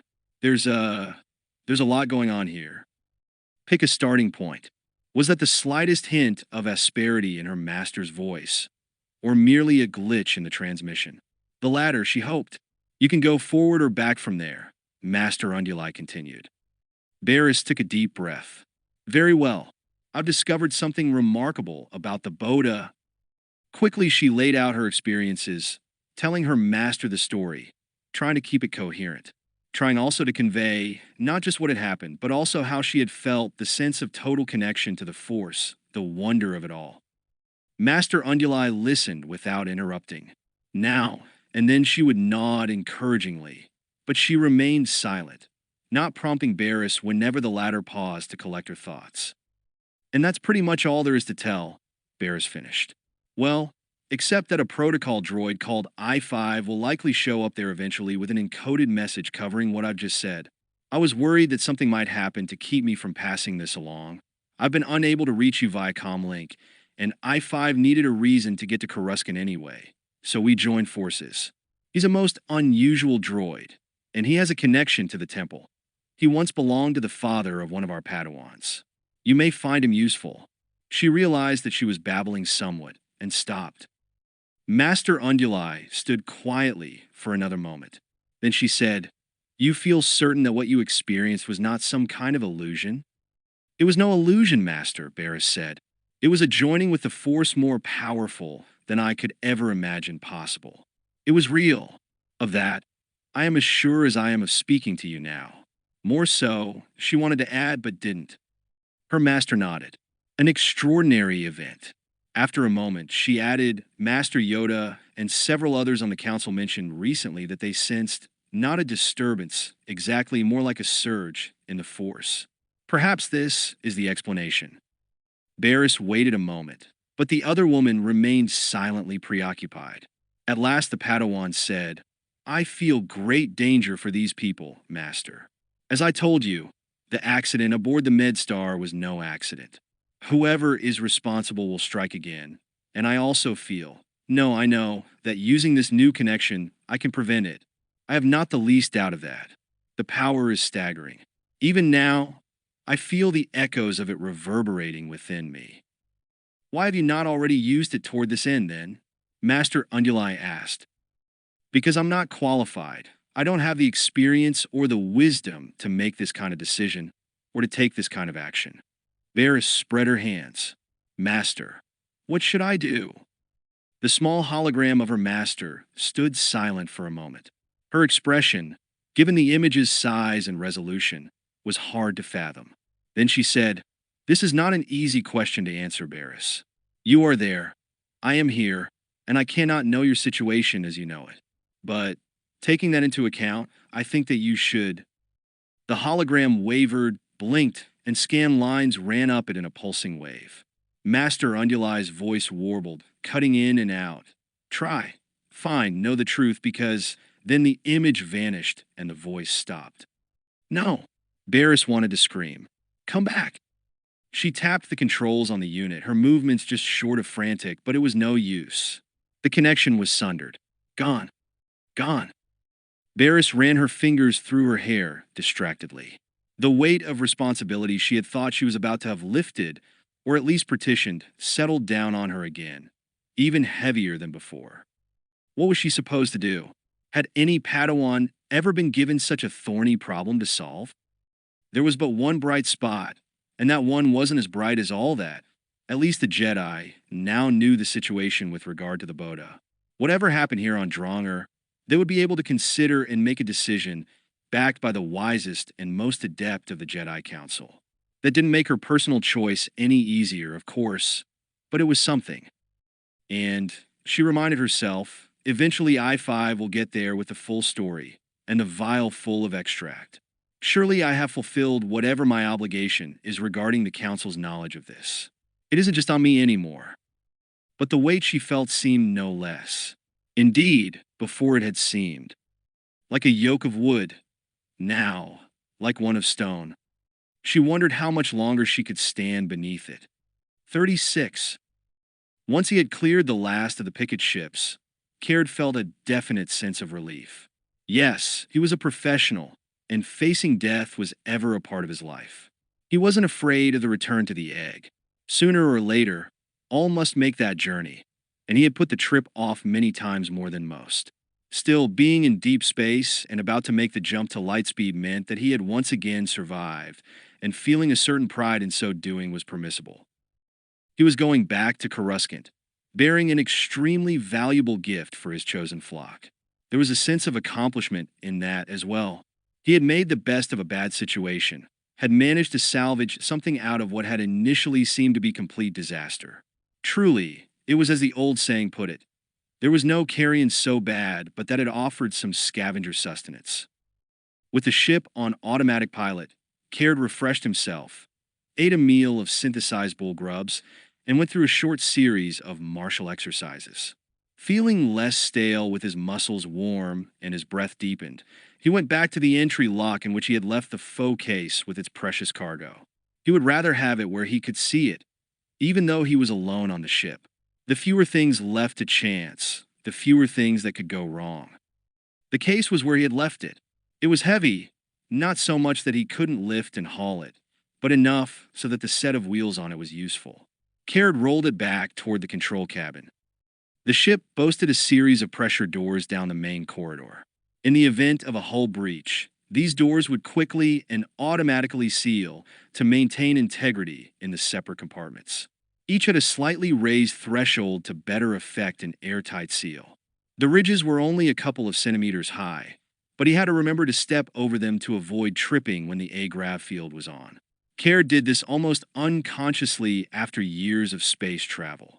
Luggage makers were well aware of these threshold obstacles, and thus standard luggage wheels were of a flexible compound that would roll over the pressure door lips with ease. Not so the wheels of the fake case.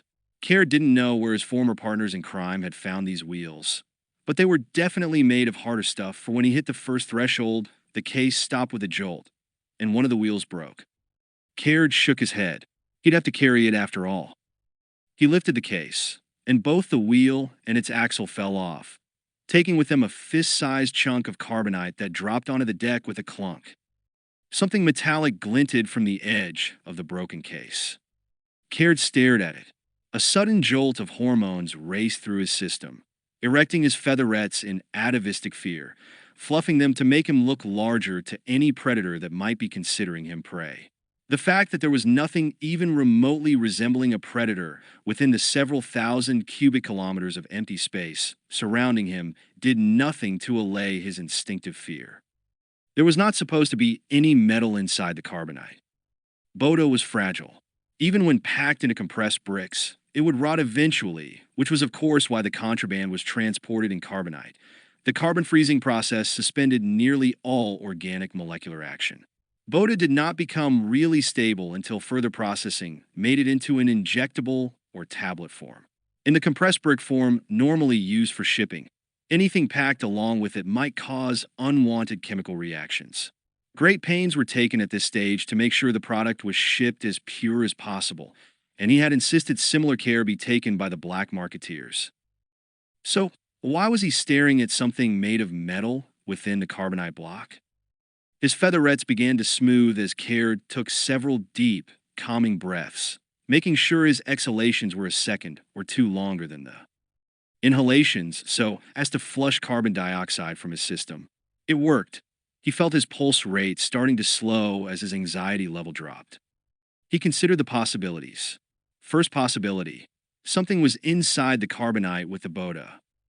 Second, something was inside the carbonite instead of the Bota. The assault ship had an onboard medical unit, and it included a diagnoster. Caird carefully lifted the case in both arms and made his way to the autodock. In the course of his profession, he had on occasion needed to use such devices to attend to injuries, either his or those of his comrades. He was no expert, but the machines had been designed to be used by those with minimal medical training, and they came equipped with simple instructions. This model had an axial image resonator built into it. Caird carefully put the case onto the diagnoster's table. He called up the instructions for the device on the computer, scanned them, and found the maximum settings. He touched the proper controls. A clear, hoop-shaped transparisteel radiation shield lowered over the case. There came a power hum. It was but the work of a moment for the medical device to produce an image of what was within, and what the scanner showed was not bricks of compressed Bota. What it showed was a bomb. Caird studied the image that floated in the air over the computer with a practiced eye. He saw 4 thermal detonators linked in series with a timer, more than enough to vaporize the carbonite and everything between them and the ship's hull if they went off together. Maybe even powerful enough to blow the ship itself apart. It was the corner of one of the detonators that had showed where the carbonite had chipped away next to the wheel and axle. Since carbonite did little to suspend electronic or mechanical processes, there was every reason to expect that it would go off as planned. Thula and SQUA Tron had betrayed him. They had taken the Bota for themselves and given him a death sentence instead, and he had paid them well to do it. Luck was a funny thing. Had he chosen to carry the case instead of rolling it, and had it not been for that poorly made wheel and the hatch lip that broke it, then the bomb would almost certainly have been sitting right next to him in the control cabin when it went off. It had been a bold move. Had it worked, the pair would have been very rich, and nobody anywhere would be the wiser. It might still work if you just keep standing there staring at it like a sunstruck fledgling. Caird lifted the case and headed briskly for the nearest airlock. He did not know when the timer was set to detonate the device. He could feel himself beginning to sweat as he deposited the case in the lock, stepped back to the other side of the hatch, turned off the A-grav in the airlock, and slapped the cycle button. The winds were at Caird's back this time. The rush of air from the depressurized lock carried the bomb away from the ship into vacuum. He returned to the cabin, and in a few seconds he had accelerated enough to leave the case safely behind. It might not go off for hours, days even. The soundless flare was picked up by his rear array less than 2 minutes after jettisoning the bomb. The readout showed a yield of half a kiloton. The bomb would have turned him and the ship into a cloud of incandescent plasma. Caird leaned back in the seat. He had made a mistake, a large one, and it could easily have cost him his life. He had succumbed to hubris. He had assumed that Thula and SQUA were smart enough to realize that crossing him would be foolish, that he would hunt them down and make them pay in blood, no matter how long it took, no matter how far they fled. Black Sun had eyes and ears everywhere, and sooner or later, he would find them. What he hadn't counted on was the pair having the nerve to attempt to assassinate an assassin. They were low-rent, small-time criminals with no history of violence. He hadn't guessed that they'd had it in them, and that had very nearly been a fatal mistake. It was always better to overestimate a potential enemy's strength than to underestimate it. If one was prepared for the worst, the least was easy to manage. What really stuck in his craw was that he had very nearly proven them right in their estimation of him. He had been lucky, and as everyone knew, there were times when luck was better than skill. He accepted this. The loss of the Bota was not in itself a fatal error, since his Vigo would never know it had been on the table. Caird could twirl it so that the story would not reflect too badly upon him. Yes, he had discovered that the plan had mutated, but unfortunately, by the time he'd found that out, the military had clamped down hard, and there was no way to collect any. The Vigos would be disappointed, but it was part of the business. And in the end, Caird was too valuable a tool to punish for a misfortune not of his causing. There was always another way to make money. Nobody would ever know that he had erred, save Caird himself and 2 others. What it meant, he realized grimly, was that he was still in thrall to Black Sunday. Being given leave to retire by a grateful and enriched master was also no longer on the table, and one did not just walk away from Caird's kind of work without permission. There was nothing to be done about that part. Caird clenched a fist, looked at it as if it already held the 2 scoundrels' fates. He hoped Thula and SQUA enjoyed their riches fully, for whatever time was left to them. That time would not be nearly as long as they thought, and their end would be most unpleasant. Most unpleasant. Caird fed the coordinates into the NAV computer, then activated the hyperdrive. The ship lurched as its gravity field flickered. The star field in the forward viewport blue shifted in a long spectral streaks. The engine screamed, and he was gone. 37. Colonel Dark Veets, as head of RIMSU 7, was the highest-ranking military officer close to hand. Baris went to see him during a lull in the surgeries. It had been surprisingly quiet the last day or two. Was it, she wondered, the calm before a storm? She could have, even as a Padawan, asked for and probably gotten an audience with the new admiral on MedStar, but there was a long-standing protocol when dealing with the armed services, and Baris had seen how it worked often enough to know it was smarter to try the chain of command first. The Republic military was many things, but flexible was not the first word that came to mind when one thought of dealing with the Army or Navy. There was the right way, the wrong way, and the military way. What can I do for you, Padawan Afi? This base is in danger, Colonel, she said. The colonel smiled. Really? A Rimsu in an active theater of war in danger? Imagine that. No, sir. I mean it is in more danger than usual, whatever level usual might be. Veets was a first-class surgeon, a career officer, and nobody's fool. His smile vanished, and he turned his full attention to her. Please explain. I believe that the person responsible for the explosion of the Bota shuttle some time back is the same person responsible for the attack on MedStar, and that this person is about to become instrumental in an action that will put everybody here at risk, and not just this Rimsu. The shuttle investigation was closed some time ago, Veets said. It was determined that Philba the Hutt was a spy and the one responsible for the sabotage. That was the conclusion of Colonel Doyle, the officer in charge of the investigation. I don't believe that's so. Or, at least, it's not the whole story. All right, then who is responsible? And what is he or she about to do that puts us at risk? Baris sighed. I don't know exactly who yet, nor exactly how it will happen. Veets looked at her. How do you know what you do know, then? Intuition. I learn it through the Force. It's hard to explain to someone who has not felt it, but it is far more than intuition.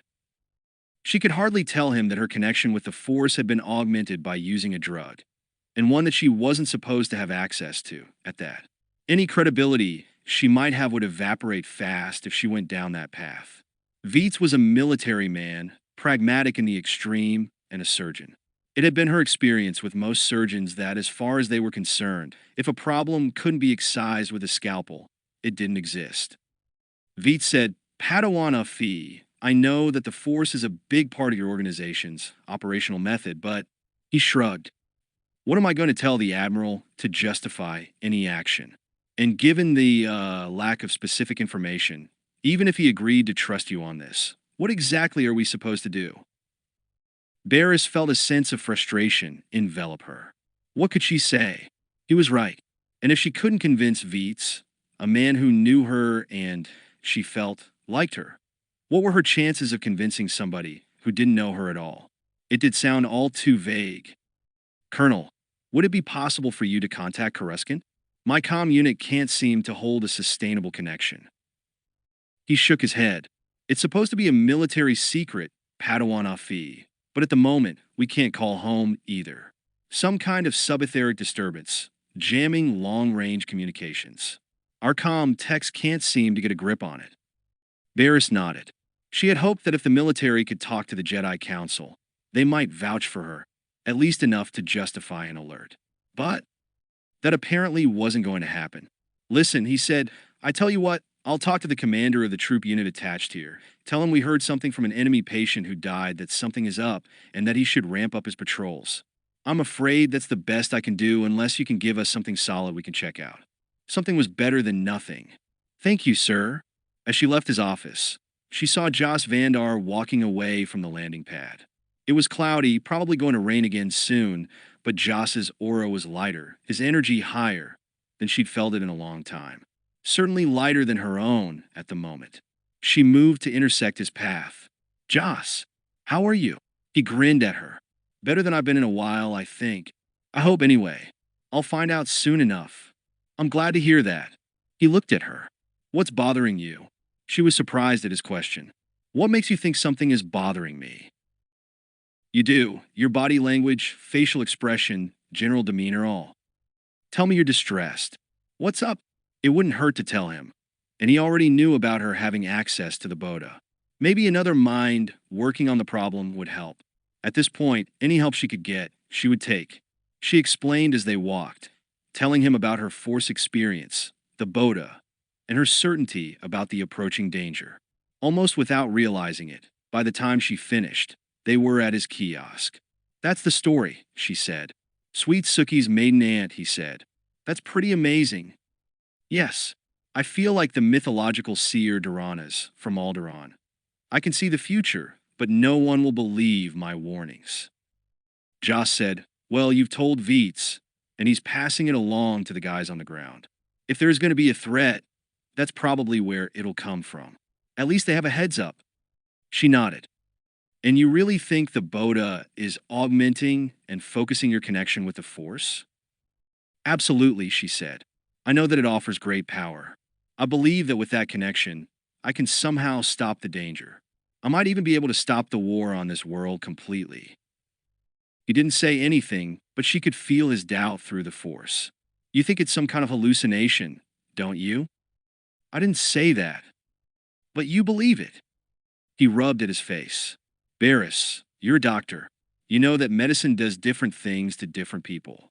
Giving a Deveronian 2 cc's of plethyl nitrate will cure a lobar pneumonia and open up his congested lungs with virtually no side effects. Give that same dose to a human and it'll drop his blood pressure into the syncope zone. Give it to a Bahan, and he'll be dead before he hits the floor," she finished. "Your point? Bota is the wonder drug of our age. Every time we turn around, we wonder at some new effect it has on some species that's never tried it before. Maybe it does connect you to the Force in some mysterious and powerful way. Or maybe you imagined it. A scientist would have to run an experiment with objective protocols to be sure which it was. We've both worked with patients in the throes of psychedelic delusion. They believe what they see and hear and feel too." She nodded. "Yes, but the Force is not something that easily pinned to an experimenter's board and dissected. I know that what I experienced was real, but you're the only one who does." Master Unduli said that several council members felt the ripples of it. "I hate to play Sith's advocate, but if I'm correctly understanding what you're telling me, there's no way to prove that what they felt was an echo of your experience. It's all just too subjective. Still, let's assume, for argument's sake, that it is all true. What are the risks of you having that much power? What might you do by accident?" Baris nodded. "Yes." He put his fingers squarely on the crux of the problem. Who was she to wield a weapon that was, perhaps, tantamount to a lightsaber that could shear through a planet? What might she do by accident? There was no telling. Even the wisest Jedi Master would have to approach such power with great caution and a lifetime of experience. And she was but a Padawan, lacking any great skill or wisdom. So the choice: take up the flaming torch offered her by the Force, use it to keep the pack of dire cats from her door, and in doing so, run the risk of burning down her house. One way or another, she would have to make a decision soon. Because one thing she was certain of, time was running out. 38. Joss was in the middle of shrapnel removal from a trooper. In this case, a bowel resection was necessary. The building's refrigeration units were offline again, so the air was clammy and hot, and the necessity of being up to his elbows in the trooper's pungent intestines wasn't helping things any. It was, Joss thought, as he wrestled yet another chunk of durasteel from the recumbent abdomen before him. Mimyet's surgery at its best. Or worst. And yet, even as Joss worked away at his grisly task, he was smiling. His heart seemed to have its own tiny anti-grav unit. It threatened to burst free of his chest and float away, up to the bands of rust and verdigris girdling the sky. He felt like he could handle any case, repair any injury, no matter how extensive. The reason for this sense of joy was quite simple. He and Toke were back together again. Uncle Errol had been as good as his word. He had fixed that which had been broken, in this case, Joss's heart. He could feel her presence beside him, attentive and ready to hand him whatever surgical tool was needed. They hadn't had a chance to speak all that much before the incoming medlifters had driven them into the OT. Just a whispered apology, a quick kiss, and then they had to scrub and gown up. That was all, but it was more than enough. He finished the resection. The trooper was stabilized and gurneyed off, making room for another. This one's chest rattled with dried blood. You know what? Joss said to the room in general. I think this galaxy would be a whole lot nicer and more pleasant place to live if we could all just stop killing one another. Who's with me on this? A few chuckles and a couple of faux cheers were the response. You're a visionary, I-5 told him. Float it past Palpatine, see what he thinks, Uli suggested.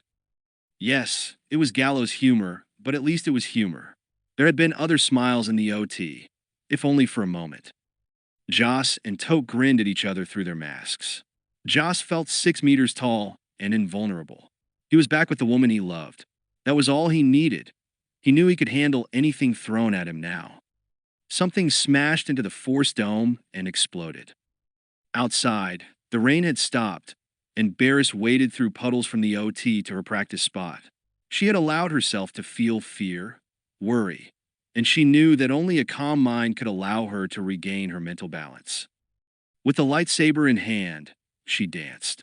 She put everything else out of her thoughts, shut it all out, and focused entirely on her moves. Trust the Force. After a few minutes, she was sweaty but doing something she had not been able to do of late. She was not thinking, only doing. Her spirit calmed. The Force was there. Not the boundless power she had felt before, but the familiar, comfortable beacon in the darkness. The presence that had been with her since she'd been a child. An old friend with hand outstretched, offering what Baris sorely needed. Peace. And with that peace came a clarity. Not forged of durasteel, not announced by the clarion shouts of trumpets, as it had been when she'd been tossed in the tumultuous current of the Force, but rather a still, quiet confidence. She could do this. She could do what she needed to do. Baris switched the lightsaber off and hung it at her belt. These people had become part of her responsibility. She had the tools to protect them. She knew, even without the Bota. She was a Jedi, maybe still only a Padawan, but she still had abilities most people did not. There was a spy in the camp. Of that she was sure. Who was it? If she could puzzle out him or her, or she could likely find out what the coming danger was. She had been here on Dronger long enough, and her use of the Force was certainly developed sufficiently that she could eliminate some people as suspects. She was a healer, and that gave her a connection to others that even Jedi more senior than her, who were not healers, sometimes did not have. She had been in close proximity with many of the medical staff, and their essences, their thoughts and feelings, were apparent to one with her training. There were too many people in this Rimsu for her to personally speak to them all and use the Force to try to read them. But she could eliminate some here by common sense. The spy, whoever it was, wouldn't be a trooper, was unlikely to be a droid, and had to be somebody in a position wherein he or she could access valuable information. Somebody in authority. And here in Rimsu 7, that meant it was very probably somebody she knew.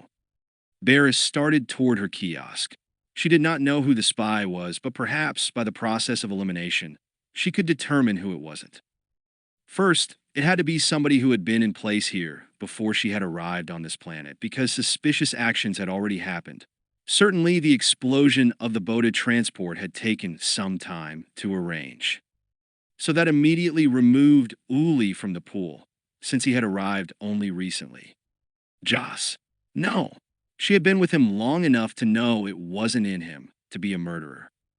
Zahn was dead, and his heart had been too pure in any event. Colonel Vietz? He was in a position to gather intelligence, better than anyone else here, perhaps, but no. He had no thought shield, and she sensed no great malice in him. Who did that leave? Dender? The reporter posed as a cynic, but clearly was not. Nor did Baris feel he was evil enough to kill people. So, of the people that Baris had contact with, who would be in a position to gather the most useful information, who could coldly murder people with whom he, or she, worked? Nobody she had touched via the Force was capable of that. These were doctors, nurses, medical techs, all of them people dedicated to saving lives. She had felt that imperative strongly within each of them, and the Force didn't lie. Wait, it was true that the Force didn't lie, but it didn't always reveal everything either. There were two people here whom she knew, but could not scan deeper than the surface. Toke Latrine, the Lordian, who could read a face like a child's textbook, but who kept a tight cover over her own thoughts and emotions. And Chloe Merritt, the Aani minder, who also had, by dint of assiduous training, a thought shield that protected his thoughts and feelings, hiding them behind his smile. Toke was a lieutenant, a nurse, but it wasn't impossible for her to gain access to privileged intelligence, especially given her face-reading abilities. Merritt, as a minder, was well positioned to do so. But how could it be either of them? Toke and Joss were in love. Baris could see that in their every gesture and glance toward each other. Could somebody who could love another like that be capable of wholesale murder? Yes, indeed, if history was to be believed. You could love your sister and still kill your brother. It happened all the time.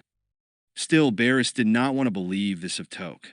If she were a spy, that would mean there would be at least one more death on her conscience, for the revelation of her perfidy would surely kill Joss. If not immediately, eventually, he would never recover from such a wound. And Merritt? The minder who healed psychic injuries, who soothed anguish and psychological pain day in and day out. How could he possibly be the one? Both candidates seemed impossible. And yet, as Baris considered it with all the calmness and dispassion at her beck, it seemed more and more likely to be one or the other. She suddenly recalled another fact. Both Toke and Merritt had been on the MedStar when the explosion had occurred. Toke had come back changed. She had withdrawn from Joss. That now seemed to be on the mend, but what did it mean? Had Toke been genuinely traumatized by the disaster, or was she racked with guilt? Merritt had not spoken of his feelings about the sabotage that she was aware of, certainly not at the Sabbat Games. As far as she'd been able to tell, the big Aani had maintained the same, somewhat bland and professional concern for his patients after his trip upstairs that he had before. But did this indicate the callousness of a professional killer, or simply the ability to disconnect and so avoid burnout, which was a constant threat to a minder? At this point, she had no proof that would convict either of them. There would be records. If anybody else in this Rimsu had been on the orbiting ship when the sabotage had taken place, they'd have to be included on the suspect list. But if not, Toke or Merritt? The more Baris thought about it, the more it seemed to her that the secret agent had to be one or the other. Nothing else made sense. Any killer with a mind open to her touch would have been like a black lamp among all these healing folk. She couldn't have missed it. There was, she knew, an immediate way for her to find the truth. She stopped walking toward her kiosk, turned, and headed for the OT. A simple, direct way. Often these were the best. A flash of light flared overhead, followed almost instantly by a loud boom. Baris looked up and saw the heat wash of an exploding artillery round splashing against the force dome. They were under attack. She ran for the operating theater, then ran out of the cantina, drink still in hand, and cleared the building just as another mortar shell impacted on the force dome above, filling the air with eye-smiting light and noise. He grimaced.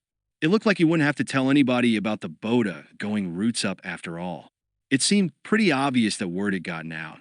A small unit of troopers double-timed along the dome's inner perimeter, heading for the exit, along with a couple of small vehicles hauling spare ammunition and armor. Outside the dome, larger forces had also begun to gather. Den stood and sipped his Band the Blaster thoughtfully. "Looks like my flight's going to be delayed," he murmured. In the OT, as the echoes of the latest explosion slowly died, Joss said, "I'm getting really tired of this Mopac." He looked up at the roof and yelled, "Hey, we're a medical unit. We don't have anything worth blowing up in here." Another explosion came, but it didn't seem to affect the OT much. A few bedpans rattled, and the Bacta tanks sloshed. "I don't think they heard you," I-5 said. He saw Toke smile through her mask. It felt like sunlight. He didn't want anything to happen to her.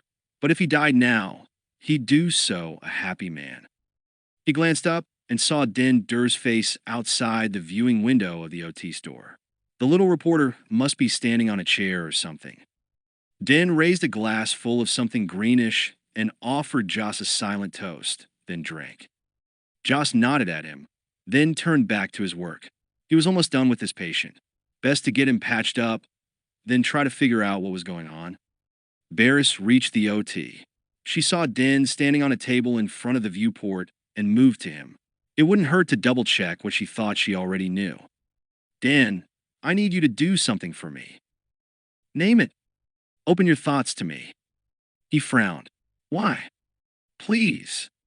All right, but if you see anything embarrassing, it's your own fault. She extended the force toward him. This was a person who had risked his life to save Zon Yan's musical instrument. A selfless act of heroism he continued to deny. She felt his mind, sharp, agile, bright. There were dark areas in it as well, regrets and loss, but nothing as dark as murder. Thank you, she said. Another explosion rumbled over them. Din looked up, then back at her. 200mm mortar. They can throw those at us until the local sun burns out. Won't dent the shield. But when they crank up the charged particle spitters and the gigawatt lasers, then we'll be in trouble. And they'll crank 'em. They're just pounding us now to get our attention. Soften us up. He paused, finished his drink, and threw the glass at the nearest wall. It was made of something tough. It bounced but didn't break. Why do you say that? She asked. Do you know why this is happening? I've got a pretty good idea. Not that it matters now. The Bota is going bad, losing its potency. The new plants are morphing into something that won't work as a drug anymore. I'm guessing the Separatists figured it out and are coming to try to collect whatever's left. How do you know this? It's my job to know things, Baris. I was going to tell the gang before I-5 and I shipped out, but he shrugged and looked up. Someday you'll tell me what that open your mind stuff was all about, right? Someday, she promised. If we survive. Then she moved down the hall and into the OT scrub room, slipped into a surgical gown, but didn't bother to scrub or glove. She wouldn't be getting that close to a patient. She headed for Joss and Toke. Baris, what's twirling? Joss said. She could hear the change in his voice. Whatever his demons, they had been greatly diminished. I need to speak to Toke for a moment. Toke raised a quizzical eyebrow. Baris took a deep breath. It was a risk. If Toke was the spy, asking her to drop her thought shield would give away the fact that Baris suspected. She might have a weapon, and if she was the spy, she wouldn't have any problems with using it. Baris could protect herself. She could reach her lightsaber under her surgical gown through the slit on the side in a heartbeat, but it might put the others here at risk. A stray blaster bolt could hit anybody. Another mortar round impacted upon the shield. Din was correct. The dome would shrug it off, assuming it didn't malfunction again, but it was nerve-wracking, to say the least. And there was no way to tell when the attacks would escalate. The confrontation was a risk, but Baris felt it was a small one, and she knew she had to take it. Life was not always about safe harbors. Sometimes you had to sail on stormy seas and risk the chance of sinking. There was no time to wait for a more opportune moment. Who knew what other vile plans the spy might have already put into play? Baris. Toke, I need you to drop your thought shield and open yourself to me. It's important. Toke did not hesitate. Okay. With that single word, Baris knew she already had her answer. The mind probe merely confirmed it. What poured from Toke was suffused with love for Joss Vandar and her own self-respect and pride in herself as a healer. It had nothing to do with espionage or sabotage. That meant there was only one person left who was a reasonable suspect. Thank you, Toke. Toke said, and we're doing this why? Baris looked at her, and Joss decided they deserved to know, Joss especially. She took a deep breath and told them. Clomerit, also known as Column and Lens, looked around his office for the final time. The artillery rounds bursting more or less harmlessly against the protective force dome were no threat.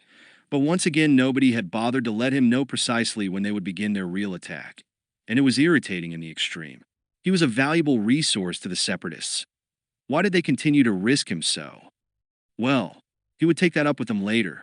For now, he had a bribed driver standing by. He would sneak out in a supply vehicle and get away from the Rimsu. Once he was out of range, he would get rid of the driver, then trigger his coded transponder. Any battle droid that came across him would recognize him as a friendly, not an enemy, and he could make his way back through the lines with no trouble. Hardly the same as having a parade thrown in his honor when he arrived, But that was a spy's lot. In quietly, out quietly, and if you did what you were supposed to do, nobody ever knew who you really were. Time to go, he said out loud. He had done what needed to be done, and while he had some regrets, the situation was what it was. He headed for the door, opened it, and stopped in surprise. Jos Vandar stood before him, a blaster in his hand, pointed right at him. 39.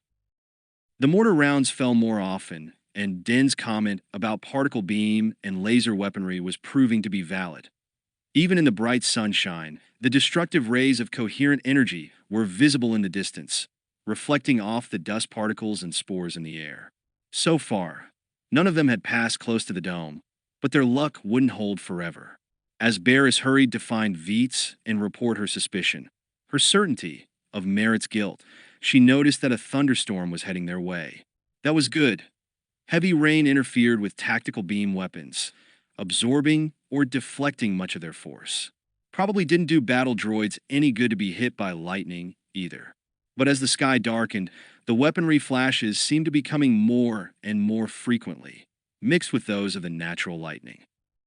War, in all its deadly aspects, was coming on swift feet. The sense of impending doom was nearly palpable. It was too late now for the capture of the Separatist spy to do them much good, Baris knew. He could be made to answer for his crimes, assuming any of the Republic forces survived to do that. But with the attack obviously in full swing, Merritt wasn't Baris's biggest worry. The survival of the camp was. Unless a miracle came to pass, the combined mortar and energy weapon attacks would pound them all into paste. You can stop it. It was an almost tangible voice in her head. She was carrying a popper of Bota in her pocket. Just take it out, inject it into her arm, and in a few seconds she would have the ability to turn the tide of conflict, no question about it. She knew this. She couldn't say how it would manifest, exactly. Probably it wouldn't be as simple as just waving her hands and watching all the attacking battle droids shut down and fall over. A pity they weren't controlled by a single orbiting broadcast power source, like the army the Trade Federation had fielded during the Battle of Naboo, but someone had wised up since then. Nevertheless, somewhere in the vast and omnipotent energies of the Force, there was a way to stop them, and she could, with the Bota's help, reach it. She knew this. There was no doubt. How would it feel to have that much power, to be able to stop a war, to go from being a Padawan to becoming the most powerful Jedi in the galaxy in a matter of moments? One who could use the Force in ways no one had ever been able to even comprehend, much less use before? To direct vast energies, primal powers, like an active volcano channeling molten rock and hurling it in erupting fountains of lava? Nothing could stand before it. There was nothing in the galaxy that could resist the Force, if it could but be channeled properly, shaped and primed and driven by her will. She reached in her pocket and gripped the injector. Think of all the lives you can save. Yes, that was what she did, wasn't it? That was her primary mission. She was a healer. She saved lives. Only this time, it would be on an enormously larger scale. The storm drew close. Lightning flashed, thunder boomed, to join the sound of mortars exploding against the protective Force dome. It was true that Master Unduli or Master Yoda or Master Windu would be so much better suited to this task, but they weren't here. Baris was the only Jedi in 100 cubic parsecs, as far as she knew. The moment had come. She had to choose now.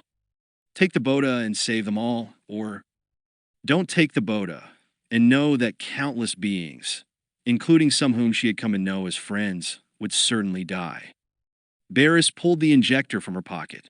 By now the environment had become virtually apocalyptic. The exploding mortars, thunder, and lightning were almost constant, and in addition lasers and particle beams were starting to strike the dome itself. One hit almost directly above her, and the resulting cascade of high-energy pulses along the dome's outer aspect was nearly blinding. Supposedly the field kept out gamma rays, alpha particles, and other deadly radiation, but for how much longer?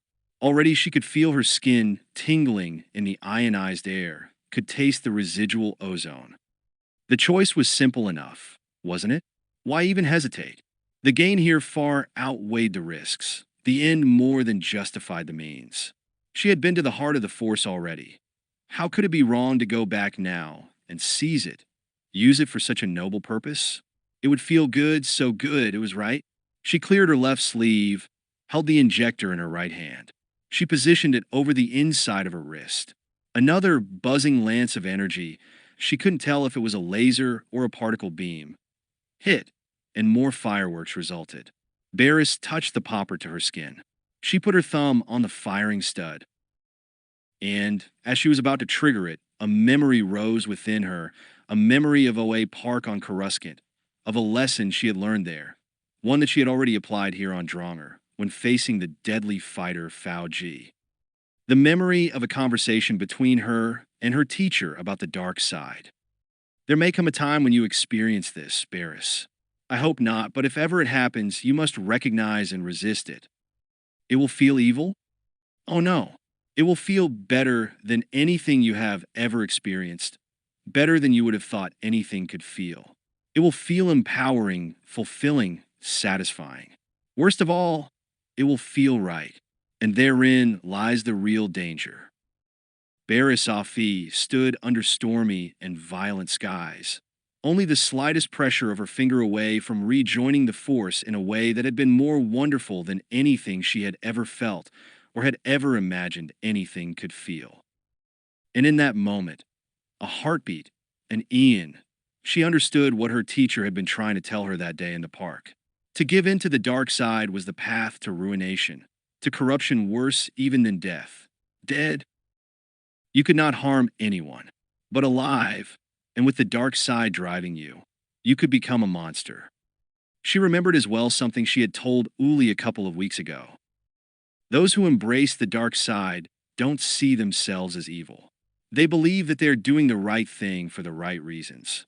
The dark side warps their thinking, and they come to believe that the end justifies the means, no matter how awful those means might be. Had her previous experience truly been of the dark side? No, she decided. As she had also told Uli, the Force did not choose sides. But to wield that kind of power, no matter how noble the intent, would almost certainly lead to ruination. If not today, then tomorrow, or the day after. Each time, the temptation to use it would become more compelling, the reasons for doing so more justifiable. She could feel the truth of that to her core. That kind of power could not help but be addicting. It would consume anyone who was less than absolutely pure, less than all-wise, less than wholly selfless. Baris was by no means a bad person. She knew that. But she was not perfect, and such contact with the Force on a regular basis needed perfection to survive uncorrupted. Did it make sense to have the powers of a god without the wisdom of a god? Baris. She had been so deep in her thoughts that she hadn't noticed Uli trotting toward her. Startled, she looked at him. "You okay?" he called through another crash of thunder. She smiled. Carefully, she lifted the popper from her arm and put it back into her pocket. "Yes," she said. "Yes, actually, I am." Another beam, strike, another chromatic spill of ionization. Uli glanced up nervously. "Everybody is supposed to get inside. Use a dosimeter to make sure you're not getting cooked by backscatter radiation. They expect the dome to go soon. And you'd better pack, just the absolute essentials, one small bag per person. If the droid infantry gets through the troops, we'll have to move fast. Right now, word is that it's an even fight, but who knows which way it might go." "I understand. Thanks, Uli." He nodded and hurried away into the gathering gloom. She turned to go as well, but something stopped her. In that moment, Baris felt something new rise within her, a certainty as strong and real as her journey to the center of the Force had been. She was a Padawan no longer. And the knowledge of why welled in her, equally unmistakable. You truly became a Jedi Knight on the day when you realized that you already were one. Standing there, amid the chaos and cacophony of the storm and the Separatist attack, Baris Afi threw back her head and laughed. 40. Merritt said, "Joss? What is it?" He stared at the human blocking his way. The blaster in Joss's hand was dead still, as if the man's arm had been carved from wood. "You killed Zahn," Joss said, tonelessly. Fear blossomed in Merritt's gut, a flower made of frozen nitrogen. He let none of it show. Somehow, Joss had become suspicious. It didn't mean his cover had been blown. Were that the case, he would most likely be facing Colonel Veets and several military sects instead of the RIMS's chief surgeon. This wouldn't be the first time he'd had to talk his way out of a tight spot, and unless his powers of empathy and persuasion had vanished completely, it wouldn't be the last.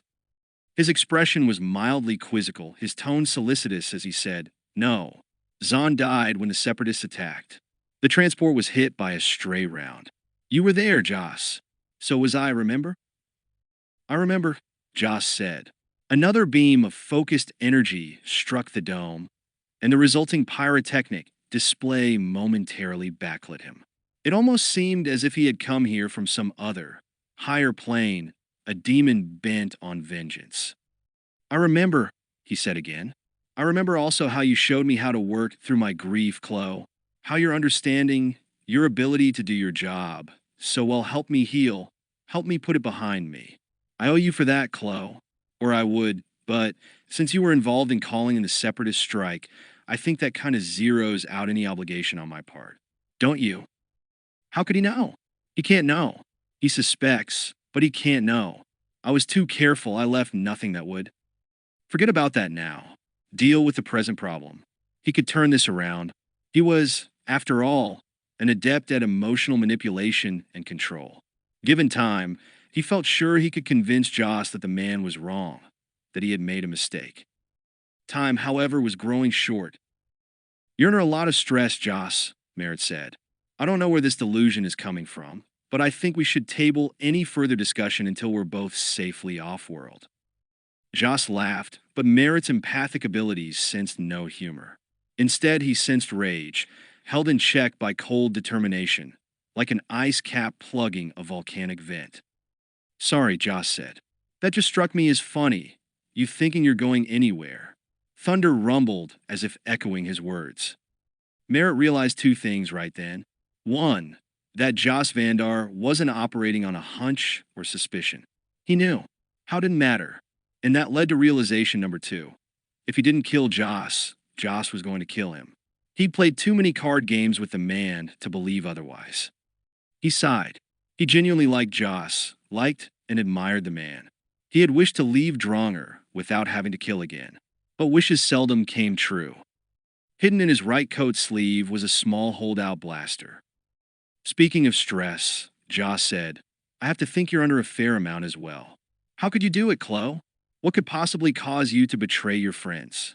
Your clients? To kill people you knew, people you worked with, ate with, played cards with? Shoot him.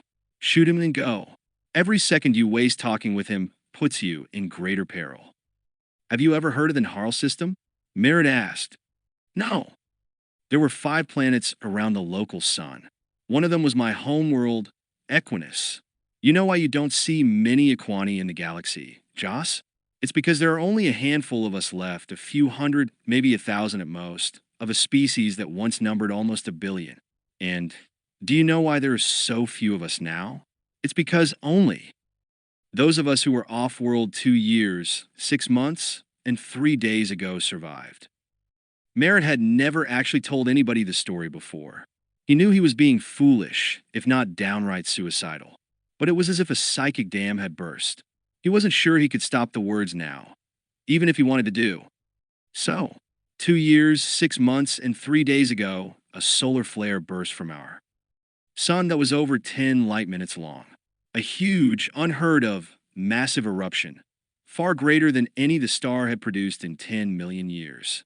A flare that jetted forth with such power and force that Equinus was cooked. The atmosphere and oceans boiled away in minutes. The land was turned into a burned-out cinder. Our scientists saw it coming, but too late. It arrived before anybody had the slightest hope of escaping it. They knew it was coming, and they knew there was nothing that could be done. Every comm line on the planet was jammed with people trying to say their final goodbyes to each other. He could sense that Joss was listening, could feel the slightest mitigation of the rage within him, saw that the impact of so many deaths had rocked him. Of course it would, he was a doctor. Merritt honestly didn't care, at that moment, just as he didn't care if he was killed by friendly fire in the next minute. All that mattered was the telling. All of the Aani, nearly 1 billion people, our art, our civilization, our hopes, dreams, everything, all scorched to ash in a few moments, Joss. Gone. Dead. Forever. Joss said slowly, I'm sorry, but what has that got to do with this? He gestured with the blaster to encompass the situation, and Merritt could have killed him easily right then, could have blown open his chest with a hidden holdout weapon. He didn't. What has it to do with this? Very simple. That solar flare was not a natural disaster, Doctor. The Republic, the glorious, wonderful, benign Galactic Republic's military leaders were testing a new weapon. A planet buster, a super weapon for some kind of ultimate battle station being developed. They fired it into our sun, and they miscalculated. They had a base on our moon, the scientists and military who'd created this abomination. The flare got them too. Small comfort to me and the few Aani who were off-world when our planet was murdered. I never heard about this. Of course not. It's not something the Republic's anxious for the galaxy to know. They kept it quiet, but I made it my business to find out. The Republic killed my species, Joss. Even if all the surviving Aani could be gathered together, there's not enough of us left to repopulate another world. Yes, you can say that those who pulled the switch died too, but what about those who sent them there? What about the bureaucrats who were responsible for allowing it? They continue to laugh and love and eat and sleep and live. You wanted to know why? That's why, Joss. The hand holding the blaster lowered slightly, and for one instant Merritt thought that maybe, just maybe, his former friend and patient would stand down. But then Joss's expression and stance firmed again. I can't begin to understand how you must feel, he said. But I know how I feel. Maybe the death of one being can't really compare with the death of a whole world. But loss is loss. Grief is grief. Do you think Zahn's parents feel any less pain than you do? They lost a son. I lost a world. Hundreds of millions of sons, daughters, mothers, fathers, Joss. You can't compare the two. It was a crime beyond measure. Joss shook his head. Whatever your reasons, whatever your pain, what you did is still wrong. Obviously, I see things differently. Merritt spread his hands. His right arm was now aimed directly at Joss. All he had to do was flex his wrist. So, what are you going to do, Joss? Shoot me? I honestly don't want to clo, even after what you've done. But I can't let you leave. Baris, want to tell Veets. Security will come for you soon. Merritt shook his head. But I won't be here, Joss. Yes, you will. Only a few moments ago, Merritt had been sure that Joss would shoot him. But now, after hearing his story, the Minder could sense that something had changed. The man's resolve was not quite as adamant now.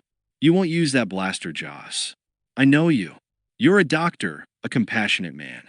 You save lives, you don't take them. I've seen you during times when you've been on your feet all day, completely exhausted, barely able to stay awake, just to save the life of one single clone. You can't do this. It's against everything you are. Joss was not a blaster slinger. Merritt knew he could kill the man before he realized what was happening. But he didn't need to. Joss wouldn't fire. Merritt started backing up toward the far door. Don't do it, Clo. Joss aimed the blaster at Clo. Don't do it, Clo. The big Aani kept going. Joss remembered looking down at Zahn, lying dead on the floor of the transport. Joss had been wounded himself, concussed, barely able to move. It had taken everything he had just to crawl across the deck to his friend's side. Killing Merritt wouldn't bring Zahn back. Revenge wouldn't bring any of them back. And Clo was right. Joss was a life giver, not a life taker. But if Clo got away, he would continue to work for the Separatists, continue to do harm to the Republic. How many others might die as a result of his hatred, of his need for vengeance? And no matter if that number was 1 or 1,000, if Joss allowed him to escape, those deaths would be his responsibility too. Because he could have stopped Clo Merritt. Right here. Right now. Till Merritt backed up another step. The rear door's proximity sensor registered his presence and opened the portal. Joss took a deep breath, aimed the blaster, and fired. There was an explosion, a crushing clap of thunder, a blinding light. Pain seared into him. He cried out, felt himself falling. 41. The force dome blew. Ironically, it was a lightning bolt rather than a beam that finally overloaded the breakers. It was fortunate in a way, Din was to reflect later. Though the bolt was powerful enough to stand everyone's hair, cilia, or sensory stalks on end, it wasn't accompanied by the really nasty stuff like gamma rays. But thanks would have to come later, as well. At the moment, Din was too busy cowering under a table in the cantina to think about much of anything except escape. The transports had been ferrying up patients for the past hour, and next in line, he knew, were civilian non-coms like himself. Then came the officers and finally, assuming there were any left by then, the clone troops. That order worked just fine for him. He intended to be the first in the non-com line. I-5 was crouched beside him under the table. The droid's photoreceptors were dark. He'd elected to turn himself off when the play of elemental forces began to crest. While his shielding was usually sufficient to withstand electromagnetic pulses, why take a chance? He'd just gotten his memory back, and he didn't want to lose any of it again. Din flicked the master switch on the back of I-5's neck. "Time to go," he said. "For you, maybe. The droids are scheduled to depart after the troops, if I recall correctly." Din grabbed I-5's hand and pulled him along toward the door. The cantina was just about deserted. The staff and tenders were already at the launch pads, waiting to board. He eyed several containers of vintage wines and liquor that he would love to bring along, but somehow he doubted they qualified as essentials. "You're not a droid," Din said, as the two emerged from the building into the smoke-filled afternoon. "I'm not." "No, you're a diplomatic envoy on a mission for the Jedi." Moves you right to the front of the line. A mortar blast less than a click away showered them with dirt. "Assuming we reach the line," he added. "Didn't we go through this already a few months back?" "Yeah, except that last time they were just trying to move the front lines back, so as to claim more Bota. This time they want to wipe us out. They've got little left to lose." Another explosion, this one entirely too close. There was little attempt being made to dismantle the camp this time, Din noticed. The worker droids were concentrating on saving supplies and whatever viable Bota was left. Din stumbled and nearly fell into a crater. Only I-5's quick grab for his arm kept him upright. "The pad's up ahead," the droid said. 15 meters, no more." Din tried to respond, but suddenly there was acrid smoke everywhere, filling his nostrils. He coughed, struggling for clean air, and finding none. Abruptly, he felt himself being lifted. I-5 was carrying him, moving rapidly in long strides toward the launch pad. Din kept trying to breathe and kept failing miserably. "He's carrying me a lot easier than I carried Zanskatara case," he thought. It was the last coherent thought he had for a while. 42. "Look, he's coming around," Baris's voice said. It sounded hollow, as if echoing from a well. Josh tried to open his eyes, but white light seared them. "Zan," he croaked, "don't do this. Don't die." But it was too late. Josh knew that, if he opened his eyes, he would see Zan's lifeless body lying there on the deck. He didn't want to see it. Not again. "Josh!" He felt gentle hands on him. "Josh, it's Baris. Everything's all right. Come on back to us." Josh opened his eyes. The light wasn't so bad this time. He blinked and focused on Toke, who grinned tearfully at him. "Where are we?" "Sickbay 1 on MedStar," she said. Josh raised himself on one elbow. Ow! His head hurt. He touched the synth flesh bandage on his head. Uli pushed him gently back down. "Easy, hotshot. You're lucky to be alive. The roof came down on you. You got another concussion." "Merritt," Josh whispered. "What happened? Is he?" "He's dead, Josh," Baris said gently. Josh saw Colonel Veets and Admiral Cursos standing behind Toke and Baris. He said, "Merritt was trying to get away. I shot him." Veets said, "You did the right thing, Josh." "Yes," Uncle Errol added. "You stopped a dangerous enemy agent from escaping, at the risk of your own life. When Uli and security and I got there, we found you unconscious and Merritt dead. He had a holdout blaster up his sleeve, but he didn't get the chance to use it. Uli patched you up on the transport. He raised his right hand in a slow salute. Well done, Captain. He lowered the salute and added, I'm proud of you, nephew. I'm not sure, Joss said. About what? Whether I did it because I knew he was going to cause more death and grief, or he trailed off. Because of Zahn? Toke said. Joss nodded. It doesn't matter. He had to be stopped. You did it. You can work out the rest of it later. We'll have plenty of time. It was true he did it. He had killed another sentient being. Never mind why. Never mind if there was good and proper reason for doing so. He, a doctor, had destroyed a life. Joss knew there would be some sleepless nights for him as a result of that. But, as Toke had pointed out, what else could he have done? Joss started to shake his head in confusion, then groaned. Easy, Uli said. Give the glue a chance to set. And the Rimsu? What happened? Take a look. Din's voice came from nearby. The reporter in I-5 had just entered, and Din was pointing at a viewport. Toke and Baris carefully helped Joss to his feet. The lower quadrant of the southern continent seemed to be on fire. Thick clouds of smoke spread in the upper atmosphere, drifting out over the Condor's Sea. Bye-bye, Bota, Din murmured. Veet said, the Separatists are also on the run. We managed to save most of our troops. How? Uli asked. It looked like they were rolling right over us. That's how, Veet said, pointing to another port. Uli moved to it and looked out. Whoa! Baris looked through the port at the gigantic, wedge-shaped ship, bristling with weaponry, cruising slowly toward them. That's a Republic Star Destroyer, she said. Venator class. The Resolution. Sent here to mop up and escort us back to the core systems, the Admiral said. The Battle of Dronger is over.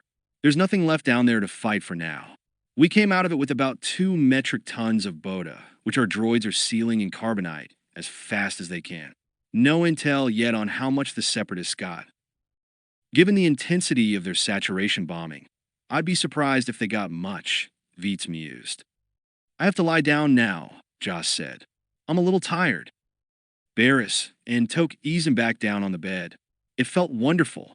He closed his eyes, and the various conversations around him merged into a faraway buzz, like the sounds of wing stingers and fire gnats on a hot Dronger night. Baris listened to the various conversations around her with half an ear while she mused on the way things had turned out. 2 metric tons of unspoiled Bota seemed a small reward for all the coin paid in death and pain.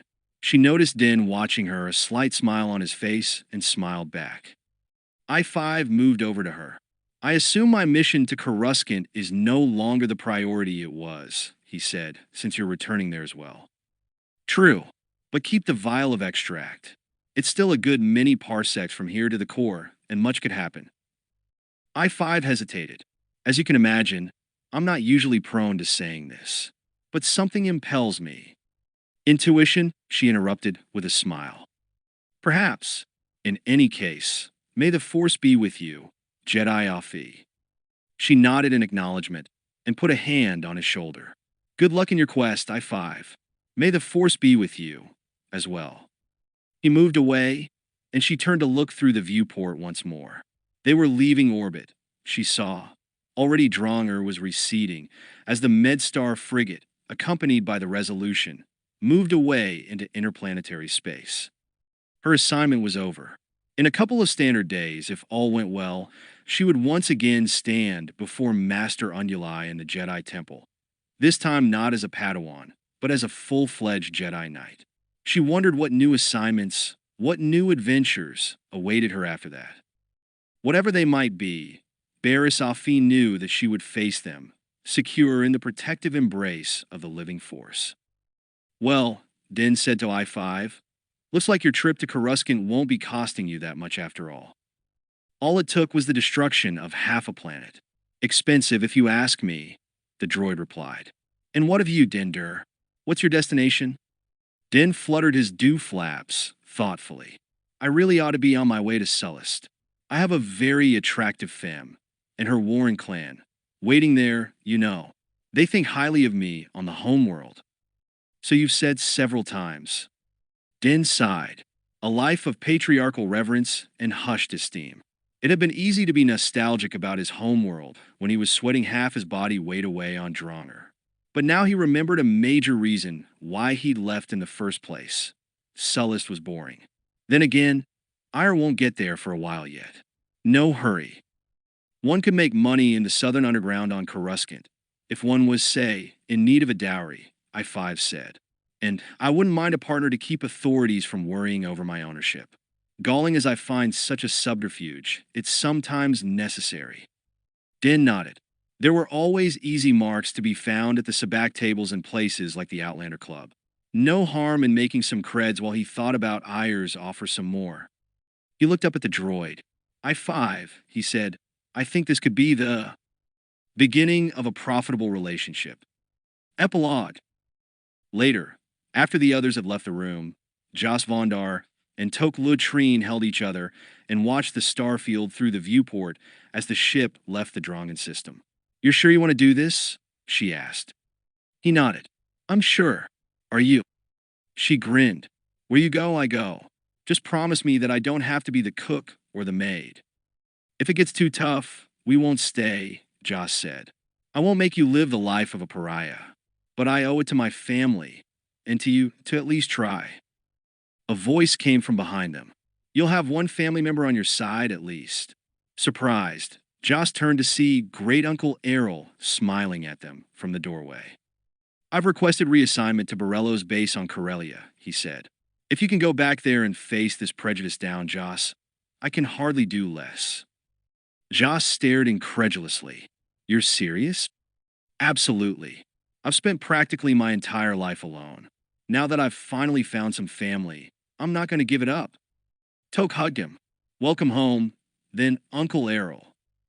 And looking at the two of them, his betrothed and his uncle, Jos realized that, in one respect at least, all the fighting and hunting done on Dronger for the miracle drug of the age had been pointless. Because the real panacea for the troubles that plague humanity or any other sentient species, organic, cybernetic, clone, or otherwise, had already been discovered millennia ago, back when sentience still peered suspiciously up at the stars. Call it the Force, call it love, call it what you will. Jos knew that it could be found, not in the swamps of a distant world, but in the unexplored reaches of the heart. The comm crackled. A voice warned them to prepare for the jump to hyperspace. Jos took Tok's hand as the ship's hyperdrive activated, and then they hurtled away from the rim toward the bright center of the galaxy. Your gateway to knowledge and culture, accessible for everyone. z-library.s e-single-login. or ego-to-the-library.s e-single-login.ru. Official Telegram channel. Z-Access.